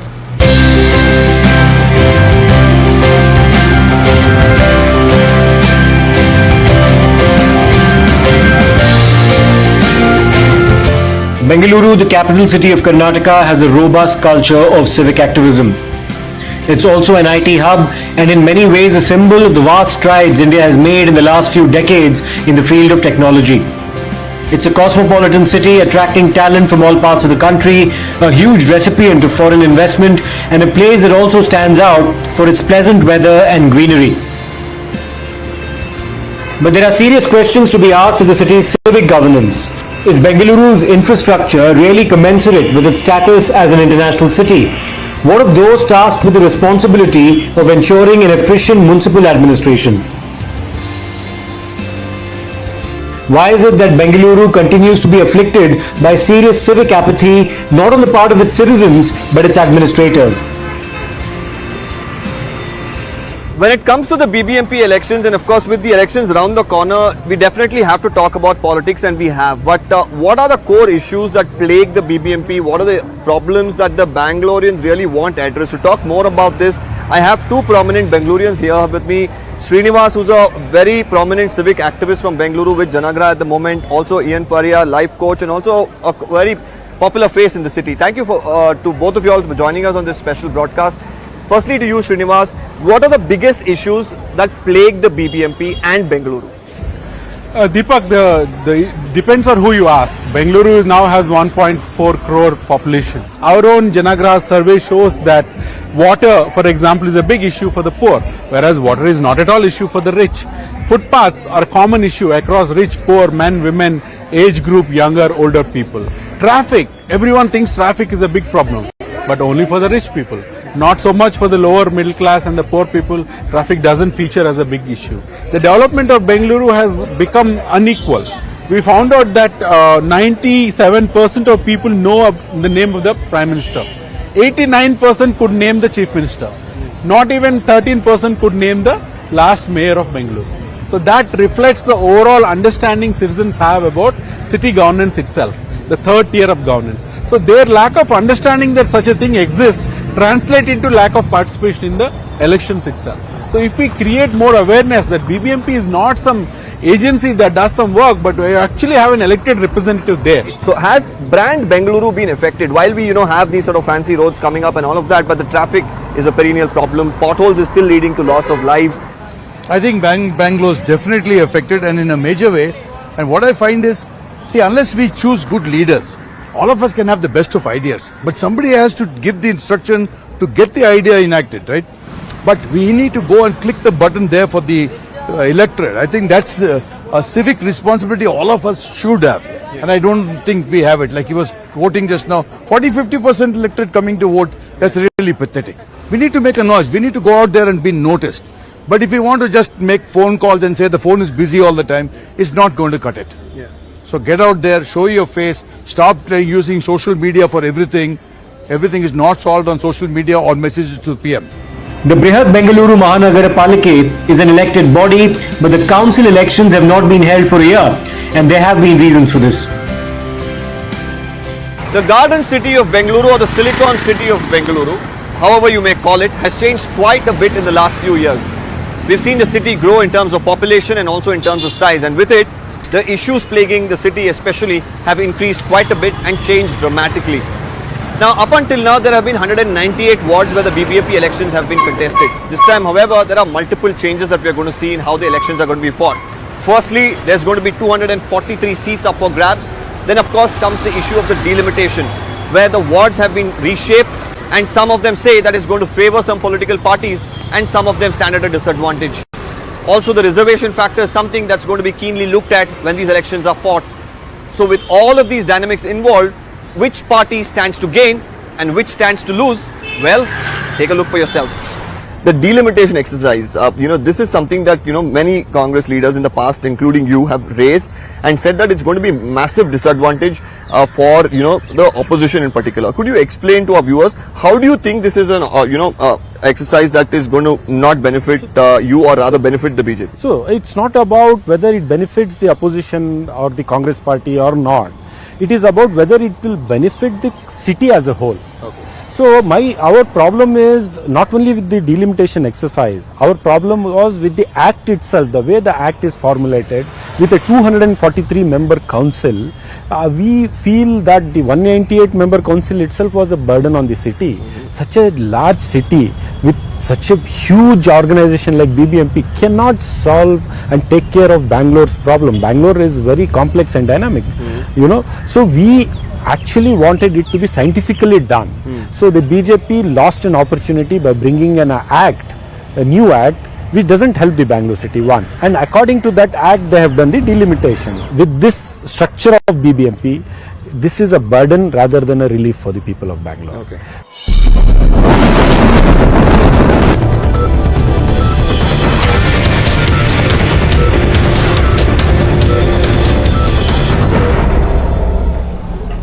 Did domestic concerns decide UPA's foreign policy? That is the question that is now being debated after External Affairs Minister S. Jaishankar's remarks. He went on to say that due to some political reasons, India was restricting itself from enhancing relationship with Israel. He emphasized that now those days of putting national interest below vote bank politics are over, and it is a fact that is being borne out by Prime Minister Narendra Modi becoming the first Indian Prime Minister to visit Israel. आप जानते हैं कि कुछ कारणों के लिए हमने जो है अपने इजराइल के साथ जो भी रिश्ते जो हम आगे बढ़ा सकते थे हमने नहीं बढ़ाए, हमने अपने आप को रोक लिया था। तो पहले बार इतिहास में भारत का प्रधानमंत्री जो इजराइल गए वो नरेंद्र मोदी थे। हमें सोचना चाहिए कि क्योंकि पूरी देश जानती है कि हमें उस कोऑपरेशन में हमें बहुत फायदा है, उसके बावजूद हम लोगों ने अपने आप को रोक रखा था राजनीतिक कारण के। तो अभी एक बार आप वोट बैंक पॉलिटिक्स से आप निकल आए तो फॉरेन पॉलिसी पर भी असर पड़ता, और ये इजराइल ये उदाहरण था कि ये नेशनल इंटरेस्ट में था और हमने नेशनल इंटरेस्ट को डाउन किया और वोट बैंक पॉलिटिक्स को अप किया। That's all we had for you in this broadcast. On the other side is my colleague Swati with the day's biggest debates on India Upfront. Well, thank you very much, Priya. Good evening, ladies and gentlemen. I'm Swati Joshi. You're watching India Upfront. Yesterday, people in India and Pakistan were on the edge of their seats because in Dubai, a nail-biting match kept everyone on tenterhooks. A 23-year-old Arshdeep Singh was at the receiving end of the ire after the high-pressured match. Why? Because the Indian Pacers' mistake was that he dropped catches during the match. The Indian Pacekeeper's Wikipedia page was defiled by Pak Trojans as part of its Break India plot. He was branded Khalistani for dropping 3 catches in the match. He was targeted for dropping the catch of Asif Ali in the crucial 18th over of the match. And in the final over, he was unable to defend 7 runs, which Pakistan scored to win the match. The page was defiled to portray that it was Indians who orchestrated the attack on Arshdeep. The edit history of Arshdeep's Wikipedia page revealed Pakistan's sinister plot. When the IP address was traced, it was found linked to Pakistan Telecommunication Company Limited. On Twitter too, the anti-India toolkit was playing out. Twitter handles traced to Pakistan were found mocking and calling the player a Khalistani separatist in a bid to turn public opinion in India against the player. But from cricketers to netas, India is standing with Arshdeep. Let's first listen to the reactions coming in. देखिए गलती किसी से भी हो सकती है और बड़ा मैच है, सिचुएशन भी थोड़ी टाइट थी, ये सब चीज़ें नेचुरल है फील करने के लिए, लेकिन सीनियर प्लेयर आपके पास आते हैं, कल हम लोग एज ए टीम फिर इकट्ठा होंगे, तो जब माहौल अच्छा होता है तो फिर आप उस चीज़ से सीखते हैं और अगली बार अगर वैसी अपॉर्चुनिटी आए तो आप लुक फॉरवर्ड करते हैं कि यार दोबारा मेरे पास क्या चाबी चाहिए। अर्शदीप को खालिस्तान के साथ जोड़कर उसकी छवि को खराब करने का काम कर रहे हैं। देश में, भारत में अंदर सिखों के खिलाफ अपनी जहर उगल रहे हैं। इन सभी की मैं कड़े शब्दों में निंदा करता हूं। मैं भारत सरकार से भी आग्रह करता हूं कि पाकिस्तान के ऐसे लोगों के खिलाफ कार्रवाई करने के लिए पाकिस्तान को मजबूर किया जाए। और ये ISI का एजेंडा जो है किसी सूरत में ना आज तक लागू हमने होने दिया है, ना होने देंगे। Yesterday, in a nail-biting match between arch rivals India and Pakistan, resulted or rather tilted in favor of Pakistan in almost the last couple of balls. Now, this does not give any occasion for anybody to criticize Indian players, and much less a young Arshdeep who has been an upcoming talent for India need not be discouraged only because he dropped a catch. I think the government of India, the sports minister, the BCCI, the authorities, they all must stand up and support the young talent. Well, the centre summoned Wikipedia executives in India and sought an explanation. The centre believes that this disinformation could disturb communal harmony. But this is not the first time when Pak trolls used religion to sow the seed of divide. The same pattern was observed when Mohammad Shami was viciously trolled after India's loss to Pakistan in the T20 World Cup. That time too, Pakistani handles started tweeting by branding Arshdeep as Khalistani.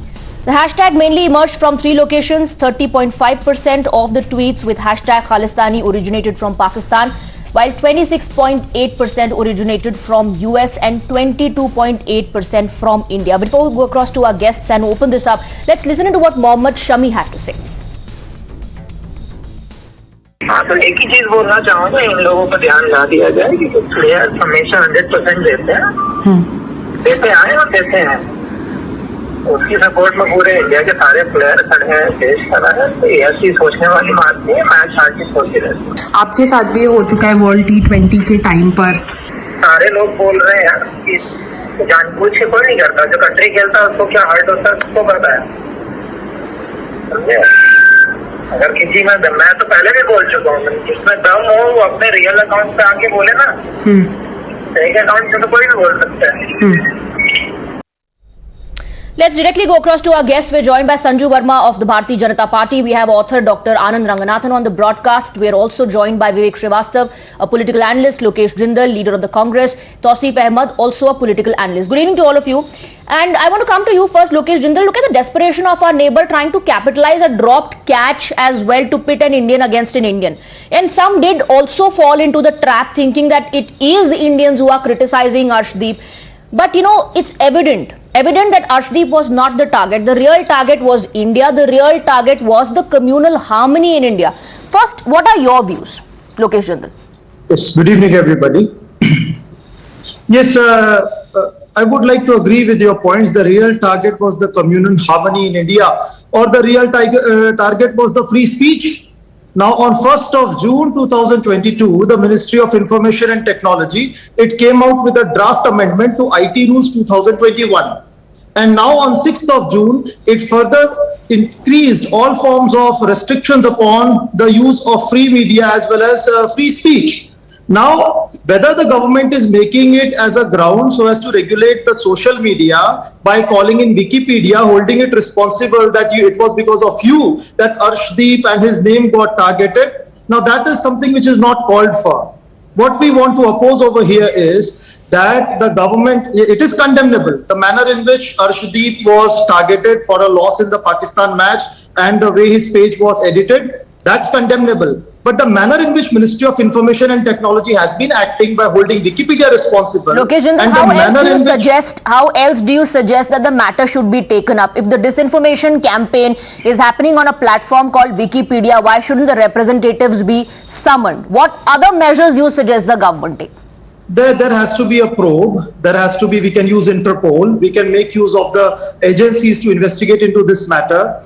bring to the have all the those who have done this particular mischief, they must be brought within the ambit of law and they must be punished. But this should not These be used individuals as a are means sitting. to curb the free. These individuals are free speech sitting there in Pakistan using social media whether platforms, they are individuals using social sitting in media Pakistan platforms or- like Twitter, using the Wikipedia page to sow seeds of hatred and division here in India. Let me correct you. Any Indian can make use of a VPN, virtual privacy network, and via this virtual private network, they have that particular IP address traced from any country in the world. Okay, so you're saying these are individuals sitting in India and doing it? Available. So let us not have this particular incident being used as a ground so as to curb further free speech and expression. What are you saying? Are you saying that people here in India have done this and they are showing that their IP address is in Nobody Pakistan? knows till the time it is not probed. We do not, nobody knows till the time it is not probed. So the idea is let this entire incident be probed. You think there's the person who has done you this think there's a must be- Pakistani? You think there's a Pakistani hand behind this? A Pakistani Yes, plot or not? there could be. Yes, there could be. There could be a Pakistani hand. There could be somebody from any form of a non-state actor, but that must be identified before you put the entire blame upon Wikipedia.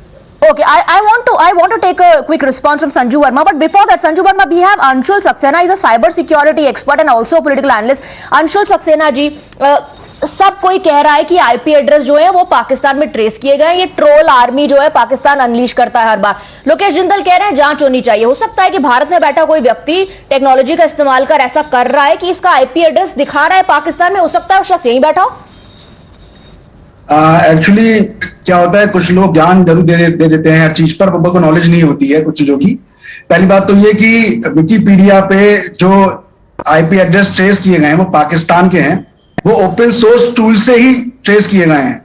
ऐसा नहीं कि खुद से बोल दिया कि पाकिस्तानी है. उन सभी आईपी एड्रेस को ट्रेस किया गया है और वो सारे आईपी एड्रेस पाकिस्तान के हैं. पहली चीज ये. दूसरी चीज ये कि जो भी इसमें जो जिस मोबाइल नेटवर्क का यूज किया गया है वो उस मोबाइल नेटवर्क का नाम यूफोन है. टेली कम्युनिकेशन कंपनी है पाकिस्तान की जिसका नेटवर्क यूज किया गया, उसकी डिटेल्स भी हैं, वो लीक हो चुकी हैं. और ये सब कुछ कोई भी पर्सन जिसको थोड़ी बहुत नॉलेज होगी वो ओपन सोर्स टूल से खुद से ही चीज इन्वेस्टिगेट कर सकता है. It is very clean and clear. हर चीज बहुत क्लियर है इसमें. तीसरी बात ये, कुछ लोग ये भी कहेंगे कि भाई देखिए इसमें वर्चुअल प्राइवेट नेटवर्क या बीपीएन का यूज करके विकिपीडिया को एडिट किया गया हो. वो पॉसिबल नहीं है क्योंकि जो आईपी एड्रेस ट्रेस किए गए हैं उसके जो बाकी डिटेल्स आई हैं उसके अलावा उसमें कहीं भी ऐसा नहीं दिख रहा कि बीपीएन का यूज हुआ है. पहली चीज तो ये. और दूसरी बात ये, विकिपीडिया खुद अलाउ नहीं करता है कि कोई भी पर्सन बीपीएन से उनका एडिटर एक्सेस करे. ये बहुत महत्वपूर्ण बात आप कह रहे हैं और काफी क्लैरिफिकेशन आप प्रोवाइड कर रहे हैं. Lokesh Jindal you got your answer. Anshul ji मैं आपके पास लौटूंगी. ठीक है, थोड़ा सा लौटूंगी मैं आपके पास. संजू वर्मा से रिस्पांस लेना बहुत जरूरी. Sanju Verma, Lokesh Jindal is saying what are you trying to do by summoning these representatives of Wikipedia? Interpol को इन्वॉल्व कीजिए, आप प्रोब कीजिए. You know, first and foremost, I think it is excellent that we have enlightened and aware citizens like Anshul Saxena who have called out the bluff of a whole brigade of propagandists. You know, I don't want to dignify Lokesh Jindal's comments because they lack reason as they usually do more often than not. I quickly have a couple of very pertinent points to make. I am glad that the IT Ministry under Mr. Ashwini Vaishnav and Mr. Anurag Thakur, who heads the INB Ministry, both are seized of the gravity of the situation. Both are seized of the fact that Arshdeep Singh was deliberately put in a position where he was vilified. An attempt was made to use the hashtag Khalistani for nefarious purposes by a vested section, and we all know that that vested section has its empathizers, its sympathizers, its perpetrators and its enablers sitting in Rawalpindi. As you pointed out at the start of the debate, more than 50% of the handles who were using the hashtag Khalistani to deliberately put to shame Arshdeep after he dropped the catch belong to either Pakistan or the United States of America, and only 28% handles were actually of Indian origin. So I think statistics clearly lays bare the fact that who was behind this mischief. And Swati, tell me one thing. Why should the government not take action We saw something similar happening in October 2021 when India lost to Pakistan in the T20. Right. And Mohammad Shami had come under fire for all the wrong reasons. We have seen this happen. I'm not a great Shah Rukh Khan fan. I'm not a Sara Ali Khan fan. But the fact is, when Shah Rukh Khan celebrates Ganesh Chaturthi, or when Sara Ali Khan visited a temple prior to the release of her movie Kedarnath, right, or even when Mohammad Shami decided to post some innocuous, harmless pics of having celebrated the birthday of his kid on Twitter, he was brutally trolled. Absolutely. The point I'm trying to make is that freedom of speech is no one's preserved. Right. You know, and I think another point that you've made is that every such instance is capitalized. Even like I said, dropping off a catch is being capitalized by the desperate neighbors to sow seeds of hatred. Dr. Anand Ranganathan, do you see some sort of a hesitancy in people, calling out Pakistan's bluff? Because yes, it's a great gesture shown by the entire nation, whether it's celebrities, cricketers, former cricketers, or even netas saying we stand by Arshdeep. But some sort of a hesitancy in calling out the Pak role? Good evening, Swati. Look, one, Pakistan has been trying hard for 75 years to defeat us on land, in air, underwater, and having failed miserably, is now indulging in cyber warfare, thinking it can beat us in that department too. Know this, that you can assemble a whole army of famished bots and make them march towards us, but they will meet the same fate as your real army did time and again once we expose it for its ineptitude. 3. Moreover, we are getting bored of your silly tricks of dividing us along religious lines every time one of our cricketers unluckily fluffs up like you tried to do with Shami a few months ago and failed spectacularly, even though a few cricketers got fooled and started virtue signaling. 4. Keeping this in mind, what has happened in Arshdeep's case since last night is but a glimpse of the extent to which the state of Pakistan will go to avenge its military defeats at our hands. 5. Besides, it doesn't augur well for a nation on the brink of total economic collapse and battling the worst floods in its history to be occupying itself with dividing us along religious lines. Sudhar jao. 3 बार घर में घुस के मारा है, 4थी बार आ गए तो PoK लेके वापस आएंगे. Mr. Srivastav, does Pak get this sort of confidence and opportunity, because there are some here who provide that handle this time around as well? You know, several individuals were fooled by what was happening online, by what happened on the Wikipedia page and the kind of disinformation campaign that was running on the social media. Why shouldn't the government of India summon these representatives, because these platforms are being used? First of all, the government of India should improve its own image, its way of working, be very clear about the ideology of the RSS and the BJP, which are governing the government from backstage. Dr. Anand Ranganathan gave a very beautiful speech about Pakistan and what a great enemy it is, and for all problems of India, Pakistan is responsible. I don't agree with him.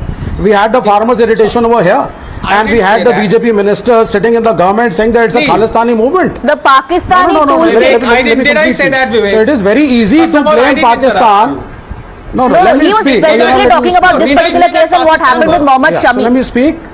Vivek ji, he was talking about this particular case and what happened with Mohammad Shami. Let me please complete. Swati, please. Why is it? If I may. Why is it? Why is it? No, let me speak. Let me complete. I'm not completed. Yeah. No, you took my name, na? You took my name. So I'm just saying, let me clarify. I don't know whether you are aware of what आप पाकिस्तान पे, पूरा हिंदुस्तान की समस्या पाकिस्तान है. नहीं, पूरे हिंदुस्तान की समस्या पाकिस्तान है. Now, 1 second. जब वो किसानों को आप खालिस्तानी बोल रही थी सरकार, वो समस्या पहली बात ये कहा नहीं गया, दूसरी बात let him quickly give you a counter so I can take your counter and move to other guests also. Anand Ranganathan. Thank you.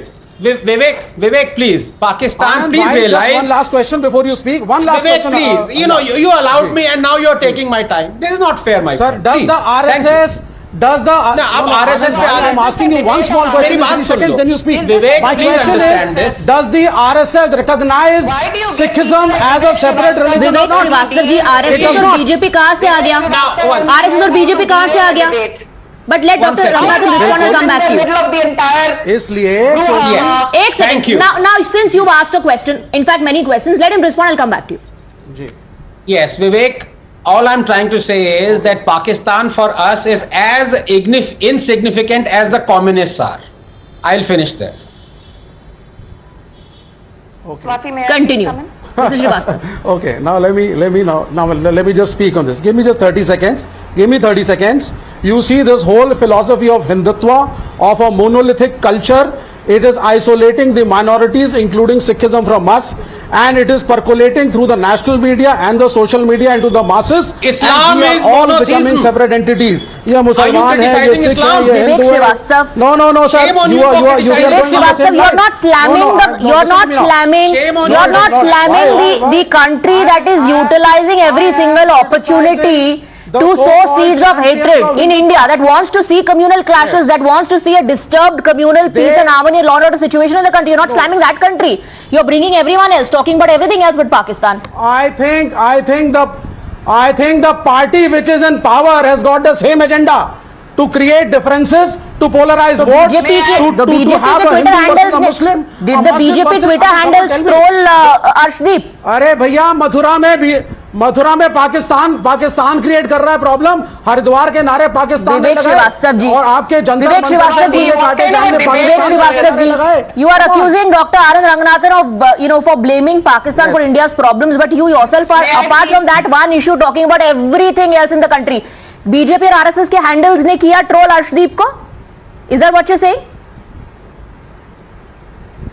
BJP और आरएसएस की ट्रेनिंग सिखाती है और आरएसएस तो ये तो मतलब इतना इन्फ्लुएंस हो गया है बीजेपी और आरएसएस की ट्रेनिंग का कि पाकिस्तान के लोग भी इन्फ्लुएंस हो गए. Different religion. अच्छा, तो यहाँ से ट्रेनिंग कैंप्स जो है पाकिस्तान में सेटअप कर दिए बीजेपी आरएसएस ने, वो ट्रेन कर रहे हैं. Sanju Verma, you should come in now. Organization की वजह से तो जीत रहे हैं. आइए Sanju Verma, please. You know, Mr. Srivastava, I did not interrupt you. Thank you. You know, I will quickly just read out 3 tweets. Yeah. I am appalled, but I'm not surprised at the rabid hypocrisy of some of the panelists. First and foremost, I'm very proud that, my BJP colleague Manjinder Singh Sirsa has categorically said, I have filed a police complaint against the handle Zubair as he was a part of Pak's conspiracy to defame Sikhs and fuel a hate campaign against Sikhs in India. His screenshots are used by Pak handles. I have demanded an inquiry into who supported Zubair in creating this Khalistani agenda. तो पहली बात तो ये, BJP के ही एक नेता मनजिंदर सिंह सिरसा ने जो पाकिस्तानी हैंडल्स को सपोर्ट कर रहे हैं, यहां पर बैठकर जुबैर उनके खिलाफ और शुरू से उसके खिलाफ पुलिस कार्रवाई करने की ठान ली है. Will you applaud that, Mr. Srivastava? Without any ifs or buts whatsoever, will you call out the hypocrisy of this handle Zubair, who calls himself as a fact checker? Will Mr. Sirsa clarify? Mr. Sirsa clarify that according to RSS ideology, Sikhism is a panth or Sikhism is a dharma? Man to not give me background music. Will Mr. Sirsa clarify this? You asked him a question. Or he'll be out of the party. You asked him a question. You allowed him to counter you. No, let me finish in 30 seconds, please. I won't take Okay, more 30 than that. seconds. Now I will tell you why I want to call out the bluff of Aam Aadmi Party. I have nothing against Harbhajan Singh. I don't know him from Adams. But look at the manner in which he has tweeted. He says that, he's appalled at the manner in which Arshdeep Singh is being brought down. He has not named Pakistan. He has not named Pakistani handles. So, Mr. Harbhajan Singh, who are you blaming when you say that you are appalled at some of these elements who are trying to destroy the secular fabric of India, who are trying to demonize the sporting fraternity of India? Pakistan का नाम लेने में हरभजन सिंह जी आपको इतनी हिचकिचाहट, इतना संकोच क्यों हो रहा है? And look at Raghav Chadda's tweet. Raghav Chadda says the kind of hate 23-year-old Arshdeep is being subjected to is appalling. Let us cut that young man some slack. Arshdeep is an amazing talent and will lead the Indian bowling attack in the coming years. No hate can pull him down. I stand with Arshdeep. Everything about this tweet is fine. Apart from the fact, did you see Raghav Chadda calling out the bluff of Zubair? Calling out the bluff of... Okay, you know, I think it's a, like I said initially, it's a great gesture, the kind of support that is pouring in for Arshdeep from Indians, irrespective of which party they belong to, irrespective of whether they are cricketers, they are celebrities. I think we should salute that gesture, one. But Tausif Ahmed, questions are being asked on the hesitancy, like I pointed out earlier as well. Why are people hesitant in calling out Pakistan?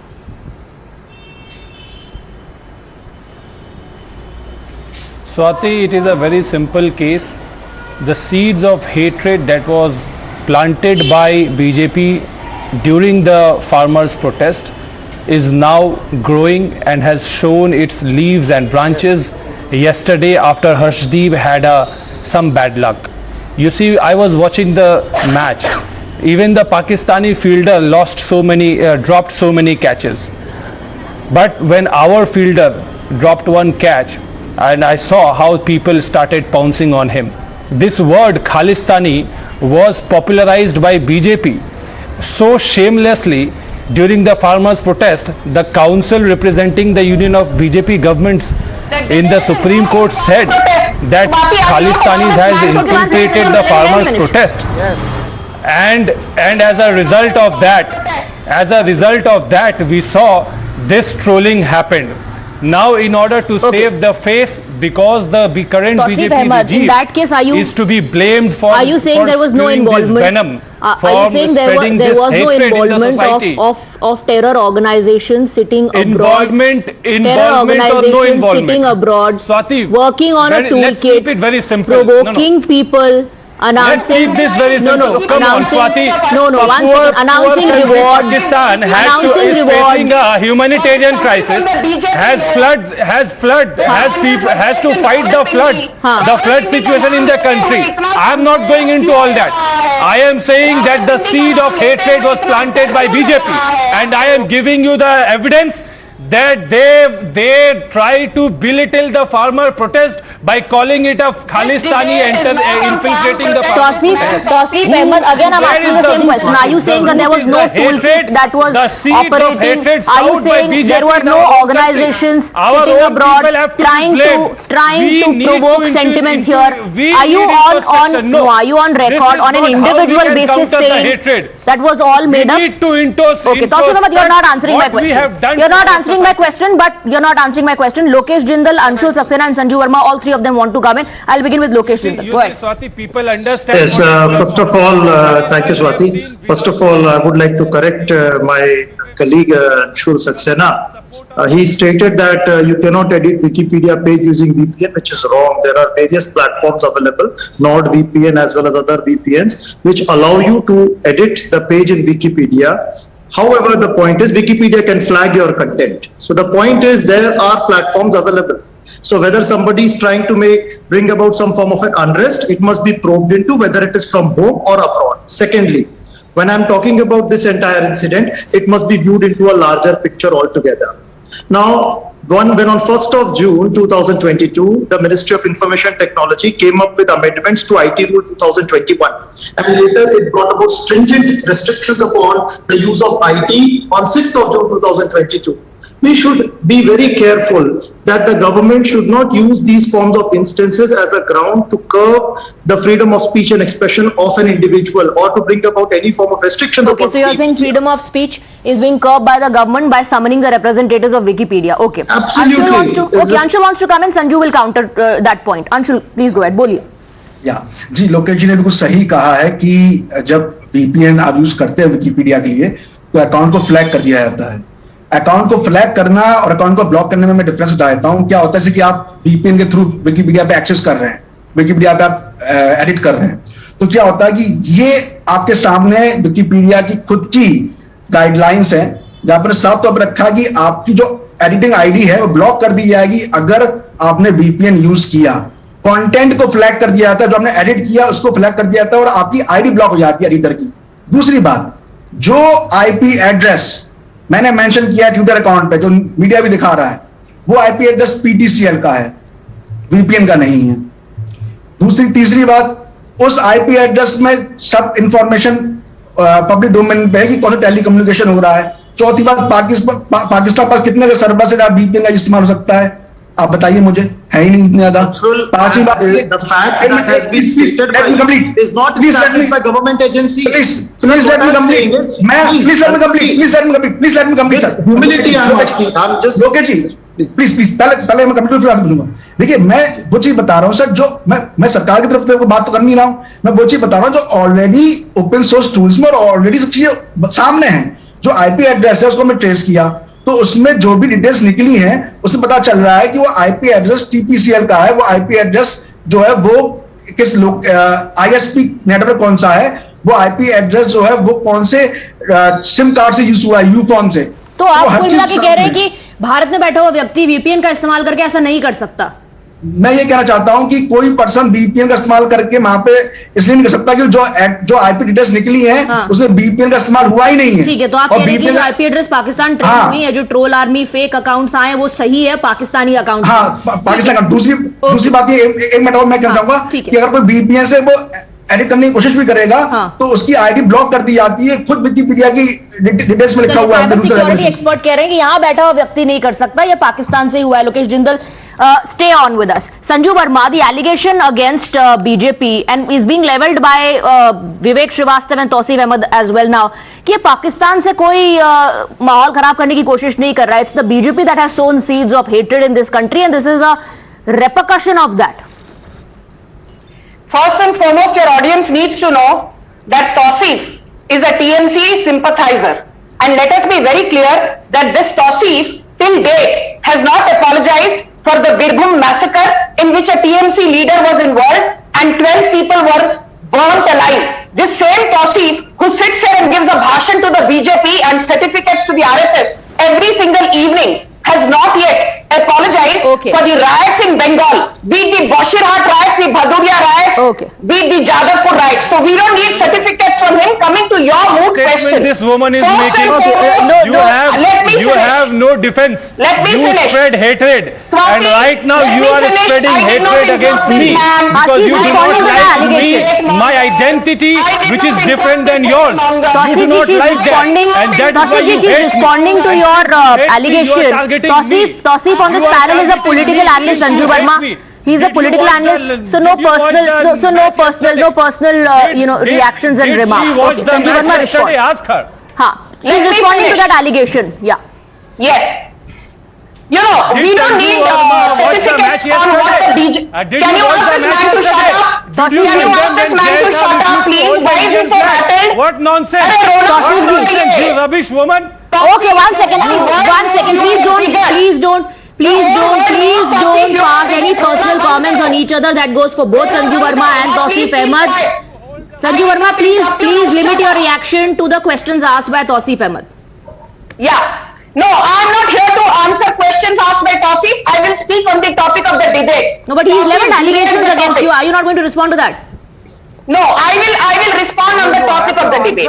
First and foremost, asking you questions as the spokesperson of the ruling party, you have to answer. I am moderating, but questions are coming your way. Are you refusing to take the questions?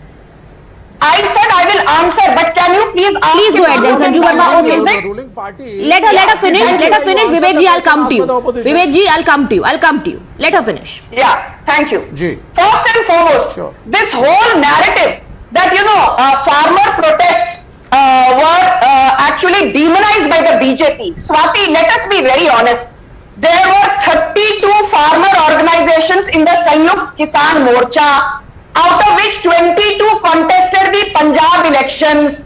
The likes of Balbir Singh Rajewal, who was the head of Sanyukt Kisan Morcha, clearly said the farmer protests were politically motivated. This is not Sanju Verma saying. Balbir Singh Rajewal's statement is out there in the public domain. I would request people to educate themselves. Look up Balbir Singh Rajewal's statements before coming here and spewing venom against the BJP. Who popularized the term Khalistani? Since when did this term exist? Our question is simple. Who used the word Khalistani? So it's time to revisit. The past. BJP who popularized it's time the to revisit the past. Let's bring in Dr. Anand Ranganathan. Where did this term come from? Is it the BJP that is responsible for, like Tausif Ahmed is alleging, popularizing the term Khalistani? And what happened with Arshdeep? Is that really a backlash of that? They said it. Thank you very much. Before the Supreme Tausif bhai, please. I did not interrupt you. Thank you. Before the Supreme Court as well. Farmer Swati, protest can I- Tausif जी सुनिए, उनको अपनी बात रखने दीजिए, please let him finish his point and then you can counter. Thank you. Thank you. I've been listening very patiently. मैं 1 minute से ज़्यादा नहीं लूँगा. 2 points. And number 1, can I please say I'm very disappointed with Tausif Bhai for him saying that his identity is different. Okay, he may be a Muslim, I am an atheist, Vivek may be a communist, but we are all Indian. Not disappointed. Yes, you will be disappointed. Tauseef ji, You We are will be all disappointed. Indian. I am here to disappoint you. Okay. You support We are all BJP. Indian. I am What is here your to identity? disappoint you. What is your identity? I am here to disappoint BJP Are you not representative. You Are are you not BJP Indian? representative. I am here to Are you disappoint not Indian? Don't Jawab expect me do. to please you. You can Are you expect Indian anybody first or else. Muslim You can first? expect anybody else to please you. As a BJP, Swati, are you as going a to conduct BJP this debate like sympathizer, this? I will Tausif ji, disappoint you. what is I going will on here? disappoint Tausif you ji. every second. Is he even listening to what I'm saying? Let him finish and then This you is the can way counter. debate is to be Talk conducted. about Khalistani Then I might Let him be finish, right. Tauseef ji, let him finish and then you can counter, please. Khalistani okay Tauseef ji, आपने कई सवाल पूछे, allegations लगाए, अब दूसरों का view point सुन लीजिए please. That's how the debate will move forward. Please go ahead. Please stop him from throwing stones metaphorically. Now, as I was saying, all of us are Indians here. No one is Muslim or atheist or communist or Hindu. So, Tausif should understand that first by saying, before saying my identity is different. No, your identity is Indian. Number 2, हम पाकिस्तान को इतना क्यों बचाने में लगे हुए हैं? लोकेश को डायरेक्टली बताया अंशुल ने कि भाई विकिपीडिया का जिसने चेंज किया उसका आईपी एड्रेस पाकिस्तानी है, वीपीएन नहीं है. Number 3, it is a fact, Swati, that there were a lot of Khalistani elements in the farmers' protest. विवेक जी, आप शुरू मत हो जाइए, सुनिए तो पहले. Let him finish. I can't debate like let him this. Finish You know, I first. mean, Vivek ji, I will come to you. खत्म तो करने दीजिए बात. This is what Rahul Dravid said. Good guys finish last. मैं किसी को interrupt नहीं करता, सब मुझे इंटरप्ट करते हैं. मैंने किसी को इंटरप्ट नहीं किया, मैं 3 चीजें बोल रहा हूं. So as I was saying, Swati, it is beyond dispute, and your channel has shown it more than anybody else, that there were a hell of a lot of Khalistani elements in the farmers' protests all through. How can anyone deny this? There is visual proof of that. On tractors you had Bindrawale, you had flags, you had everything. Even those people who were hoisting the flags, removing the tricolor, they were all Khalistani elements. Why should somebody deny it? For someone to say that BJP has popularized Khalistani elements, it is the biggest balderdash I have heard. Khalistani elements was there from the 80s. Does this guy not know his history? And finally, I am very disappointed with my good friend Lokesh trying to save Pakistan. You should know that during the time of Shamis, this thing also, Pakistanis were intent upon dividing us. ये सारा पाकिस्तान का क्या खेला है? Did you not know about that 1000 cuts doctrine, Lokesh? I am disappointed in you. They want to get at us by hook or by crook. So please do not support Pakistan on this at least by saying that it is not clear who is disfiguring or vandalizing the Wikipedia of Arshdeep. Please don't do that. Anand, I never consider Pakistan as our opponent because it does not stand a chance in front of India. I mean, I won't ever want to compare India with that of a failed state.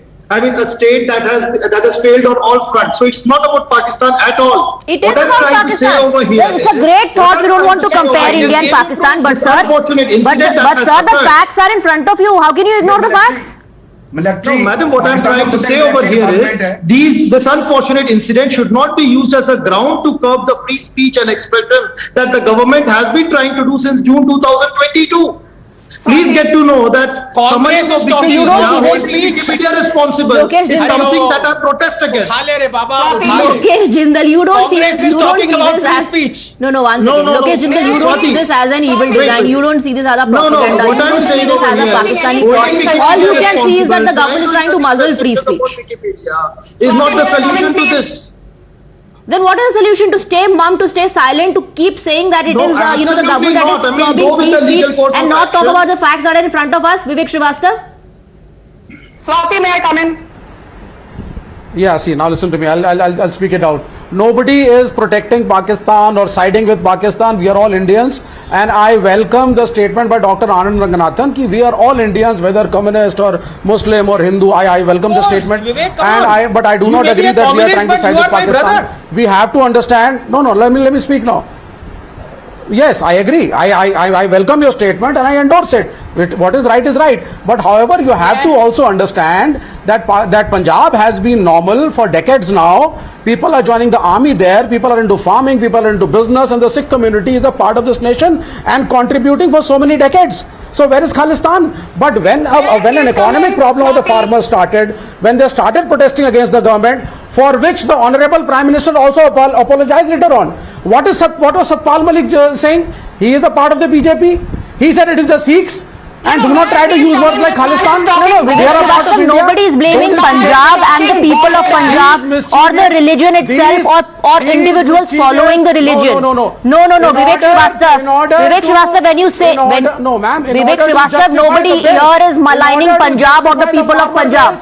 The agitating farmers. But there are elements everywhere. As Khalistanis. How do you explain the cropping up of Bhindrawale posters every now and then? How do you explain that? If there are elements, what is wrong in calling out the elements? For 700 farmers to die. I do not know how many elements and what the elements. You cannot allow this man Vivek to hijack the debate. No, 1 second, he is responding, please. He hasn't spoken for a long time. I've given you a lot of opportunities. Let him finish his point.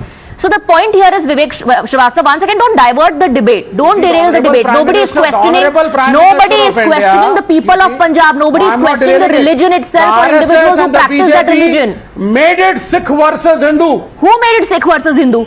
The BJP, RSS made it Sikh versus Hindu. Are you saying that it was a Sikh? No, are you saying that it was a protest by... Even Varun Gandhi said. Vivek Srivastava. Are you saying it was a protest? Are you saying it was a protest against the farm laws by Sikh farmers? No, you yourself are calling it a farmers' protest, right? If there were elements that were trying to provoke sentiments, if there were elements that were trying to hijack the entire protest and malign those who were part of the protest, what is wrong in calling out those elements? Peaceful, non-violent, 700-800 farmers died before the Honorable Prime Minister of India woke up and apologized. Vivek Srivastava, again, you keep on taking it back to the farmers' protest. The debate, the topic is not the farmers' protest.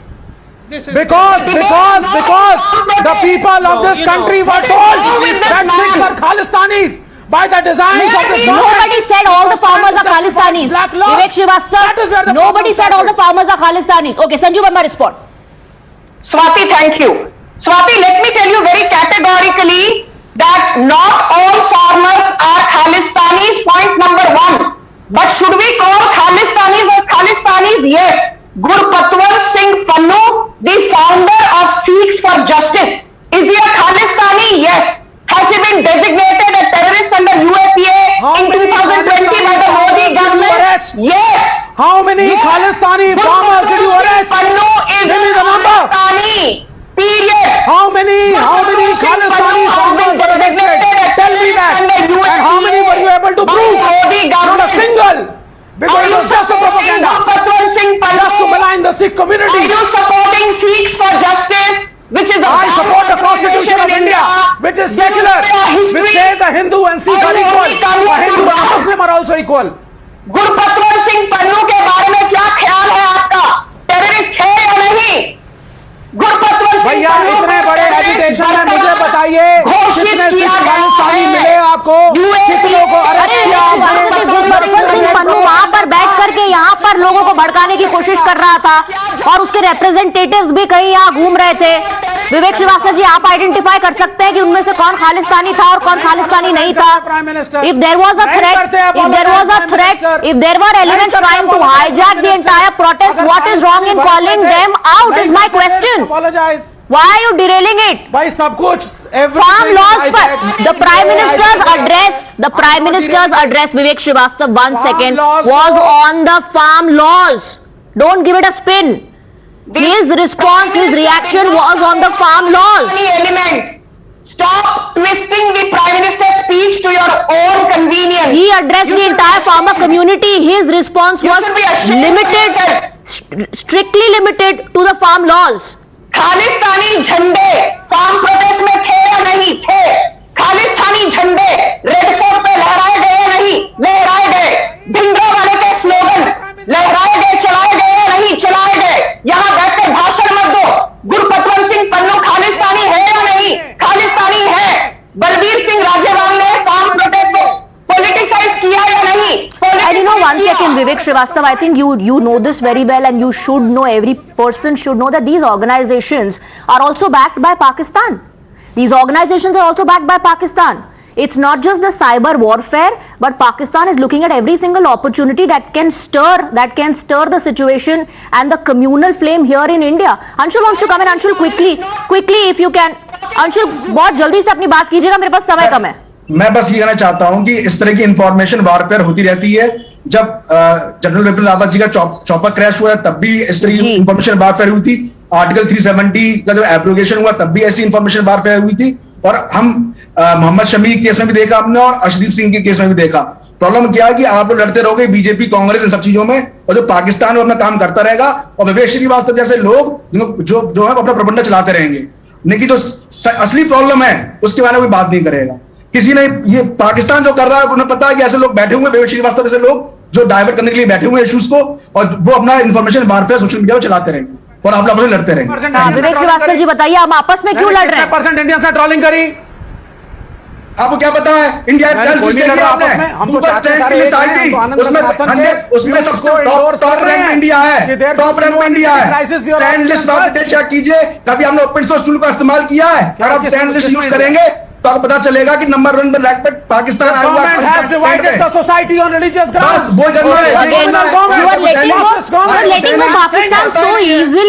भाई Pakistan You're letting Pakistan off the hook so easily, विवेक श्रीवास्तव. अर्शदीप के मामले को आपने farmers protest से जोड़ दिया. अर्शदीप के मामले में आप बीजेपी आरएसएस की आइडियोलॉजी पर चले गए. सब कुछ आपने कर दिया, but you did not mention Pakistan.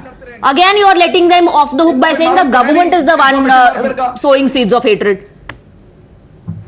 अगर आपने गूगल ट्रेंड्स बिल्कुल भी यूज किए होते तो आपको पता होता कि गूगल ट्रेंड्स की लिस्ट में पता चल रहा है कि लास्ट 24 आवर्स में सबसे ज्यादा अगर खालिस्तानी ट्वीट्स हुए हैं तो पाकिस्तान से हुए हैं पहले नंबर पे. दिखाए भी हमने वो आंकड़े. अंशुल, हमने वो आंकड़े वो स्टैटिस्टिक्स दिखाए भी. जी, doctor Ranganathan wants to come in, then Tawseef Ahmed before we wrap up this debate. Yes.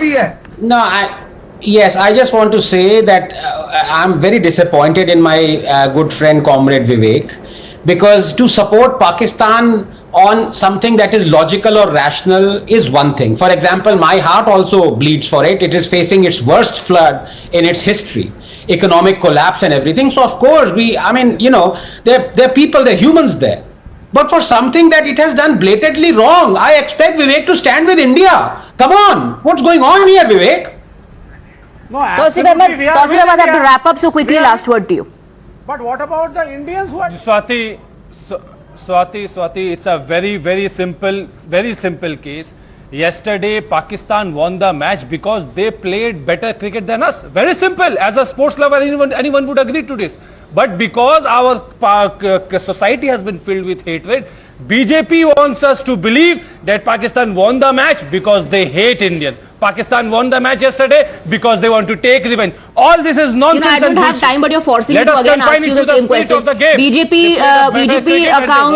BJP accounts are running this disinformation campaign. BJP accounts are doing this. BJP accounts are putting out information, pitting Indians against Indians. Is this all the doing of the BJP and the RSS, and the IP address being traced to Pakistan has nothing to do with it?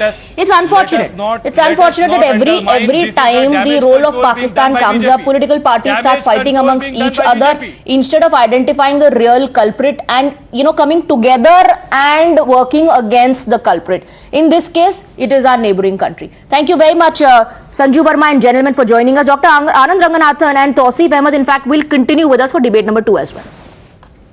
So moving on now to debate number 2, a simple Onam celebration at a government school in Kerala's Malappuram has drawn the ire of Muslim bodies. This after girl students were seen dancing in hijab as part of the celebrations. Nearly 600 students of the Vandoor Government High Secondary School danced to the tunes of latest Malayalam hit songs at the event held in the school on Saturday. Many of the students in the video are seen wearing hijab.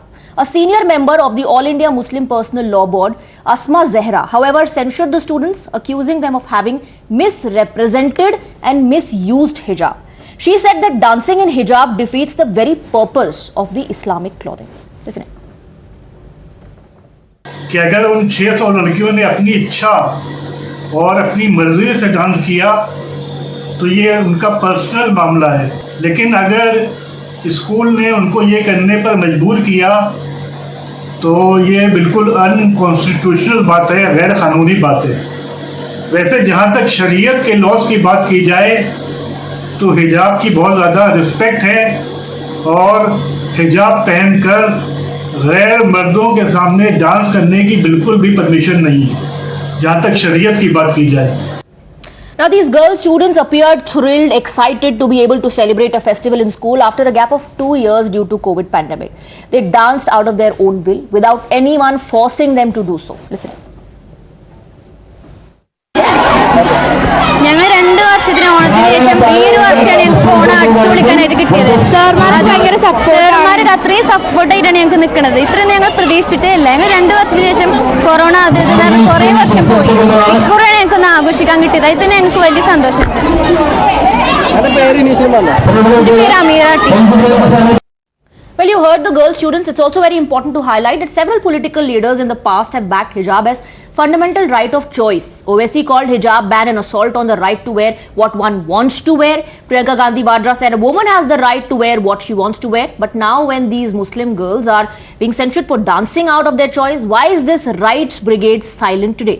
Instead of speaking up on this trampling of choice, the opposition leaders saw saffron ploy in the controversy once again. देखिए, Onam festival में ये हर religion का participation रहता है। ये उनका एक traditional, एक कल्चरल चीज़ है। इसमें पॉलिटिकली क्यों कमेंट कर रहा है, आई डोंट नो।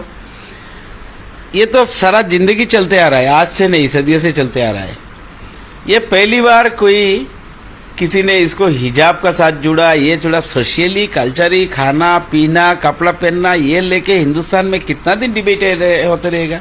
ये सब बीजेपी का एजेंडा है, आरएसएस का एजेंडा है, डिविजन का पॉलिटिक्स करने के लिए ये सब कर रहा है। देखिए, सबसे बड़ी बात यह है कि पूरे देश में इस तरह का माहौल खड़ा करने का एक कोशिश चल रहा है और आप देख रहे होंगे कि हिजाब के मामले को जिस तरह से भारतीय जनता पार्टी ने अपने वोट बैंक के तौर पर इस्तेमाल किया, ये उसी का नतीजा है कि अब जो रिएक्शनरी फोर्स है वो कहीं ना कहीं इस मामले को बढ़ा चढ़ा करके प्रस्तुत कर रही है और इस तरह का अगर एक धर्म विशेष को बदनाम करने की नीयत से अगर कोई कार्यक्रम चलाया गया तो ये ठीक नहीं है।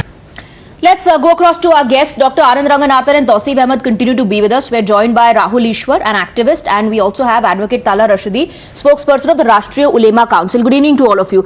Advocate Rashidi, I want to come to you first. There seems to be a conflict and divide within the community itself. Some are saying if the girls have done this by their choice, then it's their personal issue. And then there are others who are saying hijab पहन के आपने ऐसा किया, so you've defeated the very purpose of hijab. Are these girls not allowed to express their happiness through their dance?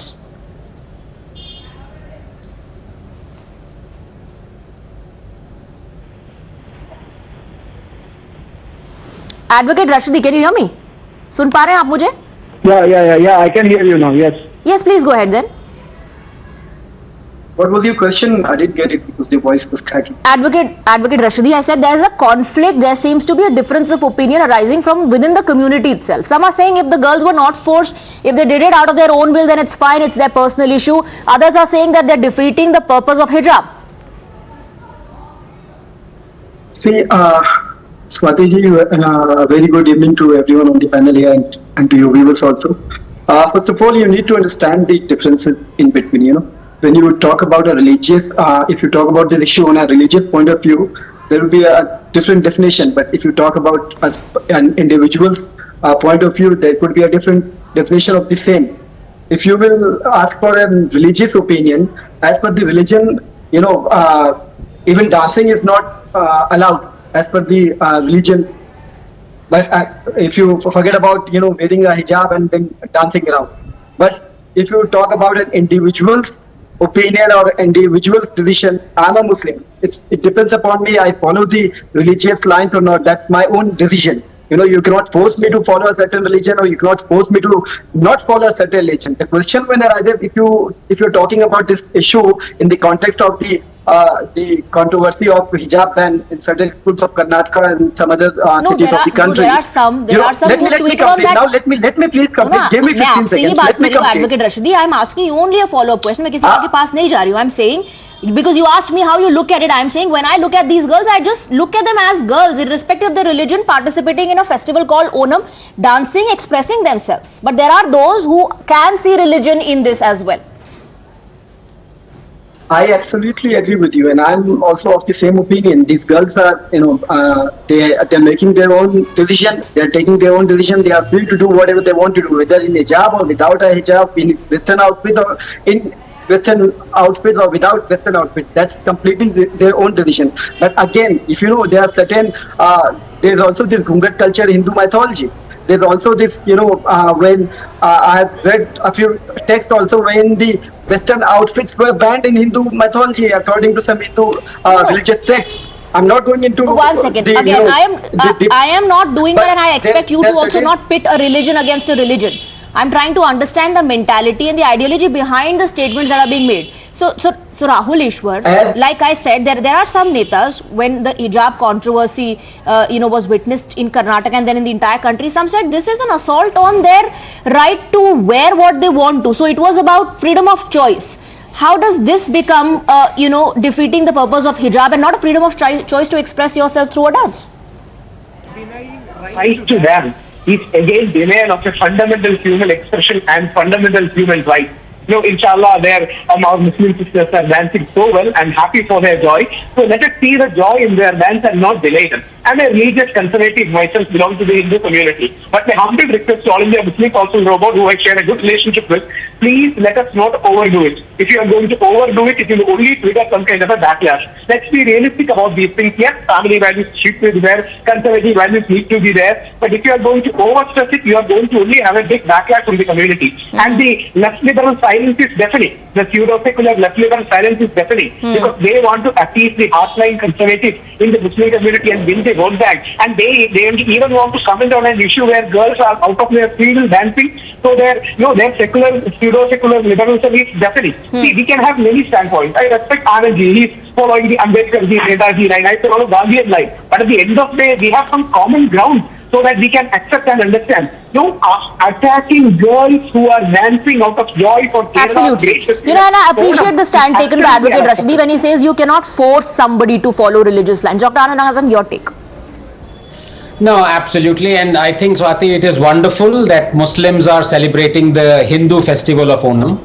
Just like Hindus celebrate Christmas and Eid. It shows us that howsoever much the divisive forces may try and separate the Indian followers of Islam from the cultural and civilizational ethos that has percolated to each one of us through millennia and try and box it as being sourced from Arabia, the truth is that this is what makes us Indian and special and glorious. Look, the fundamentalists claim, and it has to be said rightly so, that a practicing Muslim who believes in the Sharia and every single word that there is in the Holy Quran is a good Muslim, while a practicing Muslim who dances, drinks, fornicates, supports Muslim women who reject the burqa or the hijab, can draw a portrait of whosoever he wishes to, is homosexual, gives equal share of inheritance to male and female, and is fine with all his fellow Muslims being all of the above, is a bad Muslim.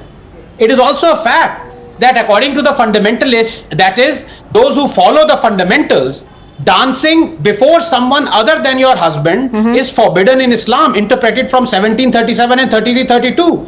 Then again, India is peaceful and glorious, yet because the majority ignore these fatwas and diktats. And so we can have people like Varis Pathan of AIMIM instinctively chanting Ganpati Bappa Moria, even though later he had to apologize because the fundamentalist leader of his party, Owaisi, asked him to. If India is to remain peaceful and glorious, Swati, Muslims like Hindus and Christians and Sikhs must continue to celebrate all Indian festivals. Tausif Ahmed, isn't this a beautiful example?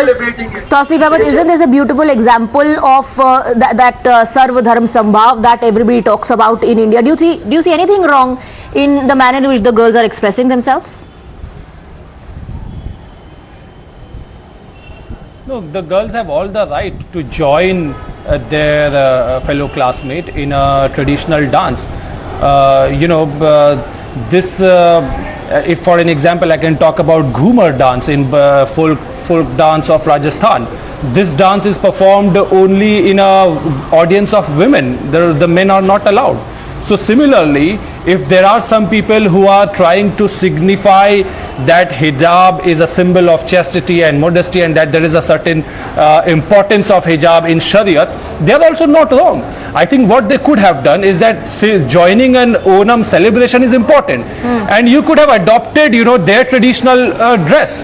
Why not? There is nothing wrong in that. If it is a formal event, if the school authority or someone is forcing them, to join the dance wearing their own hijab, then that is wrong. But none of them is if saying it is that from they are their own being forced. personal choice, that's welcome. But none of them is saying that It they would are have being been forced. better.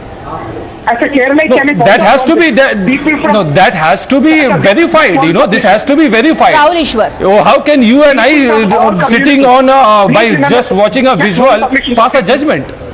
Just one submission. People from all communities celebrate Onam in Kerala. Onam has Hindu roots. It's a celebration of Mahavishnu Avatar Vaman and the great king Mahabali. But all communities join together to celebrate the Hindu festival, as rightly pointed out by Dr. Anand Venkatraman. And it is a common thing. We join for Christmas or Eid. This is our culture. And please remember, these Muslims are wearing their hijab because they are also not forgetting their roots. On one hand, they are following their community Right. And Tausif Ahmed, we are not judging based on the visuals that we are getting, and not judging based on what is being reported, but we are going by what these girl students have told us. And we played out a reaction. The student's name is Amira. She says, we are excited to be celebrating Onam after a gap of 2 years. Our teachers are supporting us and we are thrilled. That was her reaction. If she was forced, she would have said it on camera, that we are being forced, like how the girls protested when they were not being allowed to enter institutes wearing a hijab. None of them are protesting today. They are all participating. They are all happy. They are excited. They are thrilled, and you can see it on their faces. What is important here is while we maintain a stand, and our panelists have maintained a stand that it was out of their personal choice, it is good. One should appreciate it. One should also call out those who are saying this is defeating the purpose of hijab. That's all. Gentlemen, thank you very much for joining us.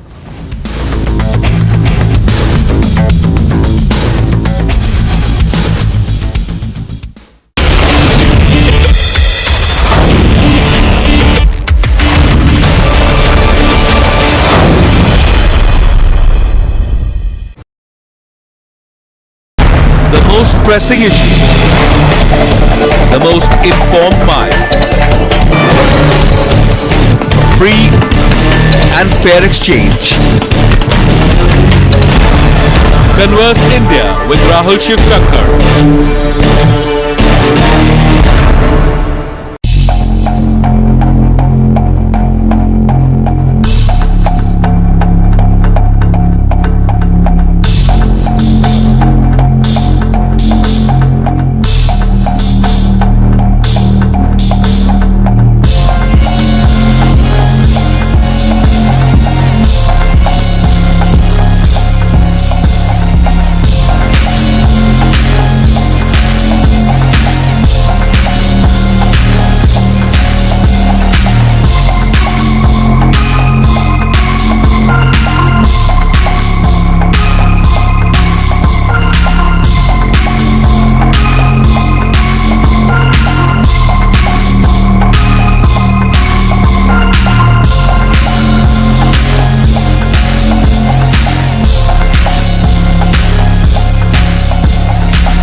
Delhi Lieutenant Governor VK Saxena has sent a legal notice to AAP leaders for alleging corruption charges and raising defamatory slogans against the LG.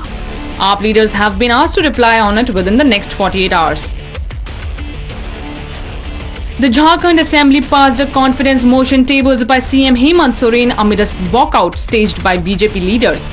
As many as 48 MLAs voted in the favor of the confidence motion.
Good evening, ladies and gentlemen.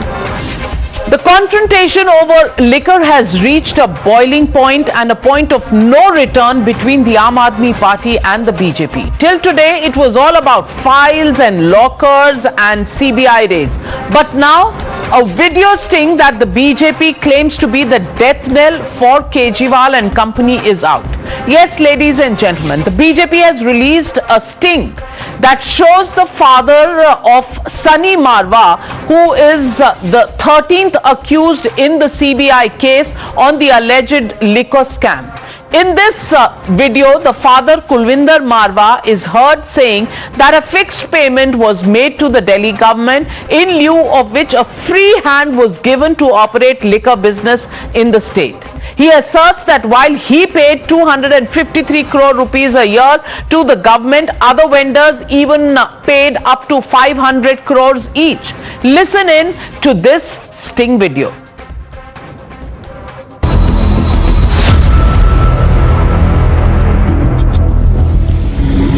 Profit की game के 80% है 80% 1 रुपए ਦੇ ਮਾਲ ਦੇ ਵਿੱਚ ਸਾਨੂੰ 20 ਪੈਸੇ government 20 ਪੈਸੇ ਦਾ ਮਾਲ ਹੁੰਦਾ 80 ਪੈਸੇ ਸਾਰੇ ਸਾਡੇ ਹੁੰਦੇ ਅੱਛਾ 1+1 ਕਰਨ ਡਰ ਗਈ ਸਾਨੂੰ 80 ਇੰਨੀ ਕਮਾਈ ਕਿਵੇਂ ਇੰਨੀ ਕਮਾਈ ਐਵੇਂ ਕਿ ਇਹਨਾਂ ਨੇ ਐਤਕੀ ਚਾਲੇ ਚੱਲੀਏ ਤੁਹਾਨੂੰ 20 ਦਾ ਮਾਲ ਹੈ ਕਿ ਜਿੰਨਾ ਮਰਜ਼ੀ ਵੇਚੋ ਸਾਨੂੰ ਫਿਕਸ ਨੇ ਪੈਸੇ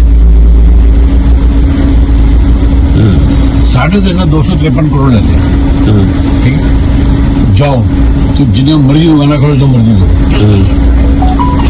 20 पैसा माल आंदा 253 करोड़ एक बंदे दो एक बंदे अच्छा साल का 253 नहीं है तो मिनिमम साढ़ा है बाकी 500 करोड़ लिया साढ़े तो सब तो घाटा का क्यों गल में से 20 टेंडर की पड़े सब तो छोटे ऐसे ले ले बाकी 200 टेंडर बने महंगे मिल लेने पे असी जो टेंडर पड़े ना कच्ची कॉलोनियों के पड़े जितनी दुकान सस्ती होंगी डिफेंस कॉलोनी सब और एक डिफेंस भी मेन रोड है ना इस पास डिफेंस कॉलोनी है उधर दुकान है 200 रुपये फुट इस पास कोटला उधर 90 रुपये फुट गांव के सड़क टप के दूर चले जाता है पर वो टेंडर लैन वाले बेड़ा गर्क हो गया असली दुकानें जी ली ना जान के ऐसी कच्ची कॉलोनी को बना जितनी तो ना सस्ती मिलेगी लेकिन सेल तो सस्ते ब्रांड होगी सस्ते ब्रांड मिल जाएंगे माल भी पैसे का अभी 40 की 80 नहीं है कई लोग 1+1 दे रहे हैं कई 2 वाली दे रहे हैं 1+2 भी दे रहे हैं मैं कह 2 दे रहे हैं माल दे भी पैसा है पहले इन्नी कमाई होंदी सी सर इन्नी पहले 70 पहले 20 रुपए का माल होंदा सी 70 रुपए गवर्नमेंट होंदे 10 रुपए साडे होंदे सी अच्छा हुन गवर्नमेंट ने की कीता आ गया 20 रुपए का माल लो जो मर्जी करो. Well, what Kulvinder Marwa, the father of accused number 13, has to say, I've been showing in this paper that I have access from agencies, and in this, the entire way this entire profit business was working has been explained, and I want to show this to you because how they say that 20 rupees is what you have to pay, the rest 80 you can sell at whatever price is what Kulvinder Marwa says. And I want to explain to you how this works. Now, let's take 4 heads and I will explain this to you in just these 4 heads. There are 3 major issues that you need to see. There is the excise, there is VAT collection, there is profit margin, and then there is the price for the consumer. Old versus new policy, how this worked. In the old policy, the excise was 223 rupees per bottle. New is 1.88, less than 2 rupees, ladies and gentlemen, less than 2 rupees. VAT was 106 rupees, has gone down to 1 rupee 90 paisa. Profit margin per bottle used to be 33 rupees and 35 paise. That has gone up to 363 rupees. The price, which was earlier 530 rupees per bottle, has gone up to 560 rupees. So if, ladies and gentlemen, I was to explain to you where is the government's or the exchequer's loss, it is because excise duty has come down from 223 rupees to less than 2 rupees. The VAT collection of 106 has gone down to 1 rupee 90 paisa, so it's down. The rate of the bottle has gone up from 530 rupees to 560, so you don't get the benefit of the lowering of the excise as well as VAT. And look at where the real story lies. Profit margins, 33 rupees up to 363 rupees, and it is this 10x profit which is what the allegations are all about, and it is on this that so far the Aam Aadmi Party has not been able to give any response. For the BJP, of course, through the sting, they have explained just this arithmetic that we've been telling you since the last several days. Excise, VAT, profit and price. Those are the questions that the Aam Aadmi Party needs to answer, and those are the questions raised by Dr. Sambit Patra of the BJP when the BJP held a press conference this morning to release the sting and put the charge sheet on the Aam Aadmi Party government. Listen in. पहली बात, 80% का जो profit है वो दिल्ली की जनता के जेब से निकाल करके मनीष सिसोदिया और अरविंद केजरीवाल ने अपने यारों के, अपने मित्रों के दलाली के माध्यम से उनके जेब में डाला। ना, ये सरकारी खाते में नहीं जा रहे थे, तो ये कोई लाइसेंस फीस इत्यादि नहीं थे। एक एक व्यक्ति से पहले मालूम पड़ा कि 60 करोड़, जैसे इनसे मारवा साहब से 60 करोड़ रुपए लिया होगा अपने व्यक्तिगत कमीशन के लिए, तो मारवा साहब कहते हैं कुछ लोगों से तो 150 करोड़ ले लिया है, और ये जो है ये सरकारी खाते में नहीं जा रहे थे, मतलब ये मनीष सिसोदिया के खाते में जा रहे थे, जिसको हम तब से मोटा माल कह रहे थे। यहां पर स्पष्ट शब्दों में मारवा साहब जिनका स्टिंग हुआ है वो कहते हैं एक गलती तो बड़ी कर दी जी इन्होंने, ब्लैक लिस्टेड कंपनियों को बुला बुला करके इन्होंने टेंडर दिया है। टेंडर कंप्लेंट के बावजूद मनीष सिसोदिया जी ने टेंडर दिया, क्योंकि मोटा माल मिल रहा था कि 100 करोड़ की गाड़ी आएगी तो 12 करोड़ कमीशन होगा, 12 करोड़ में से 6 करोड़ उसी दिन जाके मनीष सिसोदिया को देना है। अब हमें समझ में नहीं आता था कि ये 6 करोड़ कोई छोटा रकम तो नहीं है, इसको हम कन्वर्ट कैसे करें ब्लैक मनी में, क्योंकि हमारे पास तो पैसे नहीं है, नोट में देने हैं। तो आप सोचिए किस कदर यहां लूट मची हुई थी, आज इसका खुलासा हुआ है। Moments after the BJP released the sting video, it was Manish Sisodia, the Deputy Chief Minister of Delhi, who turned up to counter the fire for the Aam Aadmi Party's side. He dismissed the BJP, which the BJP called a clincher, as a joke. He even went on to say that a CBI officer committed suicide 2 days earlier, and he did so because he was pressurized from the top. This is what Manish Sisodia had to say. देखो, इन्होंने Bharatiya Janata party काफी दिन से चिल्ला रही है, घपला हो गया, कभी 1300 करोड़, कभी 8000 करोड़, कभी 500 करोड़, कभी 144 करोड़, कभी 30 करोड़। फिर सीबीआई से इन्होंने एफआईआर कराई तो सीबीआई ने भी ढूंढ ढांड के दूर से कहीं से स्ट्रेच करके 2 कंपनियों के बीच की किसी वाइट डीलिंग को जबरदस्ती मेरे ऊपर थोपने की कोशिश की, वो भी सोर्सेज के हवाले से तो एफआईआर में लिखा। उसके बेस पे मेरे घर पे ग्रीड डलवा दी, घर पे कुछ नहीं मिला। तो अब बीजेपी कह रही है जी देखो सीबीआई नहीं ढूंढ पाई, अब हम स्टिंग करके देंगे। फिर वो कोई सड़क पे चौराहे पे खड़े होकर किसी को गाड़ी पे बिठा के कुछ कहते हैं, उसके कोई सवाल जवाब करते हैं, वो स्टिंग है, मजाक है। तो ऐसे स्टिंग मेरे पास भी है, मैं भी दे दूंगा कल बहुत सारे, फिर आप उसको भी चलाना। गलत तरीके से केस बनाकर ये उनके ऊपर दबाव डाला जा रहा था कि मेरे खिलाफ गलत तरीके से केस बनाकर मुझे अरेस्ट कराने की लीगल मंजूरी दें। उनके ऊपर जिन अधिकारी ने, सीबीआई के जिस अधिकारी ने सुसाइड किया है, उनके ऊपर गलत तरीके से दबाव बनाया जा रहा था कि मेरे खिलाफ इलीगल तरीके से, फर्जी तरीके से केस बना के मेरे अरेस्ट को मंजूरी दें, जिसको वो मंजूरी नहीं दे रहे थे। उनके ऊपर इतना दबाव था कि वो मानसिक दबाव में आ गए और उन्होंने सुसाइड कर लिया। ये बहुत दुखद घटना है कि सीबीआई के एक अधिकारी को, जिसको दिख रहा था कि पूरा का पूरा मामला फर्जी है, उसके ऊपर इतना दबाव बनाया गया गलत काम करने के लिए कि उसको आत्महत्या करने पर मजबूर होना पड़ा। Has the Sharab scam stinks Sisodia? That's the legitimate question we're asking on the News Hour tonight. The debate, liquor gate sting twist. That's the hashtag and the debate on the other side. You're watching the News Hour at 9. Debate number 1 on Times Now. Super Prime Time.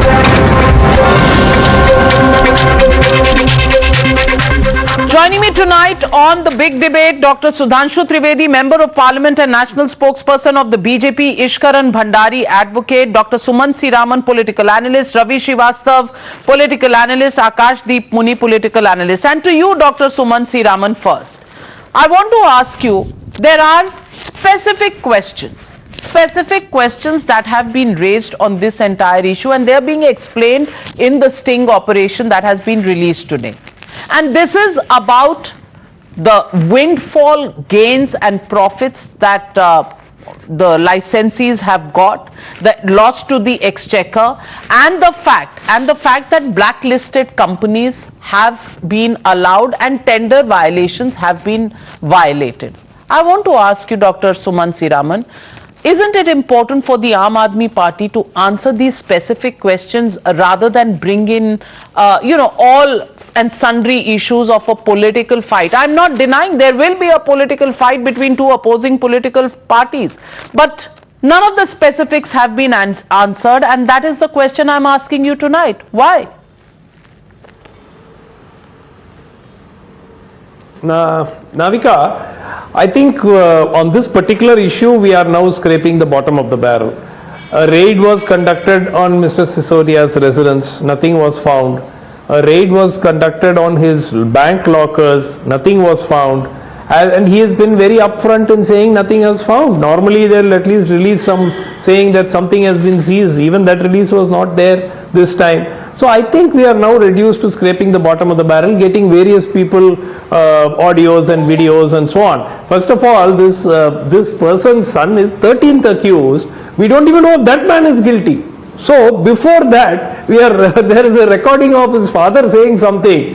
I mean, is this some kind of a joke? I think Mr. Sisodia was right. He says that, look, the objective is to arrest him.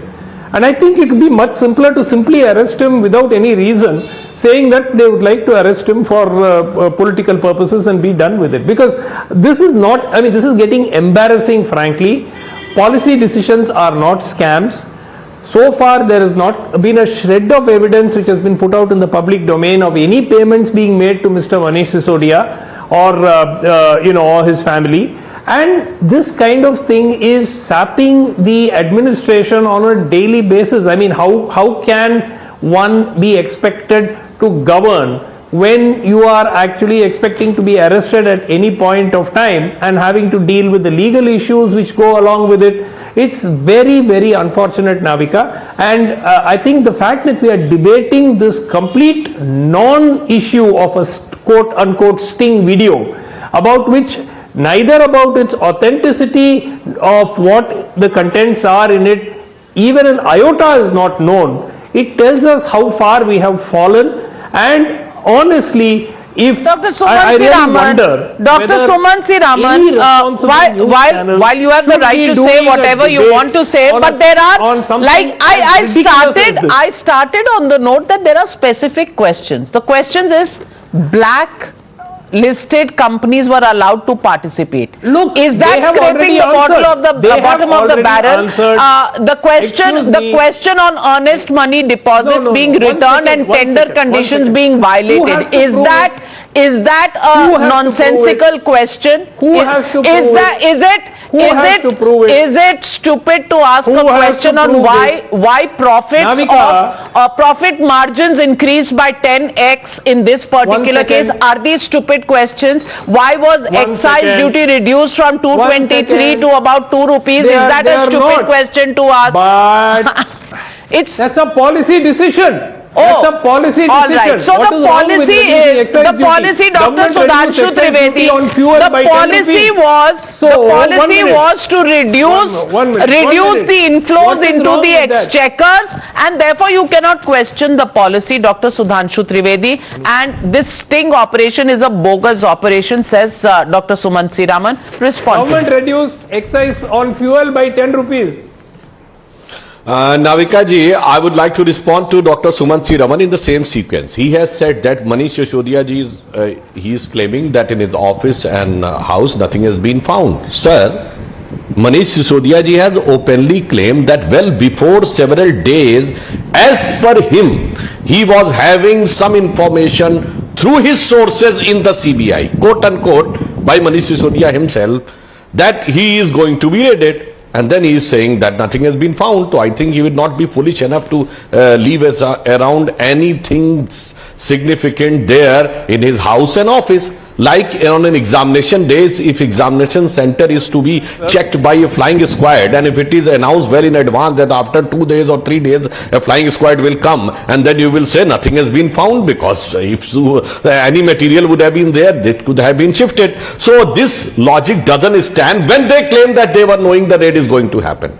Now coming to this sting, there are two things. One is the content of the sting, another is the authenticity of the sting, but above all, the policy of the sting. Mr. Kejriwal was the first leader in the entire history of India who was sitting on the constitutional post as chief minister, has said, आपके पास कोई आए जी तो इसका sting कर लीजिएगा जी और सीधे हमें दे दीजिएगा, हम स्टिंग पर ही कार्रवाई कर देंगे.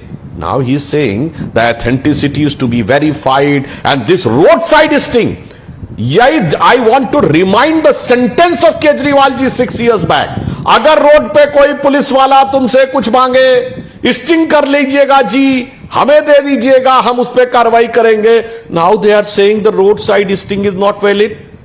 Now, as far as technical aspect is, so first their moral credibility is being demolished by this act, and now they should tender an apology that when Kejriwal ji has said that sting ke base pe karwai honi chahiye, it was childish, naive and bachkana. Now coming to this thing, on technical aspect, it would have been very easy. They would have called Mr. Varma, and he had said in the press conference, I have not spoken anything like this, I was not in the sting. The thing would have been clear. दूध का दूध, पानी का पानी हो जाता. But ये तो कर नहीं रहे. Today LG has slapped a notice to them. Do they have audacity to question the authenticity? They could have asked for forensic testing. Even they could have asked for clear inquiry. Even I can say, even they could have asked that narcotics can be done, that this person was not there in the sting.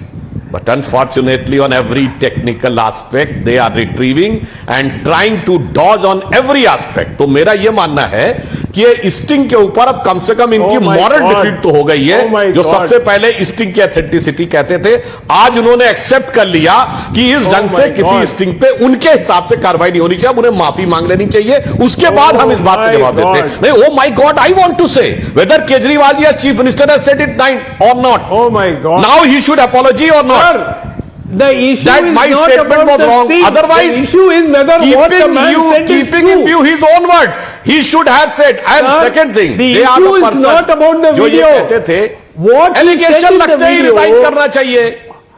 Allegation लगते ही resign करना चाहिए. Now they are saying, let allegation be complete. And not this. Even Mr. Satyendra Jain, who is in jail, who has not given any reply from the court, still he is कट्टर ईमानदार. गजब की ये वही लोग हैं 8 years before. Those used to say like this, that even an iota of allegation come, the person or leader should have resigned and provided all his credentials to the Lokpal. वो टोपी पहनते थे ना, मुझे चाहिए जन लोकपाल. कहाँ गया जन Lokpal? Forget about Jan Lokpal. They have made one Lokpal in their own party. Admiral Ramdas vanished, finished. So now they have been totally exposed, and this sting has been nothing but another blow to the credibility of the Aam Aadmi Party. Well, Suman Siraman, can you actually answer the specifics? I again implore you, answer the specifics. Yeah. I am answering the specifics. First of all, the fact that this may really be Mr. Marwa. The point is whether what he is saying is true. You have zero evidence that what Mr. Marwa said is true. So and you're putting out this quote unquote sting video on national TV. Now the second point, very importantly, many of these relate to decisions taken by the government and put out in public domain. You can question the wisdom of those decisions. That does not make them scams. Okay. Every time government goes excise duty on something, but it is but not equal to a scam. I'm also asking you, Dr. Suman Raman, the wisdom of completely removing excise duty and VAT we can question. Okay, itna tak to hum maan gaye. Now I want to ask you, does flouting tender norms fall under the category of wisdom, or does it fall under the category of breaking the law? Answer that. Does it not, one minute, does it not remain to be proven? Does it not remain to be proven that tender norms were violated? Is that not for a court of law? That is why the Aam Aadmi Party issued. Okay, so Ravi Srivastava ji, the fact that Suman Raman is saying that is a matter of investigation. So let me ask you, before the investigation, the Aam Aadmi Party itself has decided to give a show cause notice. Now, why a show cause notice is not taken to its, to its logical conclusion? Isn't that a valid question to ask? Number one. Number two, you gave a license to somebody and took a 30 crore earnest money deposit. Instead of getting an okay from Airports Authority of India, the licensee could not get that permission, which is the job of the licensee to get. Yet, you are in a hurry to return back the 30 crores. मुझे बता दीजिए ऐसे कितने लोग हैं जिन्होंने सरकार से अपने डिपॉजिट इतनी जल्दी में निकाल लिए जैसे ये वाले निकले? ये सवाल बीजेपी ने उठाए हैं, और अगर ये उठाए तो इनका जवाब क्यों नहीं आ रहा? Why? The ruling government in Maharashtra has returned 385 crore to a private company just now. Go for the inquiry.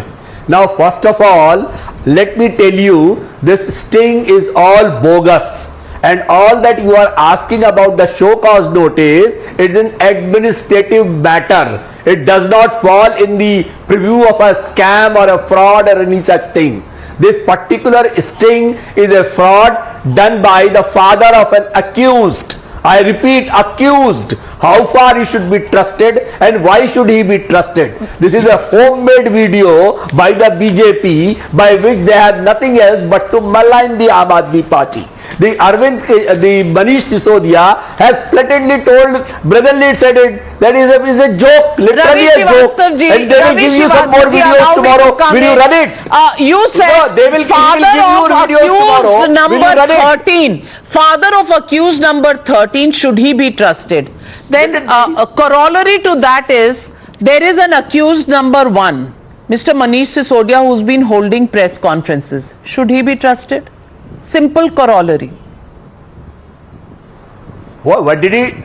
No, simple corollary, but my question here is, did Manish Sisodia say that I don't want an inquiry?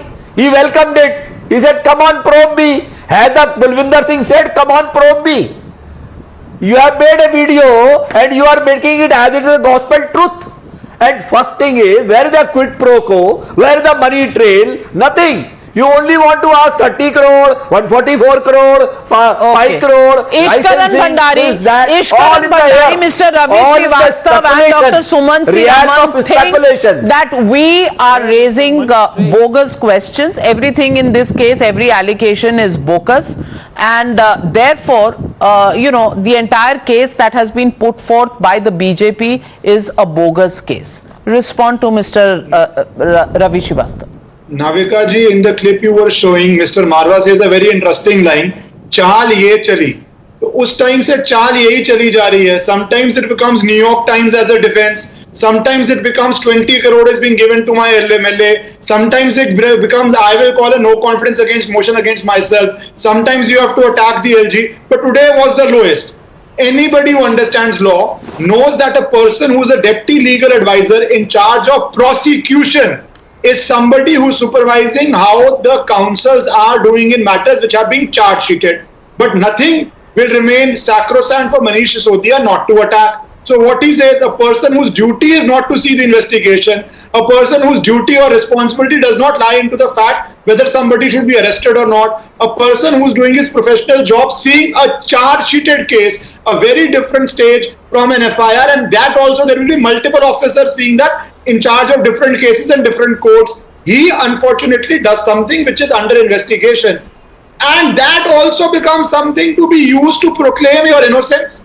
They have two different views. When they are not in power, if they find a scrap of paper lying on the road, then they want people to resign, for which two ministers have made them apologize. Probably the LG may succeed in the case and they may apologize 3-4 years down the line. And anytime something comes on them, including a sting, there was a video of Mr. Kejriwal, there is a Anna Hazare letter where he himself said that महिलाओं से पूछो कहां पे liquor shop खोलेंगे, 90% agree करें. That is also a sting. That is a live video where also he is disowned that. So basically what has happened is lie for anything under the sun, but of course the lies will only end if CBI can prosecute and convict, otherwise the lies will not end. Well, I want to get in Mr. Muni. Mr. Muni, where do you stand on this debate? Is the BJP playing political theatrics, or is the Aam Aadmi Party dodging from the hard questions that are facing them? You're on mute. You have been in journalism, and the most important factor is that is this a sting or not? Who has done this sting by BJP? Who is this person? He is an accused named by BJP. Who is this person? Who is a nobody? And on this nobody saying irrelevant without naming somebody, has he named some minister? Has he named any Pravakta of Aam Aadmi Party? Has he named any MLA? Even the deputy chief minister, has he named? Nothing. But he's this is nobody and nothing. He's spoken about the modus operandi, and nobody is saying that this has to be taken on face value. It will have to be proved in a court of law with evidence. Anybody or everybody. Ravita, just let me 1 minute to complete. It may be said by anybody or everybody, but if there is the BJP has the CBI, IT, and all the organizations. Why didn't they submit this video to them? Why did they put this video out? This is political gimmicking, and trust me on this. So, this video is let me ask you a counter question, Mr. Muni. If this is political gimmickry, what about the charge that Mr. Sisodia and Mr. Kejriwal made about the fact that 20 crores were offered to their MLAs and we'll put out the evidence? Was that also gimmickry? Because we haven't seen the evidence just yet. That will come out. That will come out. Trust me on this, and coming time, that will come out. Is there an expiry date? I totally agree. No. I totally agree. As per my sourcing, they will be coming out with the video sooner or later. We have to wait, and the spokespersons have not denied it officially, and they will be coming out. Dr. Sudhanshu Trivedi. Dr. Sudhanshu Trivedi. Mr. Muni is talking about political gimmickry. So I would like to say Aam Aadmi Party is having 90% majority in the House. I think nowhere in the political history of India, previous they were having 96% majority, now they are having 90% majority and still trying to impose a self-imposed vote of confidence. This is not mimicry, this is the political pious chastity. Then, doing every Delite, means the resident of Delhi, engulfed in Daru, then going to the Samadhi of Mahatma Gandhi, whose Janma Jayanti is considered dry day throughout the country, and they are trying to vow for the chastity of their liquor policy. This is the political pious chastity, it is not gimmickry. Writing in their own book Swaraj that we will close all the liquor shops and any liquor shop will not be, as Kiran Bhandari indicated also, can only be open after written permission of 90% women of that area, which is being mentioned by their fountainhead of inspiration, their Pitra Purush, their fatherly figure, Anna Hazare in his letter, but that is not political gimmickry. That is kattar imandar political pious chastity. Sir, now everything has been exposed from top to bottom. Now they were the party, only party who has said, as the allegation come, person should resign. Then they were the said, there is no investigation, immediately resignation. But we are the only political party which has tendered apology in Supreme Court of India for laying the false allegations against Sri Nitin Gadkari, against Sri Arun Jaitley, against Sri Kapil Sibal, against Sri Manish Tiwari, maybe LG going to be the next. So I think their political gimmickry has been exposed not only in the eyes of public, even in the court of law. Okay, sir, with all respect, can I come in? I really respect, sir. So that's one thing that is very important is that, Navika, previously the number of, it was totally made that, this liquor policy will change Delhi into a liquor hub. Interestingly, on facts, it is not. 849 liquor shops were there in the previous policy. After the second by Arvind Kejriwal was brought in, 600 liquor shops came down to 600, and now today it has come down to 454. So liquor shops has come down rather than increased because my friend, you have cancelled the policy. Why did you cancel the policy? If there was nothing wrong with the policy, and if it was going to solve all the problems of Delhi, why did you cancel the policy? Number one. Number two, the exchequer is not gaining much. It is not gaining much, and the figures are out there because an RTI says that initially the sale of liquor in Delhi was to the tune of, I think, 135,000 liters, and it more than doubled after the new policy. Then why did you stop it? Means that your assumptions of the sale of liquor in policy X was different from the sales that took place, and therefore the loss to the exchequer was way more that you had calculated, and that's exactly what was said by the excise department in the Delhi government. All their proposals were rejected. With all respect, Navika ji, I'll reply all your questions fast. In a short while. Navika. First and foremost is that. Coming to you. First and foremost is that why this liquor policy was taken back. This liquor policy was taken back because there was no liquor rent in the 40% of the part of the Delhi. What happens is that the 849 liquor shops were distributed throughout Delhi, and later on, when 2 days before this policy was brought into action, Delhi LG took back and said that on the 40% area of Delhi will not have any liquor shops. You still implemented it. You still implemented it for a while. The losses were showing, and that's when you cancelled it. Isn't that true, Ishkar and Bhandari? Are they being extremely economical with the truth and what happened on the ground? Let me answer. They are not being economical with the truth. They don't know what truth is.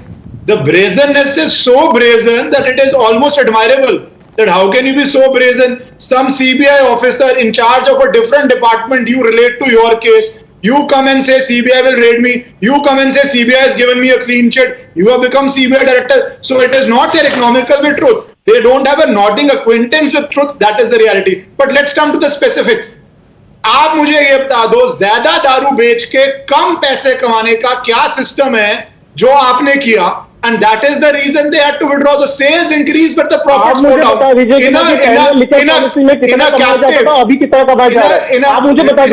me answer. Don't interrupt. We can't have a debate this way. We can't have a debate this way. You bring out a policy to increase the revenue. The sales go up, the revenue goes down. You have to, when you are caught, you have to change the policy. You don't say, no, we are right, kattar imandar policy hai, isme paisa badhega, we will stick to the policy. So what you are doing is basically unheard of profits, where the person on the sting video says, 20 rupees ki cheez 100 rupees mein bech raha hu. So where is the profit going? It's definitely not going to the Delhi government, and that is what CBI has to investigate. And I hope they investigate very fast manner. Dr. Suman Siraman. Navika, 2 points. First of all, Mr. Arvind Kejriwal is on record as saying that the CBI has already seen all the files related to this more than a year ago, and they have not chosen to do anything further on it to the best of his knowledge. So therefore, that is the first fact that remains. The second part is, we started this debate saying there has been a loot and there has been a scam. Then we sort of came one step down to saying that, policy decision, why did they take such policy decisions that caused loss to exchequer? Now we are down to Arvind Kejriwal actually said he will consult women before opening liquor stores, and he broke his poll promise. So I think that in 30 minutes, if we have travelled from a huge scam to Arvind Kejriwal has not implemented a promise that he made, I think that's a significant drop in just the space of about 25 minutes.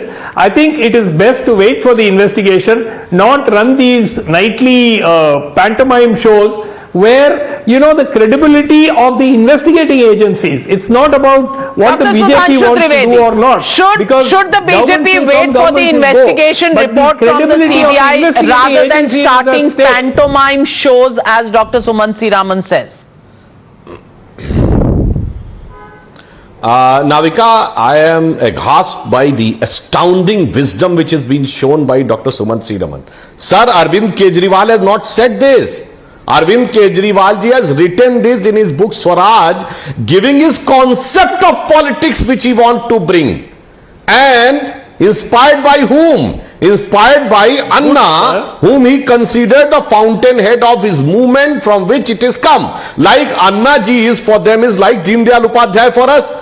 And the book is like Ekatma Manavvad. Can any of the BJP leaders said कि Ekatma Manavvad तो बेकार था और दीन दयाल जी को परगलाया गया था? Now Anna ji has written to Kejriwal कि तुमने पॉलिटिक्स में क्या कर दिया सर? उनका लिखा है, बोला नहीं है, लिखा है. ये मैं क्लियर करना चाहता था. पॉलिटिकल विजन में लिखा है. इसलिए मैं कह रहा हूं, been totally and another astounding wisdom that the policy which they have withdrawn, but they are coming here to defend.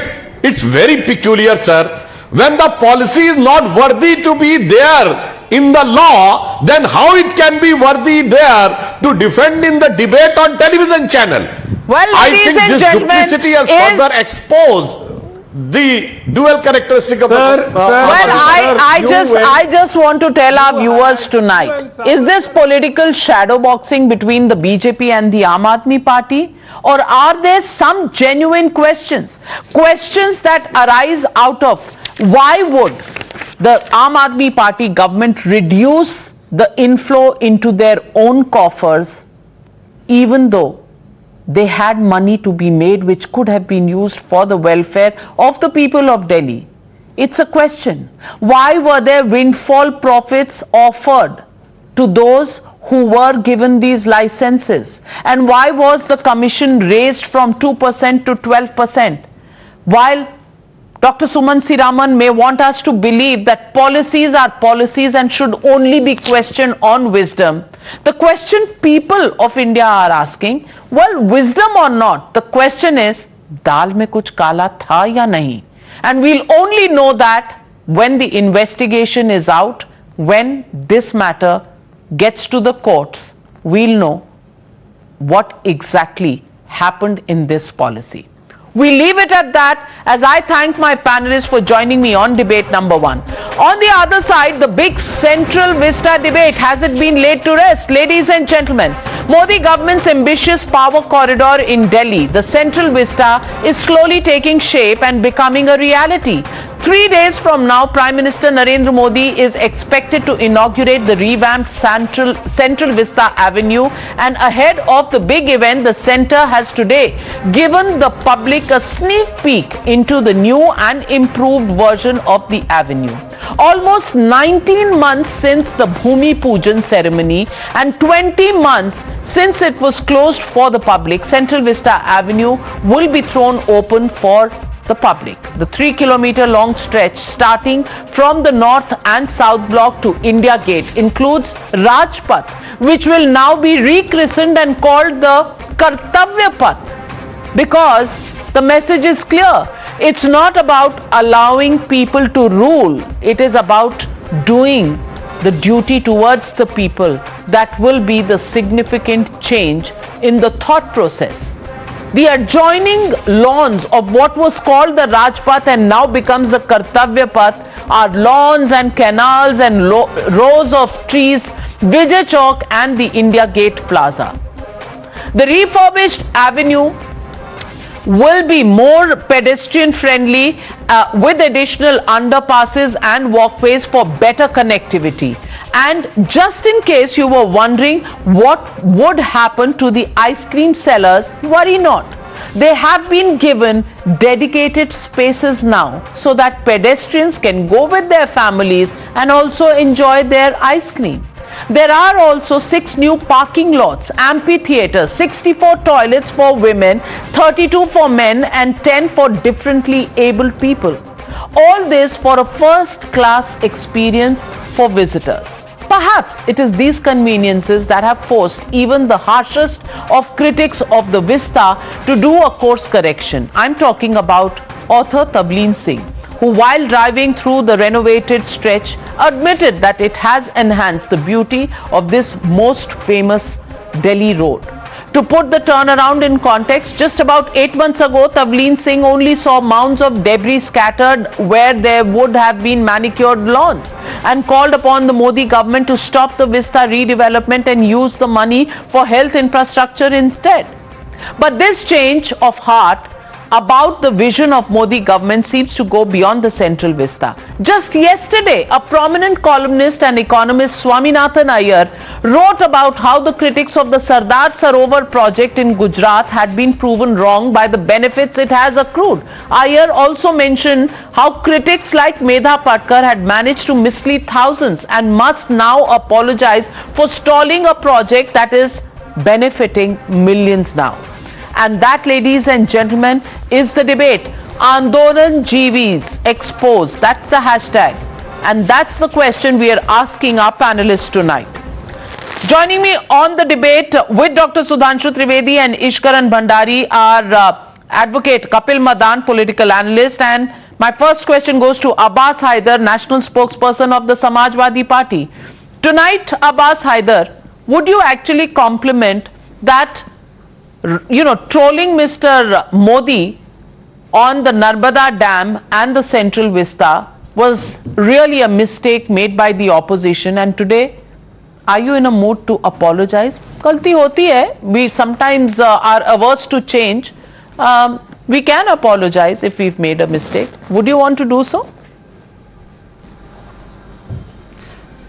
Navika ji, it is a matter of priority for the nation. See, on the 2nd of February, Parliamentary Panel on Health gave a report. It tabled in the Rajya Sabha. It was tabled and it said that the government should maintain adequate supply of oxygen in the country. And on the 5th of February, Bhumi Pujan of Central Vista project was being done. So, a country where 230 million people have slipped below poverty line in past 8 years. A country where in 7 years, the employment rate in youth has gone down from 20.9% to 10.4%. Government should, the priority of government should to give employment to the youth, to enhance the standard of living of the people. But spending 20,000 crore on a project on making mansions and pedicured gardens instead of giving 1 crore oxygen cylinder to the people in need is certainly a question. सुंदर लग रहा है कि नहीं, इतना तो बता दीजिए. कोई टैक्स नहीं है जीएसटी में, नहीं है इसमें. सुंदर लग रहा है कि नहीं, पहले ये बता दीजिए. आपने तो कहा था हिस्ट्री डिस्ट्रॉय हो गई, भद्दा लग रहा है. अब सुंदर लग रहा है कि नहीं, इतना तो बता दीजिए. बाकी के सवालों के जवाब सुधांशु जी से लेते हैं. मैडम, एक देश में जहां की आबादी के 84% लोगों की आमदनी कम हुई है, वहां पे 20,000 करोड़ आप इसलिए खर्च करते हैं कि आपका नाम हो, आपको लोग याद रखें. तो आपसे सवाल तो पूछा जाएगा, आपसे सवाल पूछा जाएगा. आपने सफाई में जब सेलिब्रेशंस होते थे, तब तब लोग गरीबी हट चुकी थी उत्तर प्रदेश से। सैफई में जब फिल्म स्टार आकर डांस करते थे बर्थडे पर तो गरीबी नहीं थी उत्तर प्रदेश में, सब खुशहाल था, वहां दूध और शहद की नदियां बह रही थी उत्तर प्रदेश में। Sudhanshu Trivedi ji, is this a facile argument that is being put forward by Abbas Haider sahab? इमाम था, this particular project was on all right, allow Dr. Sudhanshu Trivedi to respond. Essential service. Allow Dr. Sudhanshu Trivedi to respond. I am unable to understand. I am unable to understand and in which wonderland Mr. Abbas is there. Sir, yesterday, day before yesterday, India has surpassed United Kingdom or Britain to become the 5th largest economy in the world. It is not a data given by anybody inside the government or any RSS BJP person. It has been an IMF data. We have surpassed Britain, who has ruled us in 75th year of independence. But our rate of inflation is 7.1%. 63 countries in the world have more than double-digit rate we are of going inflation. to surpass. And our rate of unemployment is much better than these days. Our foreign exchange reserve is much better. Now coming to this. You are saying it's not a project for just beautification. It's for the ultra-modern, well-equipped offices of all the ministries to work with efficiency, along with a parliament which will be capable of delivering the requirement of the 21st century India and also shedding away the reminiscence of the British Raj. और अगर आपसे पूछना चाहें, आप बहुत बता रहे हैं, यूपी जहां पर आपके जमाने में क्या थी अनएम्प्लॉयमेंट की रेट, याद करिए, उस जमाने में हज हाउस बनता था, हज house, Mughal garden in Agra, and 200 something crores for Kabristan. Sir, and you are saying that for a state like Uttar Pradesh, what was the use of this? In BJP government. And today we are saying that after India has come to that stage that we have become the 5th largest economy, inflation is under control, rate of growth is 8.5, inflation is 7.1, well below the rupee devaluation is 38%. But it doesn't help. It doesn't help if you speak over everybody. It doesn't help. It doesn't make your point, your argument stronger. Sir, you are going to put us in a it is his turn to respond to you, Abbas Haider. Please don't force me to lower your fader. Mr. Abbas Haider, just one sentence. One sentence. चलिए आप वो भी छोड़ दीजिए, हज house छोड़ दीजिए, आप आगरा का मुगल गार्डन छोड़ दीजिए, आप ये बता दीजिए, ये सैफई में जो एयर स्ट्रिप बनी थी ना, उस पे जेट प्लेन भी उतर सकता था. The fastest and the biggest jet can land on Sefai. In the village like Sefai, who was going to touch down with the latest jet aircraft? Any common man of Uttar Pradesh? Any common person? And how many were the airports in UP? Just 2, Lucknow and Varanasi. Now we have made 7 airports. अरे भगवान बुद्ध की जन्मस्थली पे भी airport बन गया, कुशीनगर में international airport. That is for the public, and you people were using for yourself, and now you are trying to give in sermon, sir. So that's why the facts are in starking contrast to what you are saying. Well, Kapil Madan, my question to you is the pedestrian ways that have been made, the toilets. Now these are small things, but it shows that the intent is to increase public usage, make it more of an experience, and this is what the Central Vista does. Today, are you in a mood to compliment the Prime Minister for his far-sightedness? To begin with, I just hope that the BJP government should have shown the same sort of alacrity while they've announced several names hospital. However, they have not delivered. And just to name a few, AIIMS Nagpur was announced in 2015. So you have nothing to say about the Central Vista? No, I will. नहीं Central Vista पे पहले बोल दीजिए, उसके बाद. Central Vista पे भी आ रहा हूँ. मैं आपको वो प्रोजेक्ट बता रहा हूँ जो अनाउंस किए गए. कपिल मतान जी, वो कहते हैं ना, शादी में फूफा जी आते हैं, वो हमेशा नाराज रहते हैं. तो आप अपनी नाराजगी थोड़ी साइड में रख दीजिए. अगर पसंद आ रही है तस्वीरें तो बोल दीजिए looks good, and then you can say if and but. Let me respond. So at the cost of being called as a naraz fufa. I wouldn't mind you called me a naraz fufa, but then again, my facts won't change. The fact remains that there have been several AIIMS hospitals that has been announced by the Modi government. I am trying to raise a red flag here. If they start Central Vista in 2020, and if they can finish Central Vista in 2022, then what stopped them from finishing the AIIMS hospital that the government has announced? However, they are yet to see the light of the day. And I can tell you a few of them. AIIMS Nagpur was announced in 2015. AIIMS Andhra Pradesh was also announced in 2015. AIIMS Raebareli UP was announced in 2009. Right. So out of 50, all right. My information. Valid argument, Ishkaran Bhandari. Valid argument by Kapil Madan. Navika ji, let us stick to the debate. I don't want to speak. 1 second, just give me 2 seconds.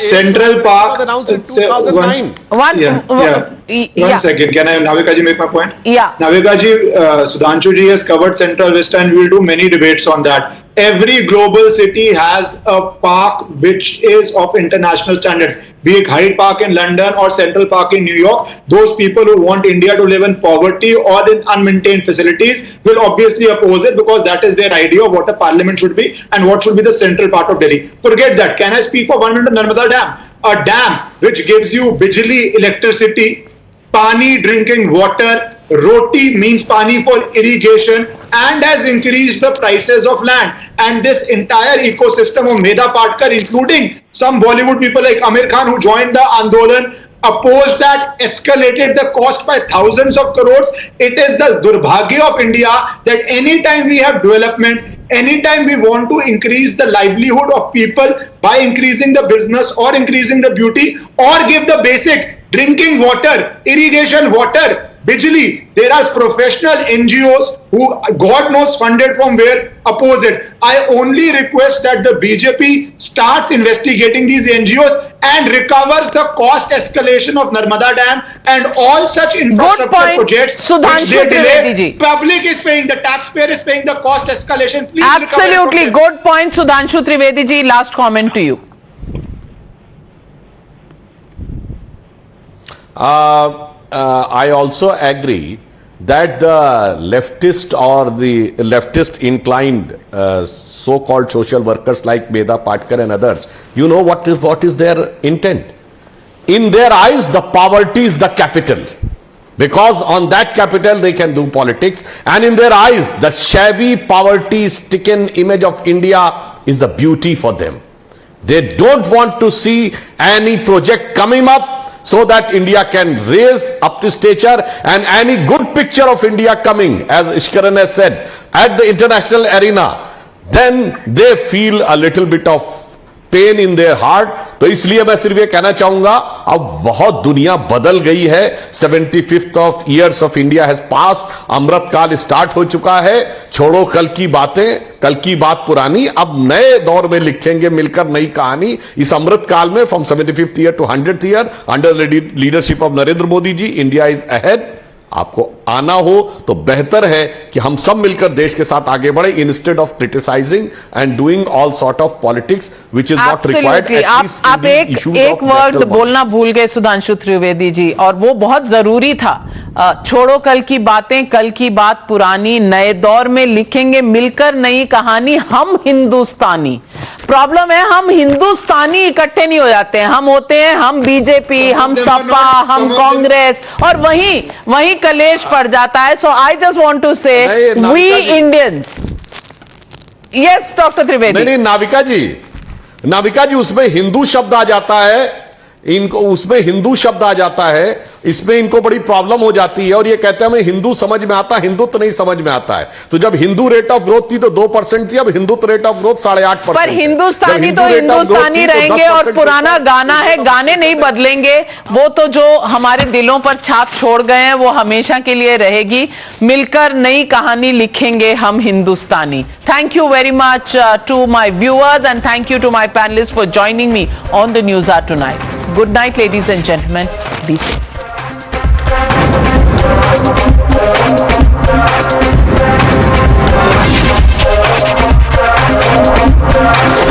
The News Hour at 9 will be right back after the break.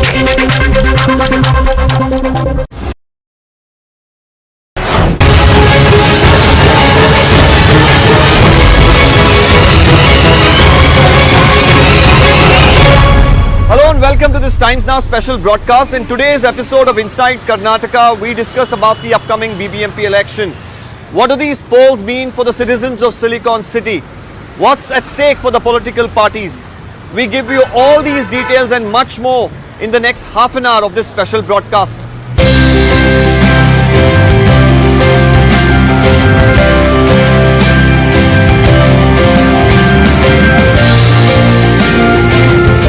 Bengaluru, the capital city of Karnataka, has a robust culture of civic activism.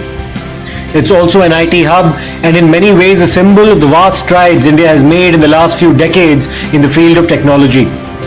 It's a cosmopolitan city attracting talent from all parts of the country, a huge recipient of foreign investment, and a place that also stands out for its pleasant weather and greenery.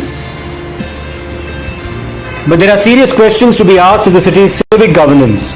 Is Bengaluru's infrastructure really commensurate with its status as an international city? What of those tasked with the responsibility of ensuring an efficient municipal administration? Why is it that Bengaluru continues to be afflicted by serious civic apathy, not on the part of its citizens, but its administrators?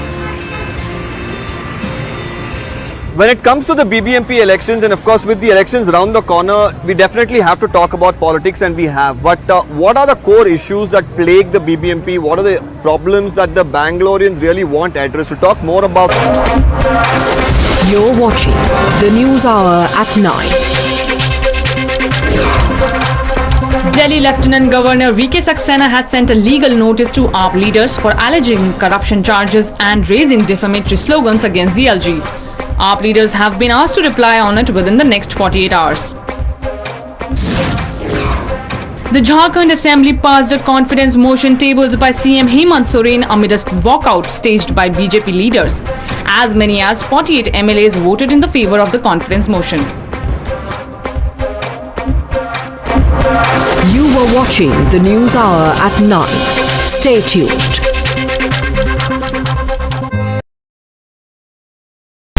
The most pressing issues, the most informed minds, free and fair exchange.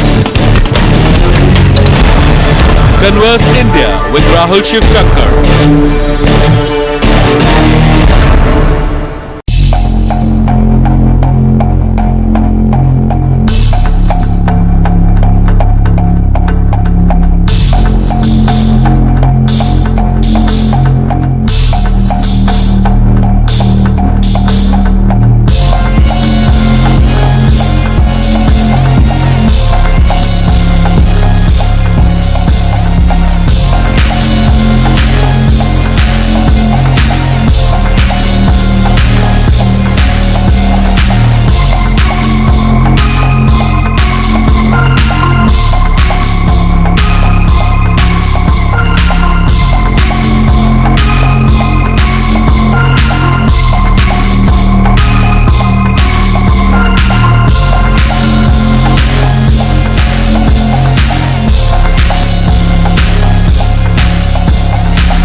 You're watching the News Hour Agenda, India's most loved primetime show at 10, week after week.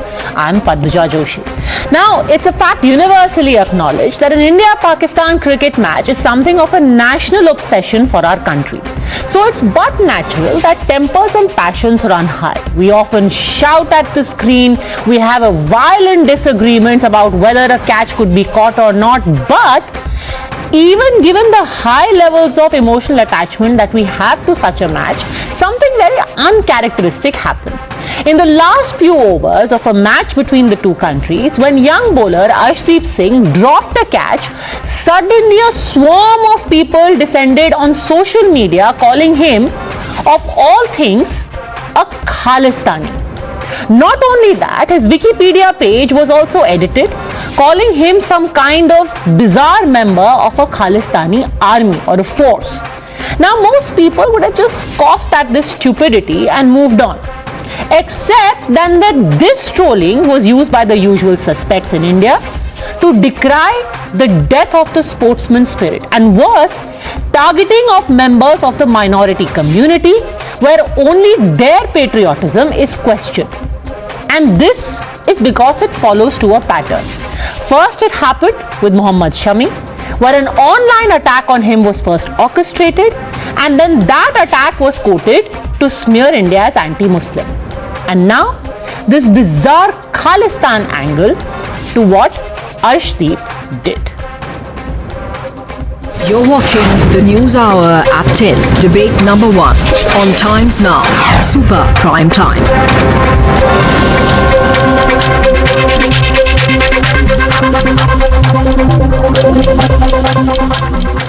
Now remember, all of this is happening to a pattern where you have these handles originating in Pakistan coming out and targeting our cricketers. Even the most random observer would know that this is not something that any Indian cricket fan would do. Then what explains this kind of belief where you say that, oh, this attack is happening because India has turned intolerant? Let me go across. Joining us now is Manjinder Singh Sirsa, spokesperson of the BJP, Tushar Gupta, senior editor Swaraj, Shoaib Jamai, president India Muslim Foundation, Tehseen Poonawala, political analyst, and Vivek Srivastav, political analyst. Let me start by asking you, Shoaib Jamai, I'm sure even you watch cricket matches. Do you really think anyone sitting there is going to be like, "Arey, ye to Khalistani hai"? Don't you think this looks so stupid that anyone would disbelieve it? Yeah, of course, I am very fond of cricket, and I used to play cricket at the university level. And so being a big fan of Team Blue, which bleeds blue in every matches, I'm very proud that the Indian team has displayed a great parade of cricketing spirit, and win and loss is a part of the game. I knew it. But the thing is that if you don't believe Muhammad Zubair, the collection of tweets, how the mercilessly our pride Indian cricketer Arshdeep, Arshdeep has been targeted. If you don't believe that, can you believe the tweet of Harbhajan Singh, the Turbanator? Sir, he has वैसे तो most of the tweets that he has compiled are coming from Pakistan. Some random person called Mudassir and Fassi Gill and Imran Hingora are sitting there. His Wikipedia page has been defiled by people whose IP address is in Pakistan. And yet we are so willing to believe that people in our country are hateful. We are like, पहले Mohammed Shami and now look, Arshdeep को Indians नहीं किया होगा. Who is this Mudassir? And why would any Indian, I mean, at worst you would say, अरे what a terrible cricketer. Which stupid person will say that he is a Khalistani?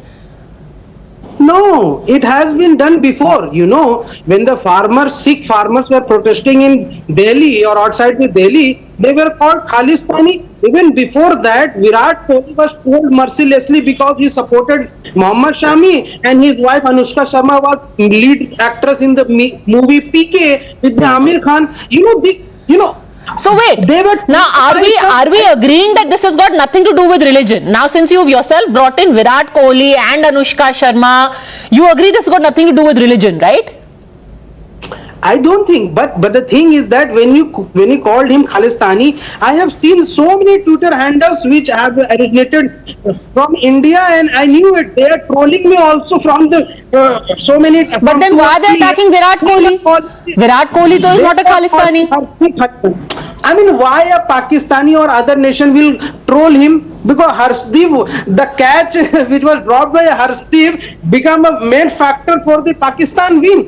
Why Pakistani will troll him? Okay, so let's take this one by one. First, Mr. Sirsa, because you have filed a complaint as well, answer Shoaib Jamai, who says that first it was done to the farmers' agitation, they were called Khalistanis, and now it is being done to Arshdeep also. It is the same bunch of people who basically turn against minorities. Mr. Sirsa.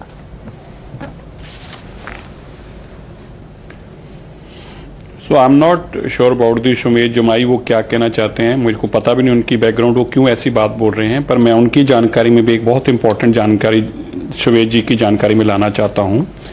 ये कोई खाली cricket से related नहीं है, ये हमारे खिलाफ देश में हेट बढ़े, नफरत बढ़े, इसके लिए कॉन्टीन्यूसली बहुत लंबे समय से 1980 के दशक से पाकिस्तान अपनी कोशिश करता रहा है और बार बार हमें खालिस्तानी प्रोजेक्ट करना, हमारे लोगों को प्रोजेक्ट इस तरह से करना कि हम एंटी नेशनल हैं, ये पाकिस्तान को क्यों सूट करता है? क्योंकि पाकिस्तान का एजेंडा, आईएसआई का एजेंडा ये है कि पंजाब को किसी तरीके डिस्टेबलाइज किया जाए, उसके लिए सिखों के खिलाफ एक नफरत बढ़ाई जाए। मान लीजिए जैसे आज आप यहाँ पे टीवी चैनल पर आए हैं, आप भी यही बात बोल रहे हैं जो पाकिस्तान सुनना चाह रहा है, तो उनकी कहीं ना कहीं ये जीत है। जब हम भारत के लोग अपने मुल्क में बैठकर पाकिस्तान की बात करेंगे तो उनकी जीत हो जाती है, तो यही उनकी भावना है, वो यही चाहते हैं कि भारत में बैठे लोग पाकिस्तान की हाँ में हाँ मिलाएं।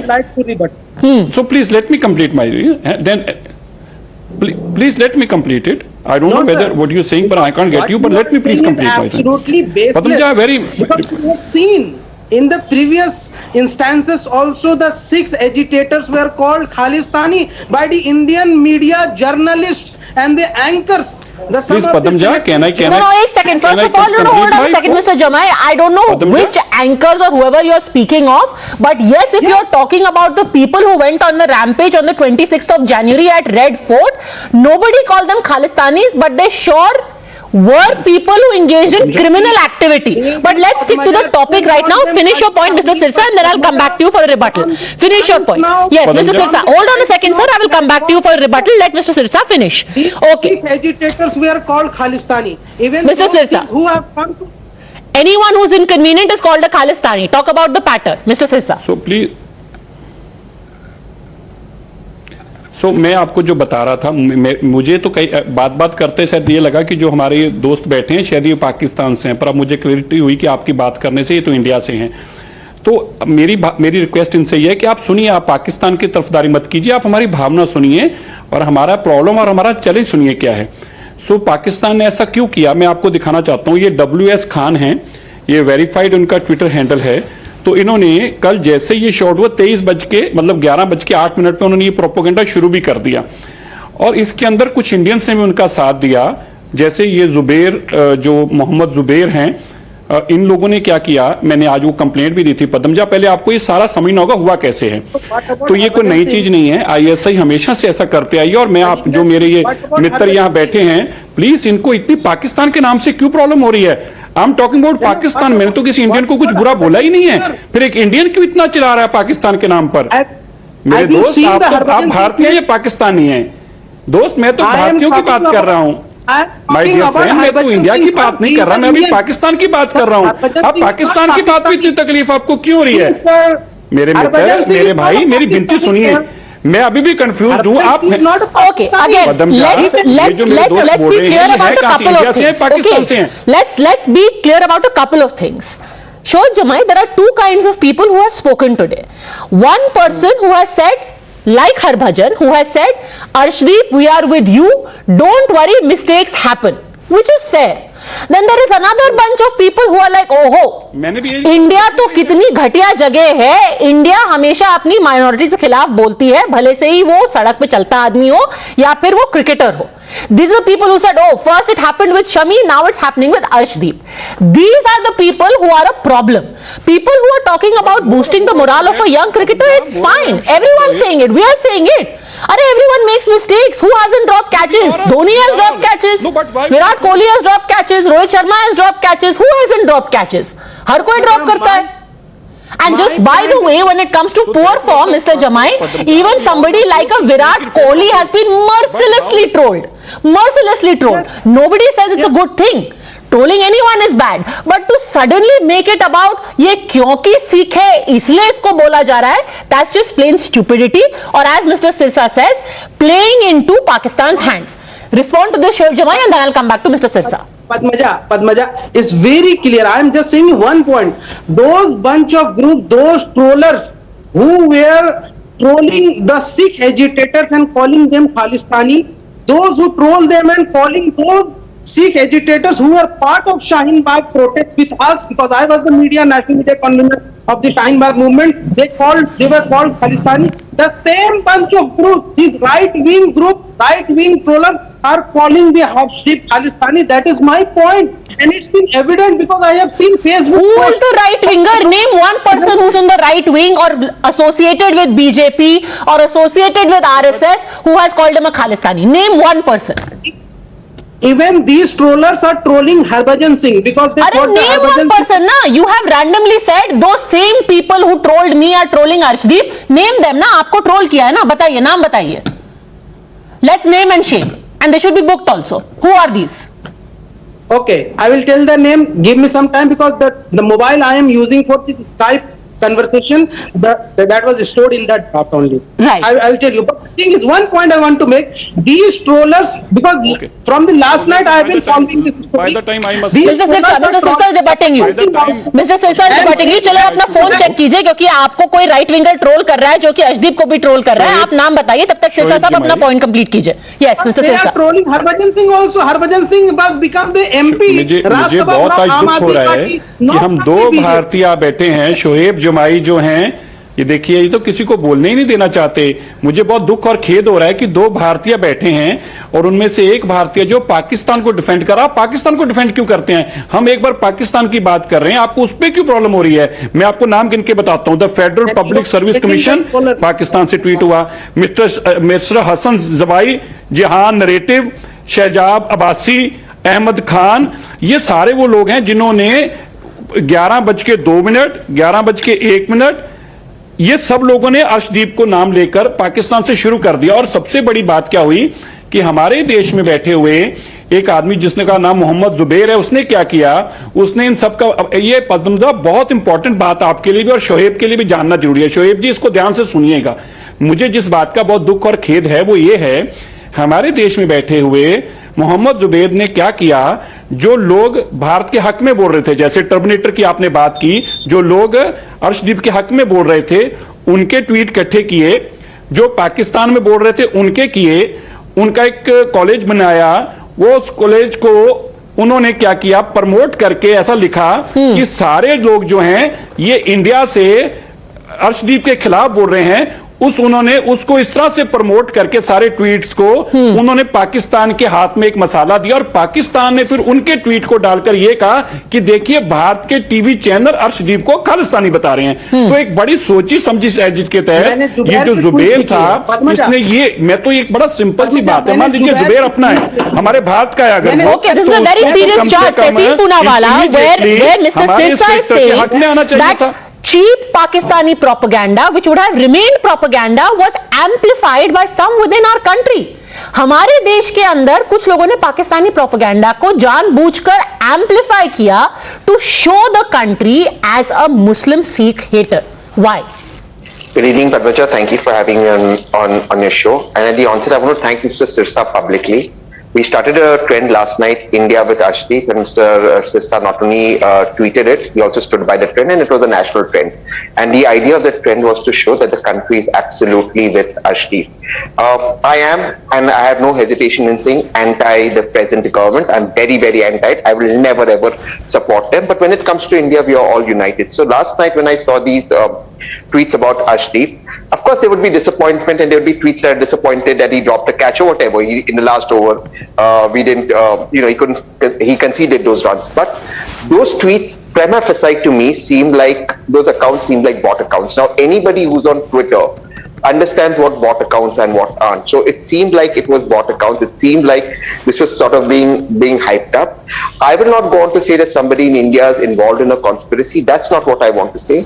But there is no doubt in my mind that these were bot accounts done. And the amount of Pakistani influencers and Pakistani cricketers coming in and standing up for Arshdeep has absolutely cleared my doubt that this was sort of, they sort of Behti Ganga mein haath ho rahe the. They were advising us. I mean, the joke is Pakistan advising India on how to treat people. So then tell me this, Mr. Sirsa has filed a complaint against Mohammad Zubair, who did a compilation of all of these tweets and seemed to insinuate that India has turned against one of its own cricketers. Do you think that was a hatchet job, or at best a badly researched fact check? No, I don't think it's either of that, because I think what Mohammad Zubair may have tried to do is show that, look, there is this these tweets that are going on against Arshdeep. He's not blamed anyone. I saw his tweet.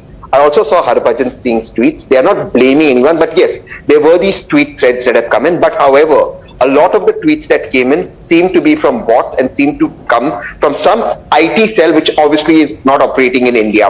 Now, it is very difficult for me to believe that anybody who supports India will troll Arshdeep or call him a Khalistani. I don't think that's happened. That's not to take away. There may be one or two Indians who may have abused, Mohammad Zubair, who you filed a complaint against, was not trying to besmirch or slander India. He was just saying कि देखो बदनामी हो रही है, या देखो अर्शदीप को attack कर रहे हैं.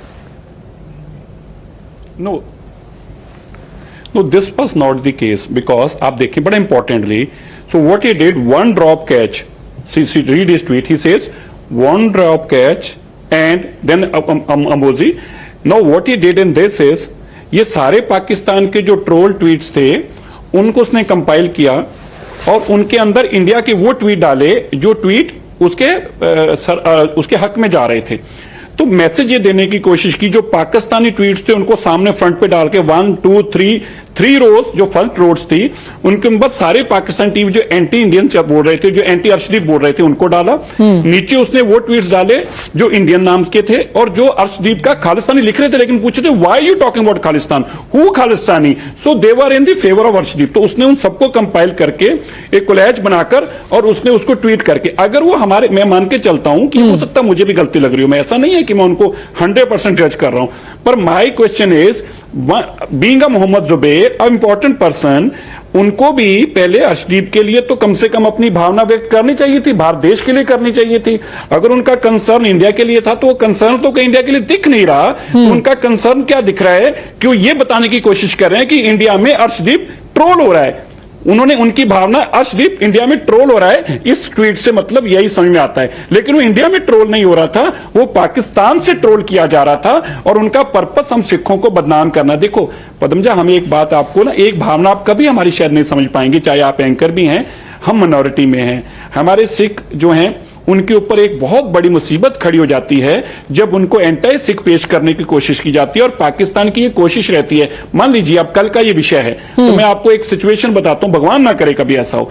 मान लीजिए ये ट्वीट जो ऐसा चला था, अब लोगों के, इंडियंस के मन में ये भावना लाने में कामयाब हो जाते कि हाँ भाई ये तो वाकई इंडियंस ट्वीट कर रहे हैं और सिख ट्वीट कर रहे हैं ऐसी बातें.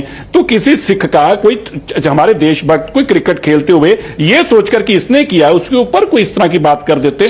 Design is more insidious, Vivek Srivastava. मुझे लगता है one, to paint India some kind of a hellhole, and to actually put seeds under a cloud.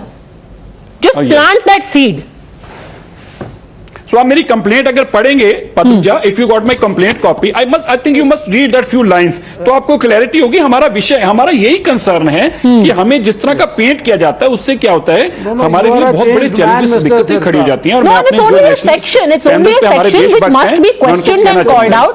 In the common man's mind, there is absolutely no doubt at all, and nobody is questioning anyone's patriotism, least of all over a No, drop there is no catch. doubt at Then anybody. is there an insidious But design? nobody is Vivek questioning. Srivastava, is there an insidious design? No, nobody is questioning us. No, nobody is questioning us. Mr. I'm just Sirsa, saying. now please listen to me. Mr. Sirsa, now please listen to me. Mr. Sirsa, you are a changed man.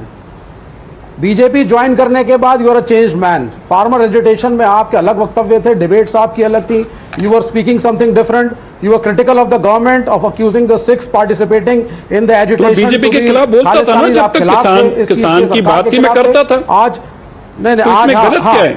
आपने आपके साथ मैं भी debate तो मैं एक मुद्दे को लेकर खिलाफ था ना, कंप्लीट। तो मेरा मुद्दा भारत के प्रधानमंत्री ने हल किया है, माफी मांगकर हल किया है। देश के प्रधानमंत्री ने माफी मांग के उसको हल किया है। Show some patience. तो मेरी लड़ाई तो खाली फार्मर एजुकेशन में थी ना। But you acknowledge allegation that लगाया द तो मैंने उसका गवर्नमेंट जवाब वाज दिया। Calling the agitating farmers Khalistanis. नहीं सर सुने आप, you are critical of the government because the government was labelling मुझे एक बताएं, एक बार भी बताएं मैंने जब खालिस्तानीज। नो मुझे एक भी मेरे बहुत डिबेट में बोला है आपने, बहुत सी डिबेट में बोला है, आपने क्रिटिसाइज किया गवर्नमेंट को। I'll quit from every public life. I'll quit from my public life if you just prove this line. No, if you prove this line, कि मैंने कहा कि गवर्नमेंट हमें, I'll quit from public life. You cannot use this kind of words. Have you heard me? Government को बोला, when the government was using this kind of words, I used to. तो आपने खुद बोला कि ये हमारे Mr. Srivastava, come to the point. Please come to the point. Today, Mr. Sirsa is saying that a propaganda was created, then it was peddled and amplified in order to create divide and to paint Sikhs as somebody whose patriotism is under a cloud. It's a dangerous design. Answer that. Was this done deliberately? Yes. Neither Mr. Shoaib Jamai nor me, we are Pakistani supporters. We are Indians. We love our country. We love the Sikh people, and we stand for this nation. Number one. Number two, if somebody has given Pakistan any chance, big or small, to raise fingers on our country, our society, it is the RSS and the BJP combined when it started accusing the agitating farmers of being Khalistani supporters. And at that time, Sirsa Sahab was on our side. Speaking, sir, answer about the present issue. No, the present issue is very simple. That a young man has dropped a catch. Some people got angry with him. Nobody called him a Khalistani. Some random bots called him a Khalistani. Then some useful idiots decided to amplify it. The question is why? How many percentage of people who were accusing Arshdeep of Indian origin? 20 to 25% as reported by the Modi supporting media today. Okay, so these tweets, many of them 20 to 25% were from India also. So I mean, do not try to blame all your problems on Pakistan. Okay, answer that, Tushar Gupta. 20% of the people were from India also. You have perhaps not been able to hear the part where I actually said that there are useful idiots within our country who amplified PAC propaganda. That is the 20% you are speaking of, sir. And that is why we are asking why. Why would the 20% decide to amplify bots? Who is this random Yusuf who is saying Agent Arshdeep? Who are you, Yusuf? Who cares about what you think? Except this 25% sitting in India who will screenshot Yusuf and say, oh, sick, India is sick, and put one puke emoji over there. Why? Who is this Yusuf? Who cares about what Yusuf thinks? Tushar Gupta. Padmaja, a very good evening, Padmaja. Padmaja, 25% in the case of tweets and 40% in the case of this panel. If you talk about the useful idiots. Look, I'm a sports lover. I don't care what party the cricketers vote for, what policy they support.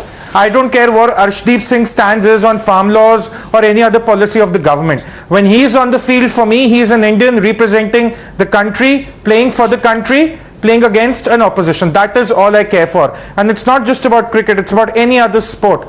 But what happened yesterday was a clear bot attack, and we should have been anticipating it after last year's Shami episode.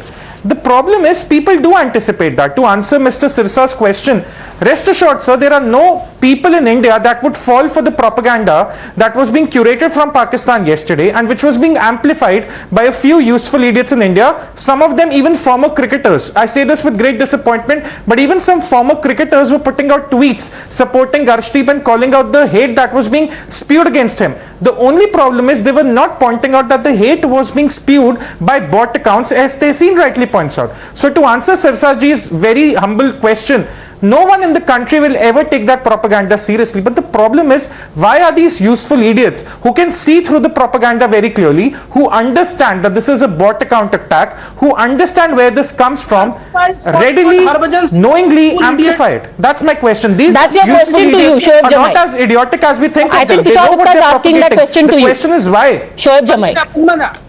मेरा एक बहुत important point है कि is he indicating point to the Harbhajan Singh, an ex-cricketer, as a useful idiot? This is very shameful. First point. Second point कि मैं ये कह रहा हूं कि यहां से हो सकता है कि बहुत सारे पाकिस्तानी वोट होंगे जो ये खालिस्तान वाला ये चला रहे होंगे, लेकिन उसमें से जो आप 20% या 25% जो कह रहे हैं, जो इंडियंस हैं, जो हर्षदीप को खालिस्तानी कह रहे हैं, ये बहुत मैग्निमस अमाउंट होता है. मैं नहीं कह रहा हूं कि सारे भारतीय उसको खालिस्तानी करके ट्रोल कर रहे हैं, लेकिन जो 20% है वही तो राइट विंग ट्रोलर है जो किसान एजिटेशन के टाइम में. अरे सर, आपको तो अब एल्गोरिदम समझाना पड़ेगा. जो 25% आ रहे हैं ना, वो 25% वो नहीं है जो कि कह रहे हैं अर्शदीप खालिस्तानी है. वो हैं जो कि खालिस्तान वाला हैशटैग यूज कर रहे हैं, इंक्लूडिंग पीपल जो कि प्यूक इमोजी लगा करके कह रहे हैं कि अर्शदीप को खालिस्तानी बुलाया जा रहा है. That is how the algorithm works. Those are the 25% who are showing up in the analysis. And अब आप बताइए कि कौन से वो right wing RSS BJP handles हैं जिन्होंने अर्शदीप को खालिस्तानी बुलाया. बताइए शोएब जमाई. देखिए, पहली बात तो ये तय है, मैं हर्षदीप के साथ हूं, मेरा पूरा देश उसके साथ सॉलिडेरिटी में पूरा ग्रेट, हम सब आपके साथ है. अब आप ये बताइए कि आपने 20 मिनट पहले बोला था कि कुछ राइट विंग हैंडल्स हैं जो कि आपको भी ट्रोल कर रहे थे और अर्शदीप को खालिस्तानी बता रहे हैं. कौन से हैं वो हैंडल्स, बताइए. मैं भरत शुक्ला, आरबीपीसी, ठीक है. उसके बाद अखिलेश दुबे. देखिए, अखिलेश दुबे लिखते हैं आज का मैच एक खालिस्तानी की वजह से हार गया. कौन है अखिलेश दुबे? सिरसा जी की पार्टी से है, तुषार गुप्ता की कंपनी में काम करता है. कौन है भाई अखिलेश दुबे? दुबे तो राइट विंग हो गया. शर्मा, नवदीप सिंह, कुणाल देव. कौन है ये लोग? कौन है? सचिन शिवम, ये अनिल कुमार, ये हर हर महादेव करके जो चला रहे हैं. हर हर महादेव लिख जाओगे तो राइट विंग हो जाओगे क्या? कौन है ये लोग? ये वही 2 रुपये वाले ट्रोलर हैं. अरे आपको कैसे पता? कोई भी पाकिस्तानी बॉट हर हर महादेव लिख के हैंडल बना लेगा, आप उसको राइट विंग समझ लोगे. कौन है ये लोग? These trollers were the same who were trolling us during the Shaheen Bagh movement. Says who? Shoaib Jamai, Bureau of Investigation. No credibility at all. I don't think the Arshdeep Singh is a Khalistani or question, please. Right, for you, Mr. Sirsa has no credibility, but this random Har Har Mahadev handle has a lot of credibility. Respond to this, Mr. Sirsa. लोग हर हर महादेव लिख करके troll कर रहे हैं, hence proven कि ये right wing लोग हैं. No, I just want Mr. Sirsa. Shoaib भाई, शोएब जी, मैं आपको ये बताना चाहता हूँ, very important thing for your information. Shoaib, that was my complaint कि जिन लोगों को मोहम्मद जुबैर ने अपने इस ट्विटर हैंडल पर डाला है, वो लोग, वो अकाउंट बॉट अकाउंट्स हैं और वो अकाउंट्स का कोई फॉलोअर नहीं है. उनके नाम इसी तरह लिखेंगे, किसी का हर हर महादेव लिखा गया है, किसी का शुक्ला, किसी का मिश्रा. मैं यही मेरा सवाल था कि ये सारे अकाउंट्स मोहम्मद जुबैर के पास कैसे आए जो बॉट्स थे. प्लीज शोएब, मुझे बता देने दो, आपको मैं जानकारी देना चाहता हूँ. प्लीज आप सुनिए जरा, जरूर. आपकी जानकारी के लिए भी आप बार बार पाकिस्तान की बात मत कीजिए, अपने देश में, हम अपने देश की बात करें. अरे शोएब जी, बात तो सुन लीजिए. जमा किया गया है ना सर. सुन तो लीजिए शोएब जी, मेरी बात तो सुनिए. आप सुनने तो दीजिए, मेरी बोलने तो दीजिए. मैं आपको यही तो बताने जा रहा हूँ. शोएब जी, आप सुनना क्यों नहीं चाह रहे? Why you are not listening to me?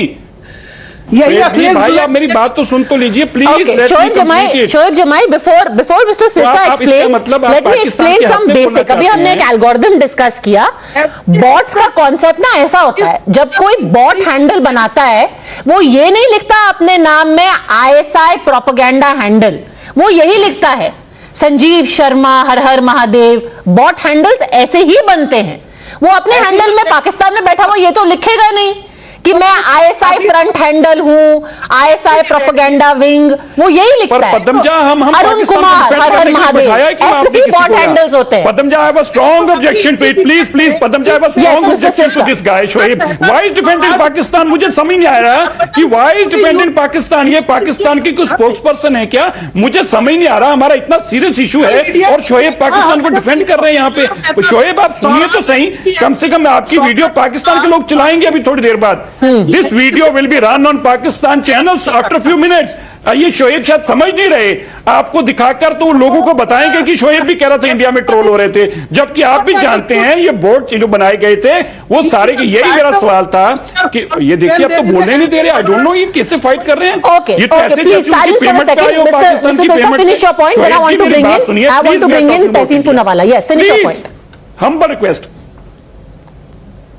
Thank you. मेरा पद्मजा यही कहना है कि दो बातें। पहले जो इन्होंने कहा कि 20% 22% लोग जो हैं हमारे सोशल मीडिया पे दिखाई दे रहे इंडिया से, वो उसके हक में बोल रहे थे, जिनमें मैं भी हूं, जिनमें हरभजन भी है, जिनमें पद्मजा भी है, जिनमें देश के बहुत सारे बड़े बड़े लोग हैं जिन्होंने उनके हक में ट्वीट किया। तो पहली बात ये वो 22% है। सेकेंडली ये जो बोट अकाउंट्स थे, मेरा यही कहना है कि ये सारे के सारे मोहम्मद जुबैर के पास कैसे इमीडिएटली आ गए, विद इन 2 मिनट्स उनके पास सारे अकाउंट्स कैसे आ गए, उन्होंने कैसे ढूंढे, ये बहुत इंपॉर्टेंट हमारे लिए समझने के लिए। और शोएब जी को भी समझना चाहिए इसको ढूंढने के लिए। आपको तो 18 मिनट 20 मिनट लगे अभी डिबेट में भी, लेकिन उनके पास 1 मिनट में सारे आ गए। उन्होंने इसका एक सारा फॉर्मेट बनाया और उसी को उन्होंने इमीडिएटली ट्वीट कर दिया। तो आप समझें कि इसका मतलब जुबैर के साथ वो इन टच था आदमी जो सारे बॉट्स बनाकर ट्वीट कर रहा था, उसने सारे के सारे उसको व्हाट्सएप में शेयर किए और उन्होंने तुरंत उसका एक कोलैज बनाया और ट्वीट कर दिया। मेरा यही बात शोएब जी बताना था आपको, इसलिए मेरी आपसे रिक्वेस्ट है हम भारत की बात करें, हम पाकिस्तान को डिफेंड मत करें यहाँ पे। Okay, that is your complaint, sir. However, it is up to the person who you have made this allegation against to explain how and why they decided to use these handles and what was the intention. But I'll give the final word to Tehseen Poonawalla, and before I give you the final word, let me just quickly jog your memory. Because we follow cricket so closely and so passionately, just in the recent past, Virat Kohli has been brutally questioned, trolled. Not that it's a good thing or it is condonable, but it is only about people getting over excited or over emotional. He was criticized for his form during the England series. Rishabh Pant's captaincy was criticized earlier. Shreyas Iyer was trolled on Twitter in July after a 4-ball duck in the first T20 against West Indies. So this is wrong. People should not be trolled, but it's got nothing to do with your religion, and sure as hell it has got nothing to do with any connection with the Khalistan force or otherwise. Tehseen Poonawalla. You're right, Padmaja. And as much as we disagree with each other, we all stand for Team India winning and we all want India to win.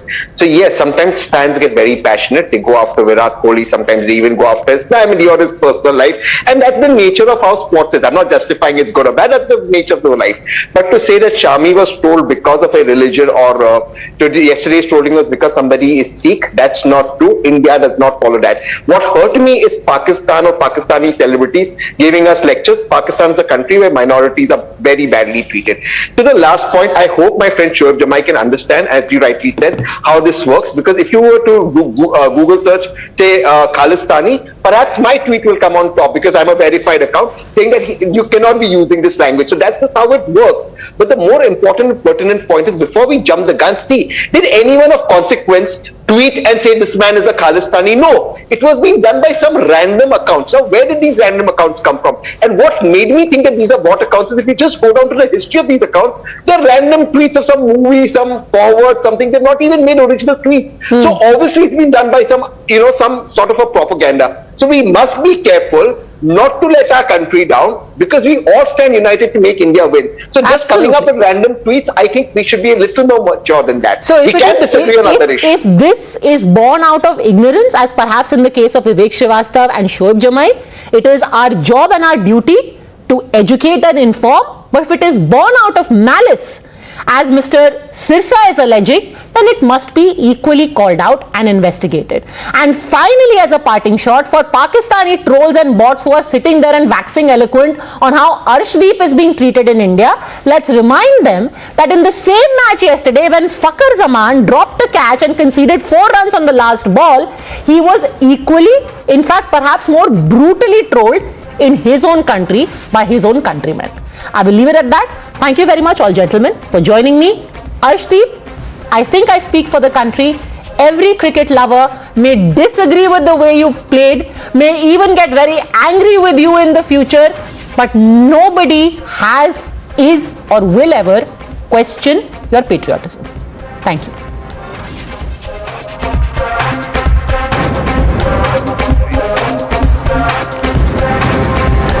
Now, the Modi government's ambitious Central Vista project is slowly becoming a reality. In 3 days from now, the Prime Minister is expected to inaugurate the revamped Central Vista Avenue, and ahead of the big reveal, the centre today gave the public a peek into the new and improved version of the avenue. The 3-kilometre long stretch, starting from North and South Block to India Gate, includes the Rajpath, its adjoining lawns and canals, rows of trees, Vijay Chowk, and the India Gate Plaza.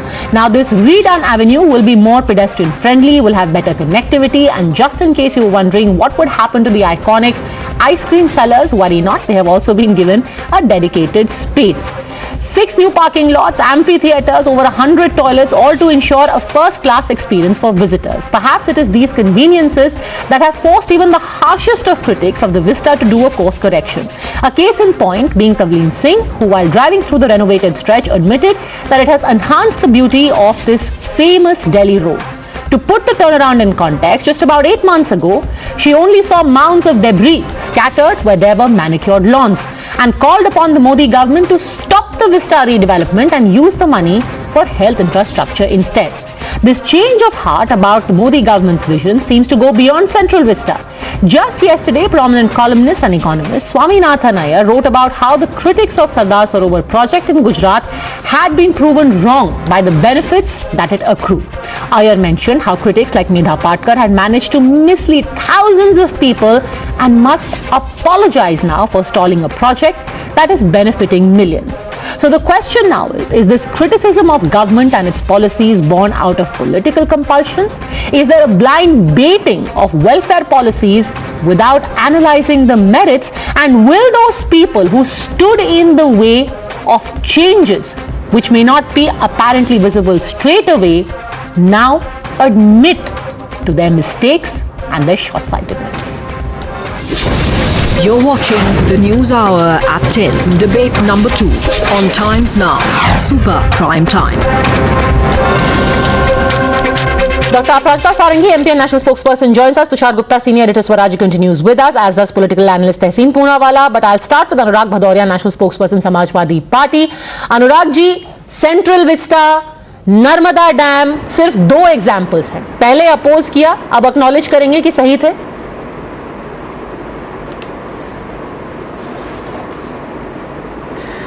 देखिए, हम लोगों ने हमेशा से कहा है कि देश को जो पहले ज़रूरत है उसकी वो ज़रूरतें पूरी होनी चाहिए. जब ये सेंट्रल विस्टा प्रोजेक्ट की बात हो रही थी तो हमने कहा अभी राष्ट्रपति भवन है, ऐसा तो है नहीं कि राष्ट्रपति भवन खराब हो गया है या प्रधानमंत्री निवास खराब हो गया है या पार्लियामेंट जो हमारी है संसद वो खराब हो गई है. अभी सारी तो बिल्डिंगें अच्छी थी, बिल्डिंगों में कोई खराबी नहीं थी, तो अभी इतनी हड़बड़ी क्यों है जब देश मुसीबतों से गुजर रहा है, जब यहाँ पे अर्थव्यवस्था देश की अच्छी नहीं है, महंगाई बेरोजगारी चरम सीमा पे है. तो अगर हम उन प्रोजेक्टों को रोक के अगर हम दूसरे जैसे हेल्थ व्यवस्था पे हम पैसे खर्च कर लेते, या जो देश के अंदर में युवा परेशान है उसको कैसे पैरों पे खड़ा किया जाए, कैसे उनके लिए उनकी मदद की जाएगी, इस पे हम बात कर लेते. कैसे यहाँ पे कोविड काल गुजर के गया, लोगों का रोज़गार गया, उनका दोबारा से उन लोगों को रोज़गार दिला के कैसे उनको उनके घरों के खर्चे चले, जिससे घरों में जो हर घर में जो टेंशन है वो खत्म हो. तो वो जिम्मेदारी बनती, जैसे आप कोई घर होता है घर में पहले जी आपने इतनी सारी चीजें बोली, आपने एक सिंपल सवाल का जवाब नहीं दिया. उसके बाद do you think the criticism of Narmada dam and central Vista was misplaced? और जहां तक कि आपका पहला आर्गुमेंट था कि राष्ट्रपति भवन में क्या खराबी है, उसको चेंज क्यों किया जा रहा है, ऐसा तो है नहीं कि आप गाड़ी तब बदलते हैं जब वो गाड़ी रुक जाती है एकदम, जब उसका इंजन या कार्बोरेटर निकल के सड़क पे गिर जाता है. आप नई गाड़ी लेते हैं ना? नहीं, अभी पार्लियामेंट मुझे या फिर लगता है पहले आप पार्लियामेंट अकेले अभी छोटी नई गाड़ी चलाते थे पुरानी जब आप गाड़ी, अकेले अगर आप थे, उसके साथ जब आपके compare कर रहे हैं परिवार तो में 10 पार्लियामेंट बहुत सदस्य होते तो आप मजबूत थोड़ी बड़ी गाड़ी है। लेते। सुन तो लीजिए, ऐसा तो है नहीं कि सुन आप तो 10 लीजिए। सदस्यों को मारुति में डालते अरे रहते हैं जब सुन। तक वो जल ना जाए सुन तो पूरी लीजिए, गाड़ी। पार्लियामेंट सुन हो गया आपकी बैटिंग हो गई तो मैं बोल लूं। मैंने कहा कि पार्लियामेंट अभी अच्छी खासी मजबूत है। आपको क्या लगता है राष्ट्रपति भवन खराब हो गया है क्या?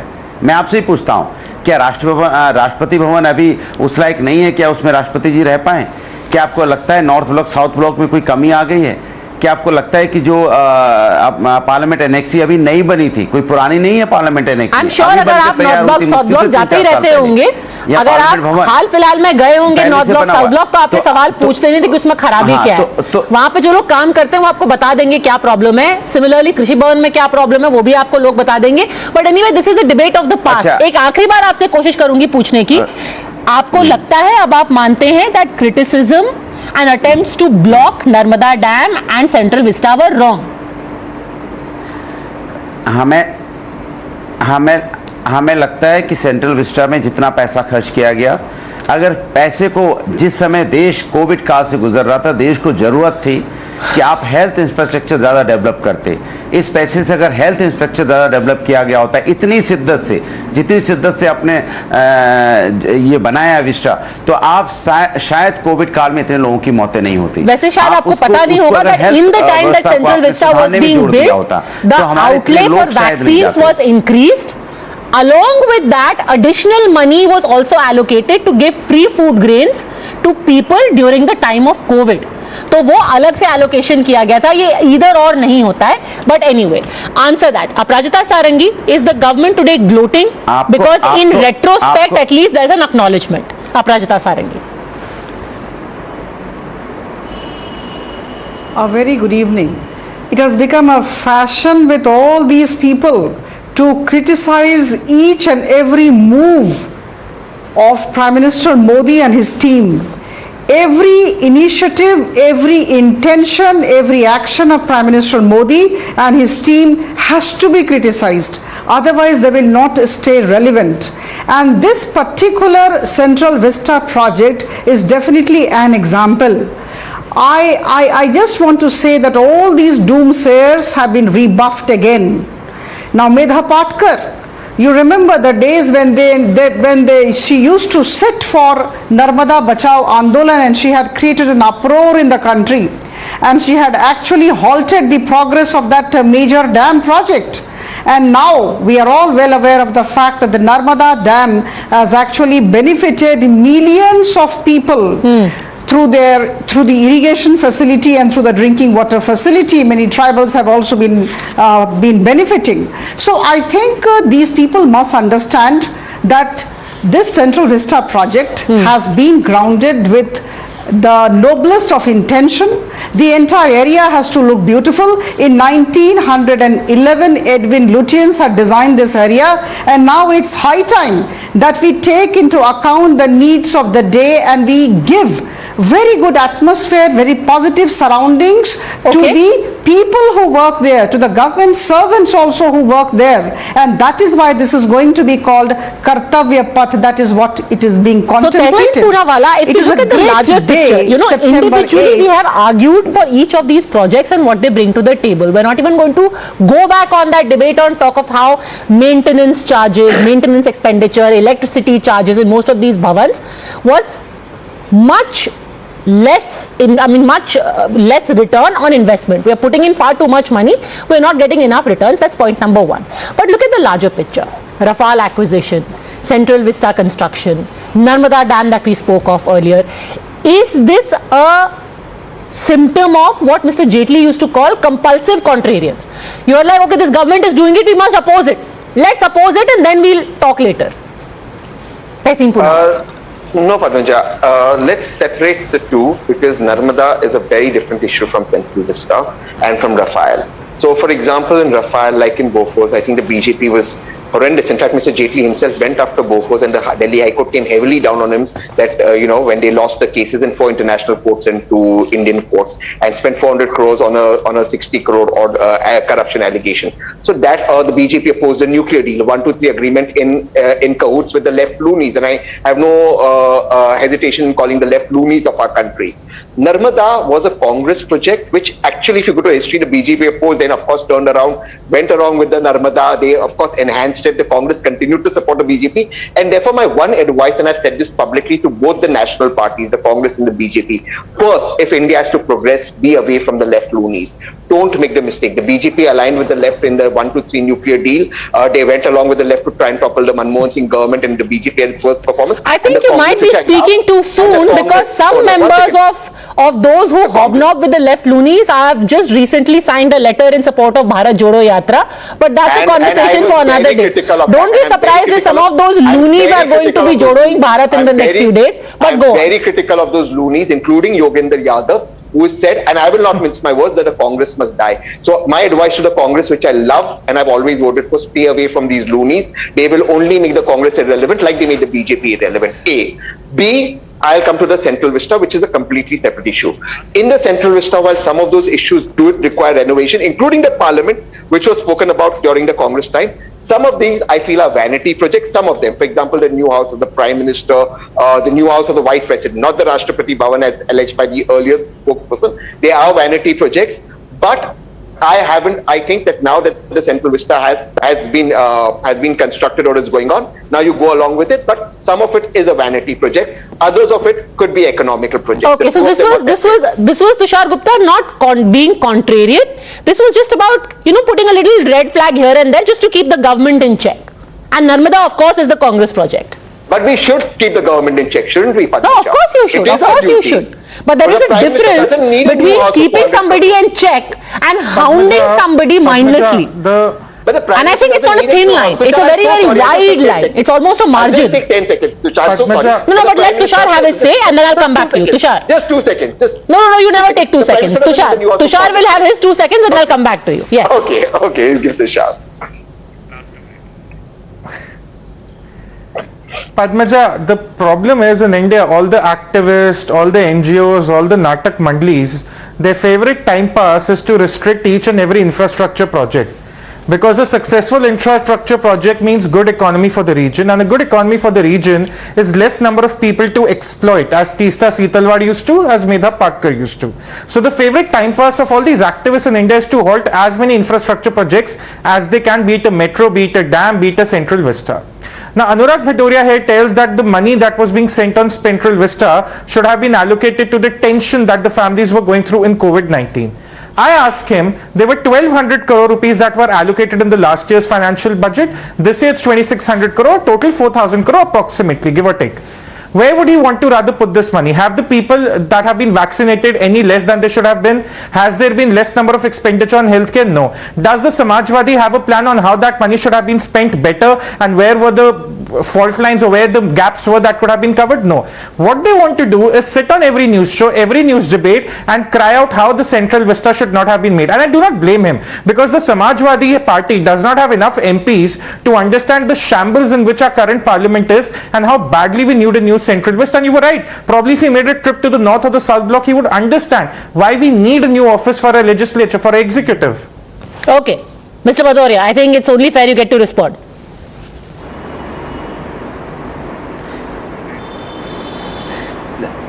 देखिए, भारतीय जनता पार्टी का एक ही काम है, कैसे मार्केटिंग इवेंट किया जाए, कैसे वाहवाही लूटने की कोशिश की जाए। मैं पूछना चाहता हूं कि राजपथ का नाम अगर आप कहते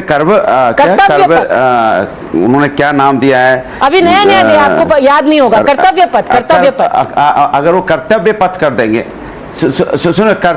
सुन तो लीजिए, कर्तव्य पथ कर देंगे, तो क्या राजपथ का नाम कर्तव्य पथ हो जाने से देश के अंदर में जो महंगाई है कम हो जाएगी? मैं पूछना चाहता हूं, क्या बेरोजगारी एकदम खत्म हो जाएगी? क्या इलेक्ट्रिसिटी की सारी समस्या का समाधान हो जाएगा? क्या लोगों को पानी की सुविधाएं एकदम मिलने लगेंगी? हेल्थ व्यवस्था एकदम लोगों की ठीक हो जाएगी? चारों तरफ खुशहाली का माहौल आ जाएगा?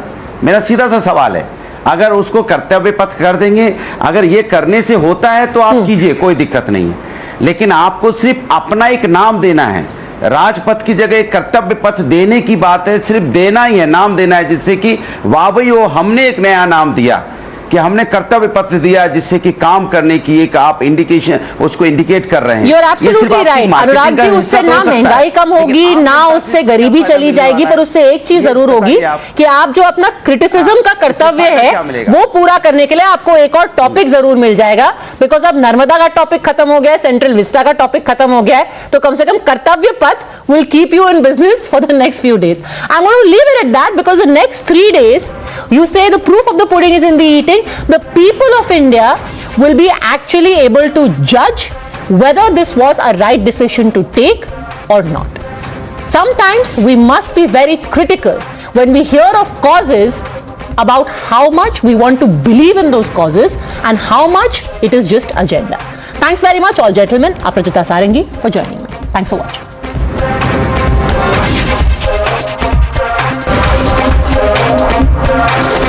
The News Hour at 10 will be right back after the break.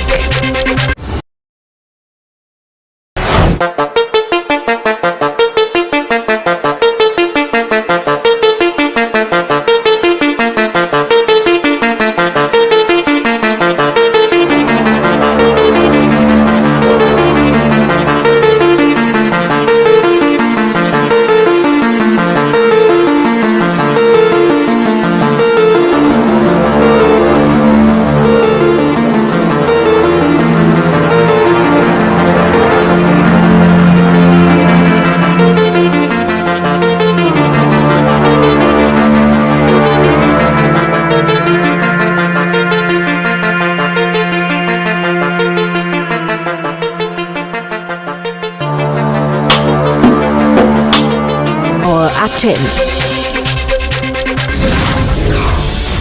Delhi Lieutenant Governor VK Saxena has sent a legal notice to AAP leaders for alleging corruption charges and raising defamatory slogans against the LG.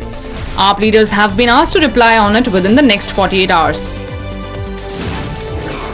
The Jharkhand Assembly passed a confidence motion tabled by CM Hemant Soren amid a walkout staged by BJP leaders.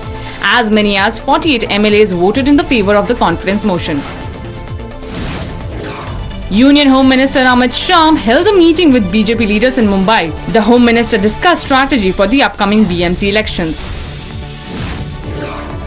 Actor Kamal Rashid Khan has been arrested by Mumbai police over sexual harassment charges. A case of expulsion of Hindu Dalit teachers by a Muslim school in Aligarh has come to light. The school management fired 2 teachers allegedly because of their religion. The last rites of former Tata Sons chairman Cyrus Mistry, who was killed in a car accident near Mumbai, will be performed tomorrow at Worli Crematorium. The News Hour at 10 will be right back after the break.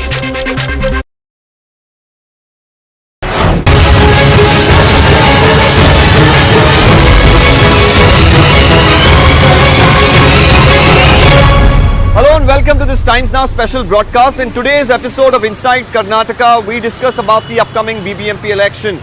What do these polls mean for the citizens of Silicon City? What's at stake for the political parties? We give you all these details. The News Hour at 10.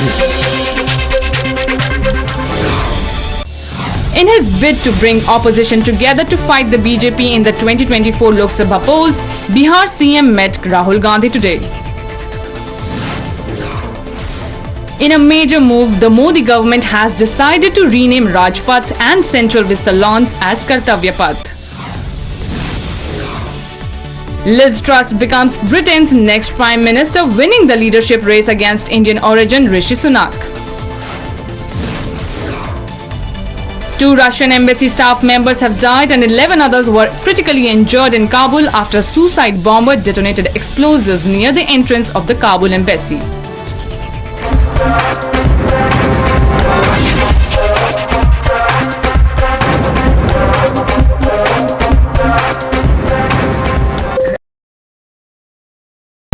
The most pressing issues, the most informed minds, free and fair exchange. Converse India with Rahul Shivshankar.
On to some other stories making headlines. Bihar Chief Minister Nitish Kumar will be visiting Delhi and meeting several opposition leaders, including Rahul Gandhi from the Congress, in his bid to bring them together to fight the BJP in 2024 Lok Sabha polls.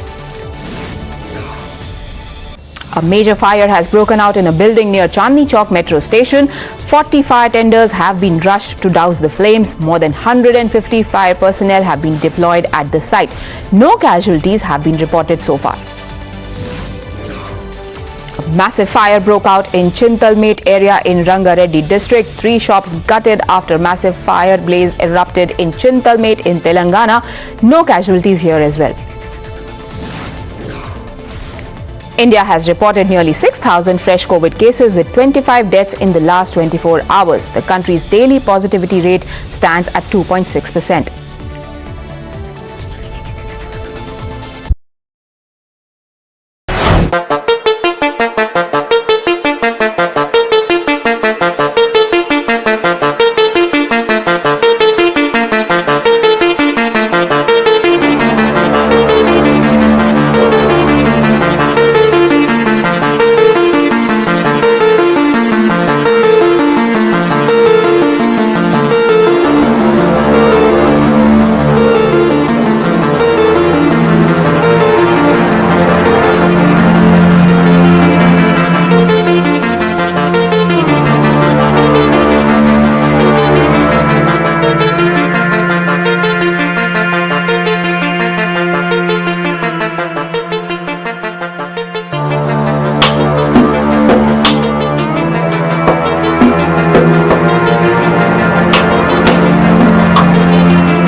Hello and a very warm welcome. You're watching News Now Overnight, where we get you the long and short of every single story that made headlines through the day. First up, top 50.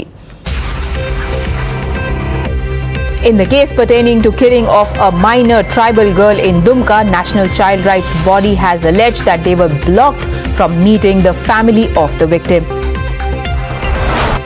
Meanwhile, massive protests broke out in the district as well. Several organizations called for a bandh as chorus for justice for the tribal girl grows.